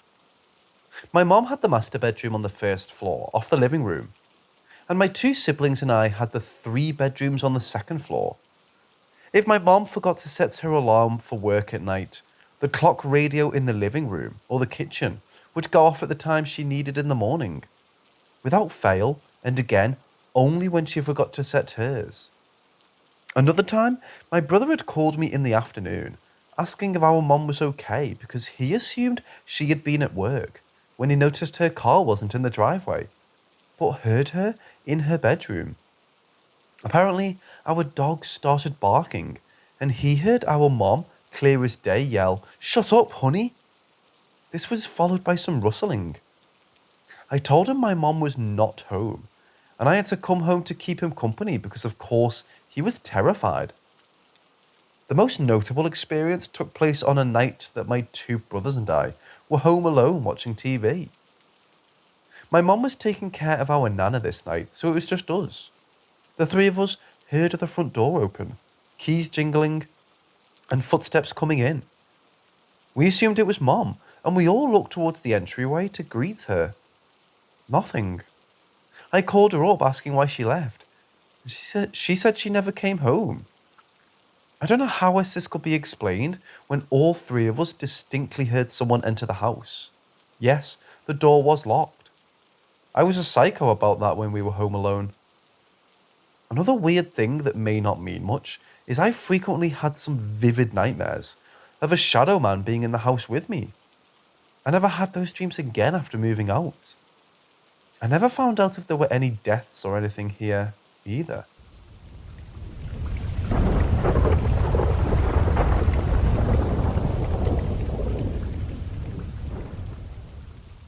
I just want to start off by saying that I am not a particularly superstitious person.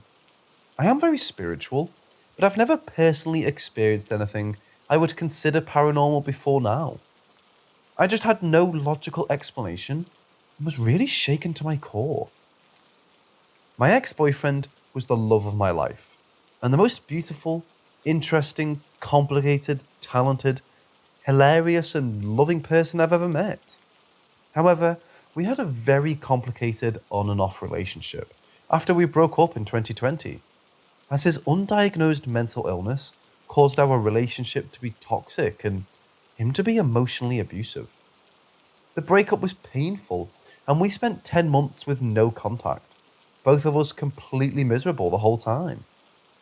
We reconnected after that time and haven't been able to stay away from each other since.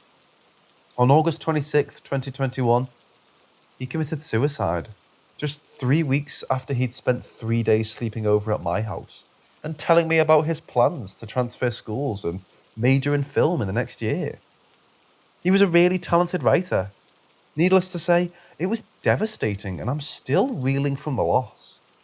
For some background, a few weeks after his death, some of my friends got me this pillow with pictures of us on it, which I keep with me on my bed every night, and it never moves from my bed. The last few weeks, I haven't dreamt about him, so I've been feeling disconnected from him. So last night, I decided to try talking out loud to him, which I usually never do. But I was just really missing him, so I asked for some type of sign to let me know he was okay, or if he was still here. I spent maybe 10 minutes talking to him, watched some Netflix, and then went to sleep.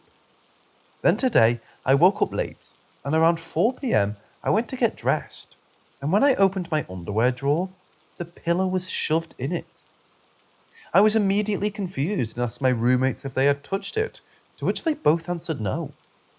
I started crying and shaking as I couldn't come up with any logical explanation.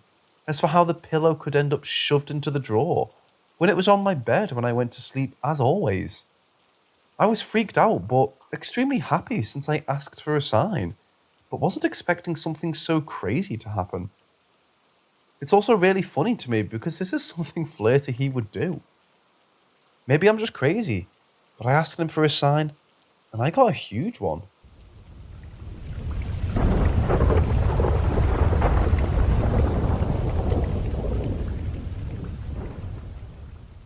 When I was 16 years old, I fell asleep on the couch while watching TV, and around 3 am, so cliche, I know, I woke up like my eyes were open against my will, and then I saw a woman lying next to me. I can still remember her features and horrifying expression, something I can only describe like a silent scream, like eyes and mouth wide open, but no sound whatsoever. By that time, I was extremely religious, and since I was told souls go to hell or heaven, there was no chance ghosts walking among the living could be real. I prayed, checked my phone, and fell asleep again under my blanket. This was the first time. Second time happened not long after that, but in another house. Again, I was woken up from an afternoon nap by an old lady in a pink shirt. She yelled in my ear, and I woke up with a scare and saw her near the door. I can perfectly describe her. Few years after these events, I was getting ready to go to sleep, like closing my eyes and letting myself drift into sleep, when a male scream right in my face woke me up. I didn't see anyone, but I even felt the air being projected on my face. I considered I could be having sleep disorders, so I went to a sleep study and nothing was found. None of these events are related to stress nor tiredness, and I don't know how this can be possible since sleep disorders were ruled out. I cannot recognize any of these people. I had therapy for unrelated reasons, and I explored these events, but there's no apparent connection.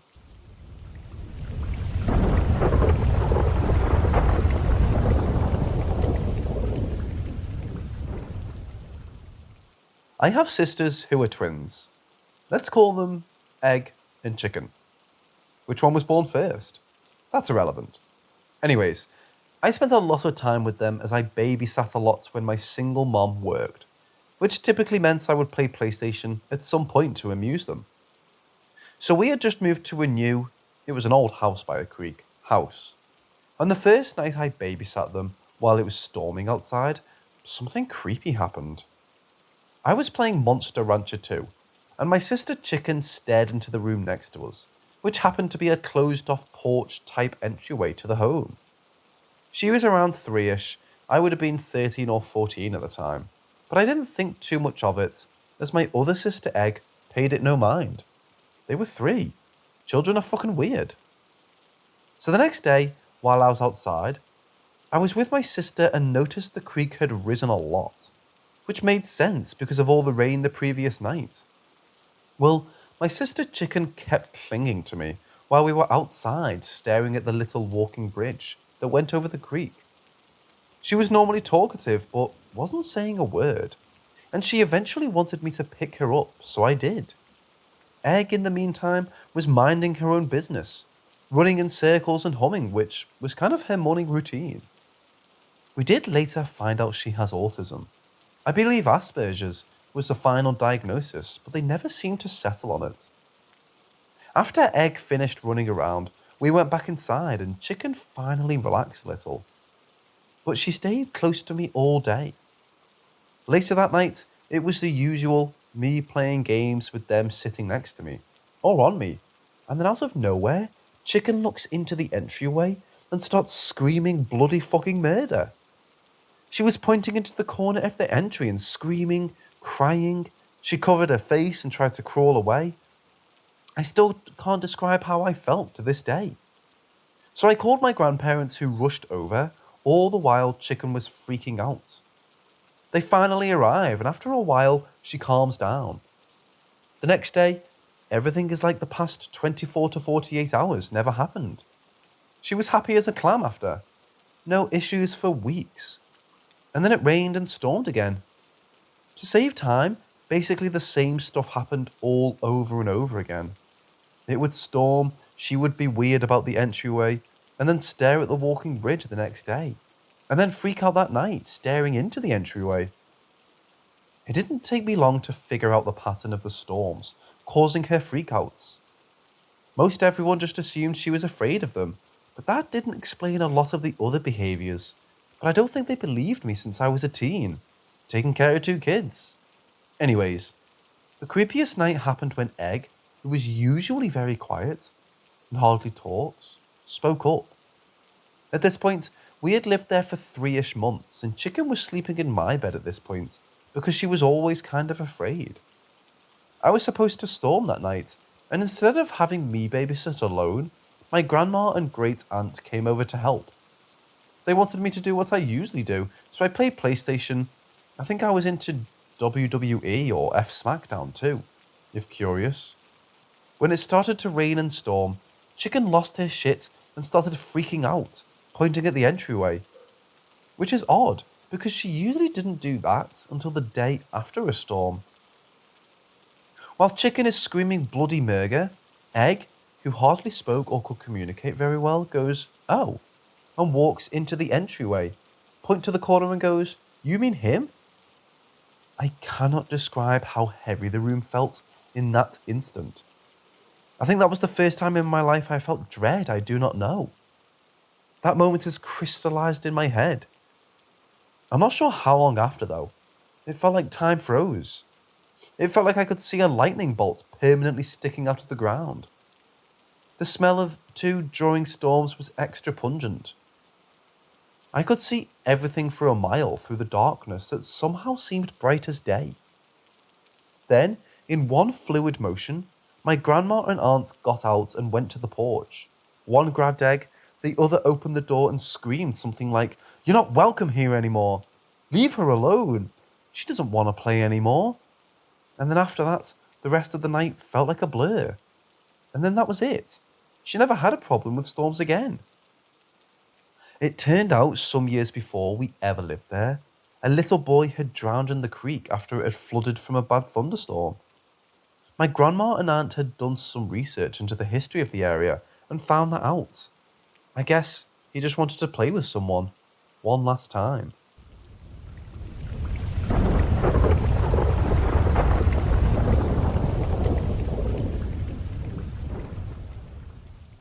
I was living with my grandparents during high school. Well, one night, I was with my buddies and had a single beer. I came home around 12 and went to bed. Usually when I go to bed, I would put on a DVD just for the noise. At the time, I would just pop in Pirates of the Caribbean. Remember the scene where they're on the boat when Elizabeth Swann is eating with Barbossa? When the scene starts, there's a lot of clinking glass. Anyways, the paranormal part. I woke up to what I thought was glasses clinking, and I just thought it was the movie, but it had long ended. So I walked into the room next door, I was upstairs, and I saw this grey, foggy, blue bar with patrons drinking and stuff. They were dressed like Civil War soldiers. Well, one offered me a beer before I was to die at war. I freaked out and slept downstairs the rest of the night. Or I tried. The next morning, my grandma woke me up to ask me why I was on the couch, and I explained it to her. She doesn't really react, just asks me to show her what I saw. So we went upstairs and I showed her where the bars were, tables, lights, etc. Well, it turns out her house used to be a hotel and bar that fucking Civil War soldiers were at, and I described the location of the bar in near perfect detail. It still gives me shivers, and I wonder what would happen if I accepted that drink. Here's another one I have. A buddy of mine, Jay, has always been into paranormal stuff. Always scoured the internet, back when it was cool, for any paranormal he could get his eyes on. Jay lived 5-ish miles out of town in a rather big house. Apparently, it used to be smaller, but they added onto it at some point. So whenever I would hang out with Jay and not smoke anything illegal, I would frequently crash into his sister's across the hall, since it was usually empty. Different story. Anyways, I always kind of got the heebie-jeebies. Like I wasn't alone in there, but I never thought too much about it since I wasn't smoking illegal things. Also, for whatever reason, his sister had a boatload of those glow-in-the-dark sticks on her ceiling I wouldn't frequently get lost in. One day, I was there hanging out with his mom. She would cook us munchies, and they started talking about Herbert. I was like, who? So they explained he was some guy that used to live in the older house that they had added onto. Apparently, he died some sort of bloody death. It's involved an axe, I think. I'm not totally sure. But apparently where it happened was right outside Jay's sister room. That's also where the old house used to end. Jay then tells me he sets up cameras and mics and catches stuff on occasion, but nothing too crazy. He also knows I've had some weird experiences with the paranormal and said I'm something like a hypersensitive person or supersensitive. Anyways, he asked me if I would sleep in her room, and before he could explain, I agreed. I also learned later he planned to use me as bait. Flash forward to the next morning when we woke up. We end up watching the movie, and it's pretty normal. You hear his mom walk around and eventually flip off light switches and go to bed, as well as his cats here and there. Around 2ish maybe? You hear those super loud stepping sounds up the stairs, and steps by sister's room, and then silence. Then maybe a little while later, it happens again. Then once again, like someone is stomping up the stairs to stare into the room, only to vanish. You never hear them leave. On the final time you hear the stomping all the way up, and then you can see when I get up to the bathroom between the rooms, you can hear an angry gasp or grunt, then some angry surrounding things, and then like someone was running away from me. And that was it really. I remember getting these weird pins and needles feeling just in my legs, really intensely. It was like a hot and cold shock at the same time. Anticlimactic, I suppose, but when I think about it, it still gives my legs the shivers.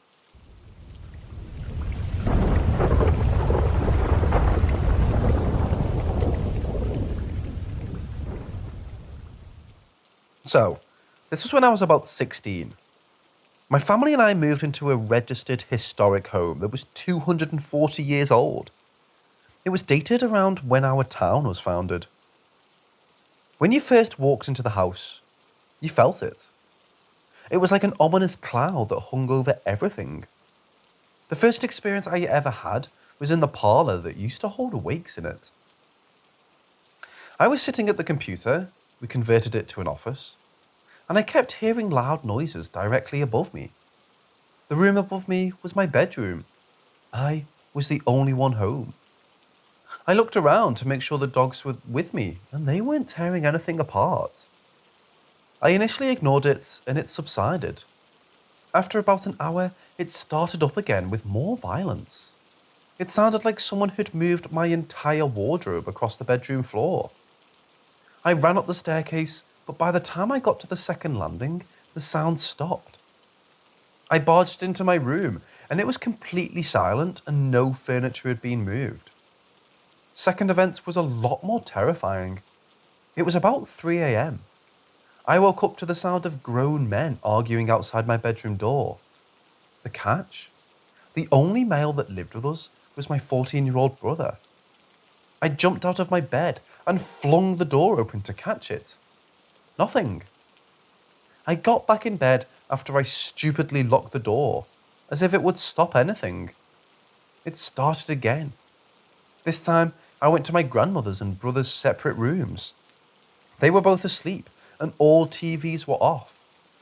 The toilet down the hall flushed itself, and I ran back to my room. Third event is when we decided to move. My brother was taking a shower upstairs. While he showered, a clear, perfect imprint of another set of feet appeared in front of him. Small things had happened in between those events, but they really stood out the most.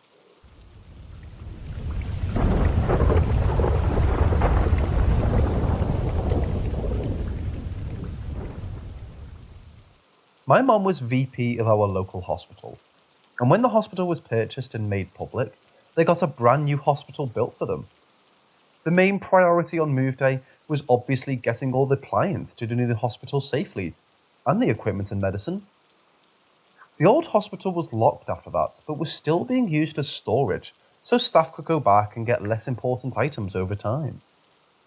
Only 3 people had access to the hospital: key and security code for alarm, and my mom was one of them.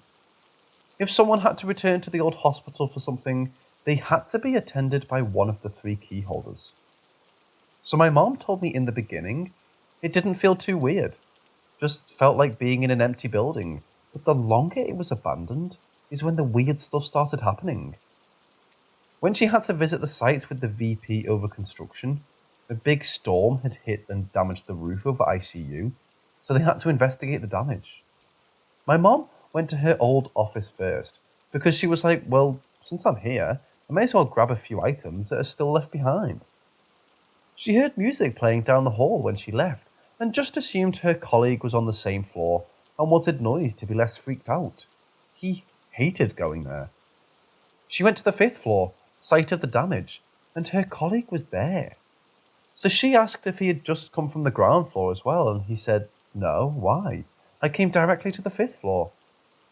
Like I said, the building was heavily alarmed, and only 2 other colleagues had access, with my mom already there. And the alarm resets once you've entered the building, so if one of the others had come, it would have triggered the alarm again before disarming it. So there was definitely no one in the building with them.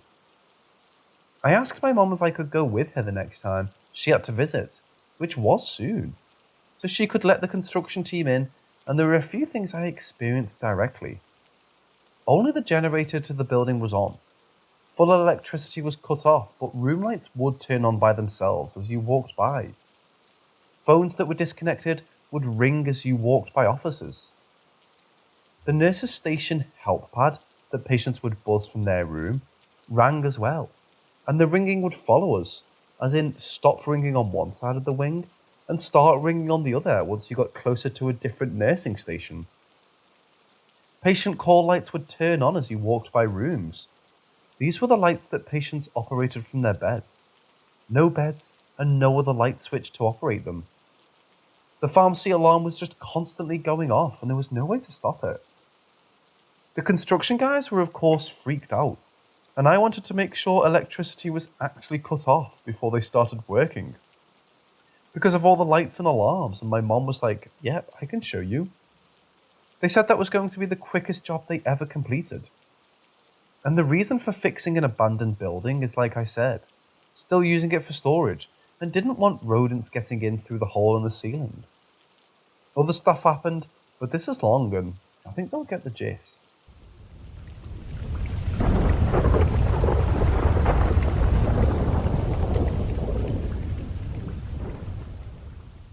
One night, I saw my husband walking into our bedroom.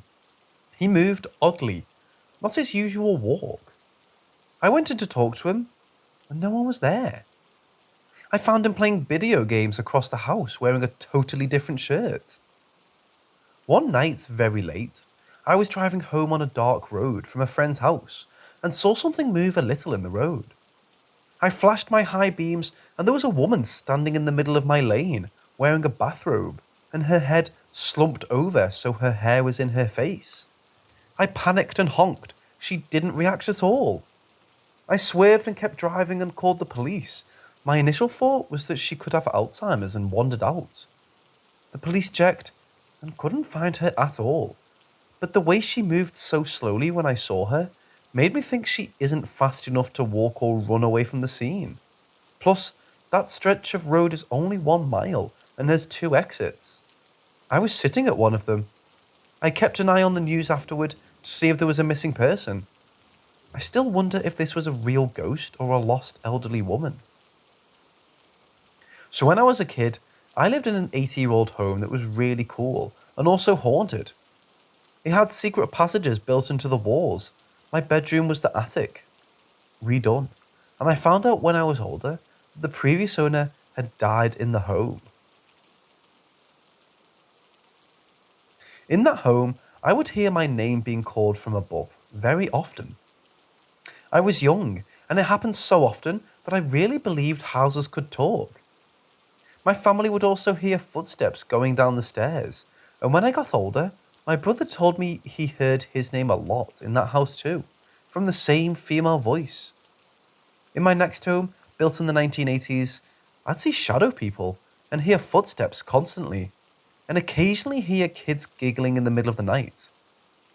I had thought maybe the giggling came from outside, like neighborhood kids, so I checked each time and no one was around.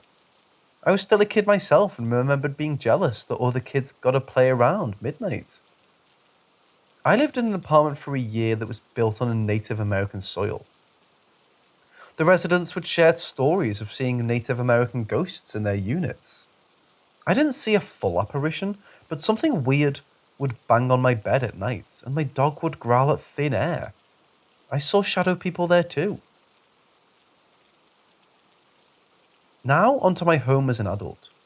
I'd hear something running through my house and then stop in front of me. My dog heard and saw it too and sat up and stared at the spot where it stopped. It's weird because the floor changes from wood to carpet and the sound of the footsteps changes as well once its feet hit the carpet. Another time, I came home from work and heard someone in my bedroom say, "Hello." I was home alone. Also, I see a shadow person in our bathroom here, usually walk into the closet.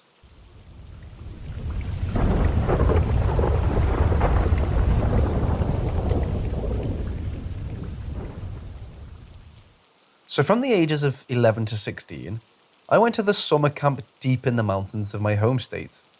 Every summer was the same boring and bland bit of my last summer, something that to this day shocks me to my core. That summer, our usual camp spot was caught on fire, so the camp decided to find a different area to hold the summer camp. This was our first camp experience not being in cabins, but in actual 6-person tents. Since I was 16, I was camp counselor for Tent D, so one other teenager my age was in charge of 4 other kids who were from the ages of 11 to 14. Me and the other camp counselor, a girl who at the time was my camp girlfriend, decided to play a prank on the younger kids and tell them scary stories. After a few hours of telling them, one of the camp chaperones came up and told us a scary story of his own about how way back in the days of groups of settlers coming from the east on the way to California got stuck in a blizzard, and how once they ran out of food, they slowly began to eat the weak. Over time, they grew to like the taste of human flesh, ultimately becoming something twisted, a Wendigo. But ever since that night, I don't know what to believe. After the chaperone was done, he told us it was time to go to bed. So me and the other counsellor got the kids ready for sleep before we went to sleep ourselves. We were outside the tent cleaning up the trash when my girlfriend noticed something moving in the tree line. I told her she was full of shit and to hurry so we can go to sleep. Once inside the tent, I closed it and zipped it up behind us when I too thought I saw something dart across, in the same area my girl claimed she saw before. Thinking nothing of it, I laid on my cot and drifted off to sleep. But before I could, I awoke to this blood-chilling howl. It was the mix between a human scream with some kind of howling. Before I could open the tent to investigate, I heard 2 shots from a gun before whatever it was ran off. When I opened the tent, the camp chaperone was standing there facing the tree line, where me and my girl saw the shadow moving, holding a shotgun with a look on his face that was of absolute fear. He turned to me and said to go back in my tent and not come out. I listened and went back in and told everyone to stay put. We heard that howling again, and the chaperone fired 2 more shots. Then we heard scratching on the bark, 1 more howl, and then what sounded like a human cry of pain, before whatever it was done for good. After what felt like hours, we heard the chaperone say it was safe to come out, but before we could, we heard 1 more shot. Then his voice said, "Don't listen to that." It wasn't me. Then we heard 1 last shot, then silence once more. One of the other chaperones opened the tent and asked if we were okay. We told her we were okay, just shaken up. She then asked if we knew where the first chaperone was. We shrugged our shoulders, and she told us to try and get some rest. Next morning, We were told to pack up and were leaving due to a possible bear attack, and the chaperone from the last night was missing. To this day, nobody has ever recovered. Just a bloody shotgun that was empty. But I think otherwise. That was now a bear. That was something far more evil, far more hungry, far more human, or as human as possible. But what do you guys think?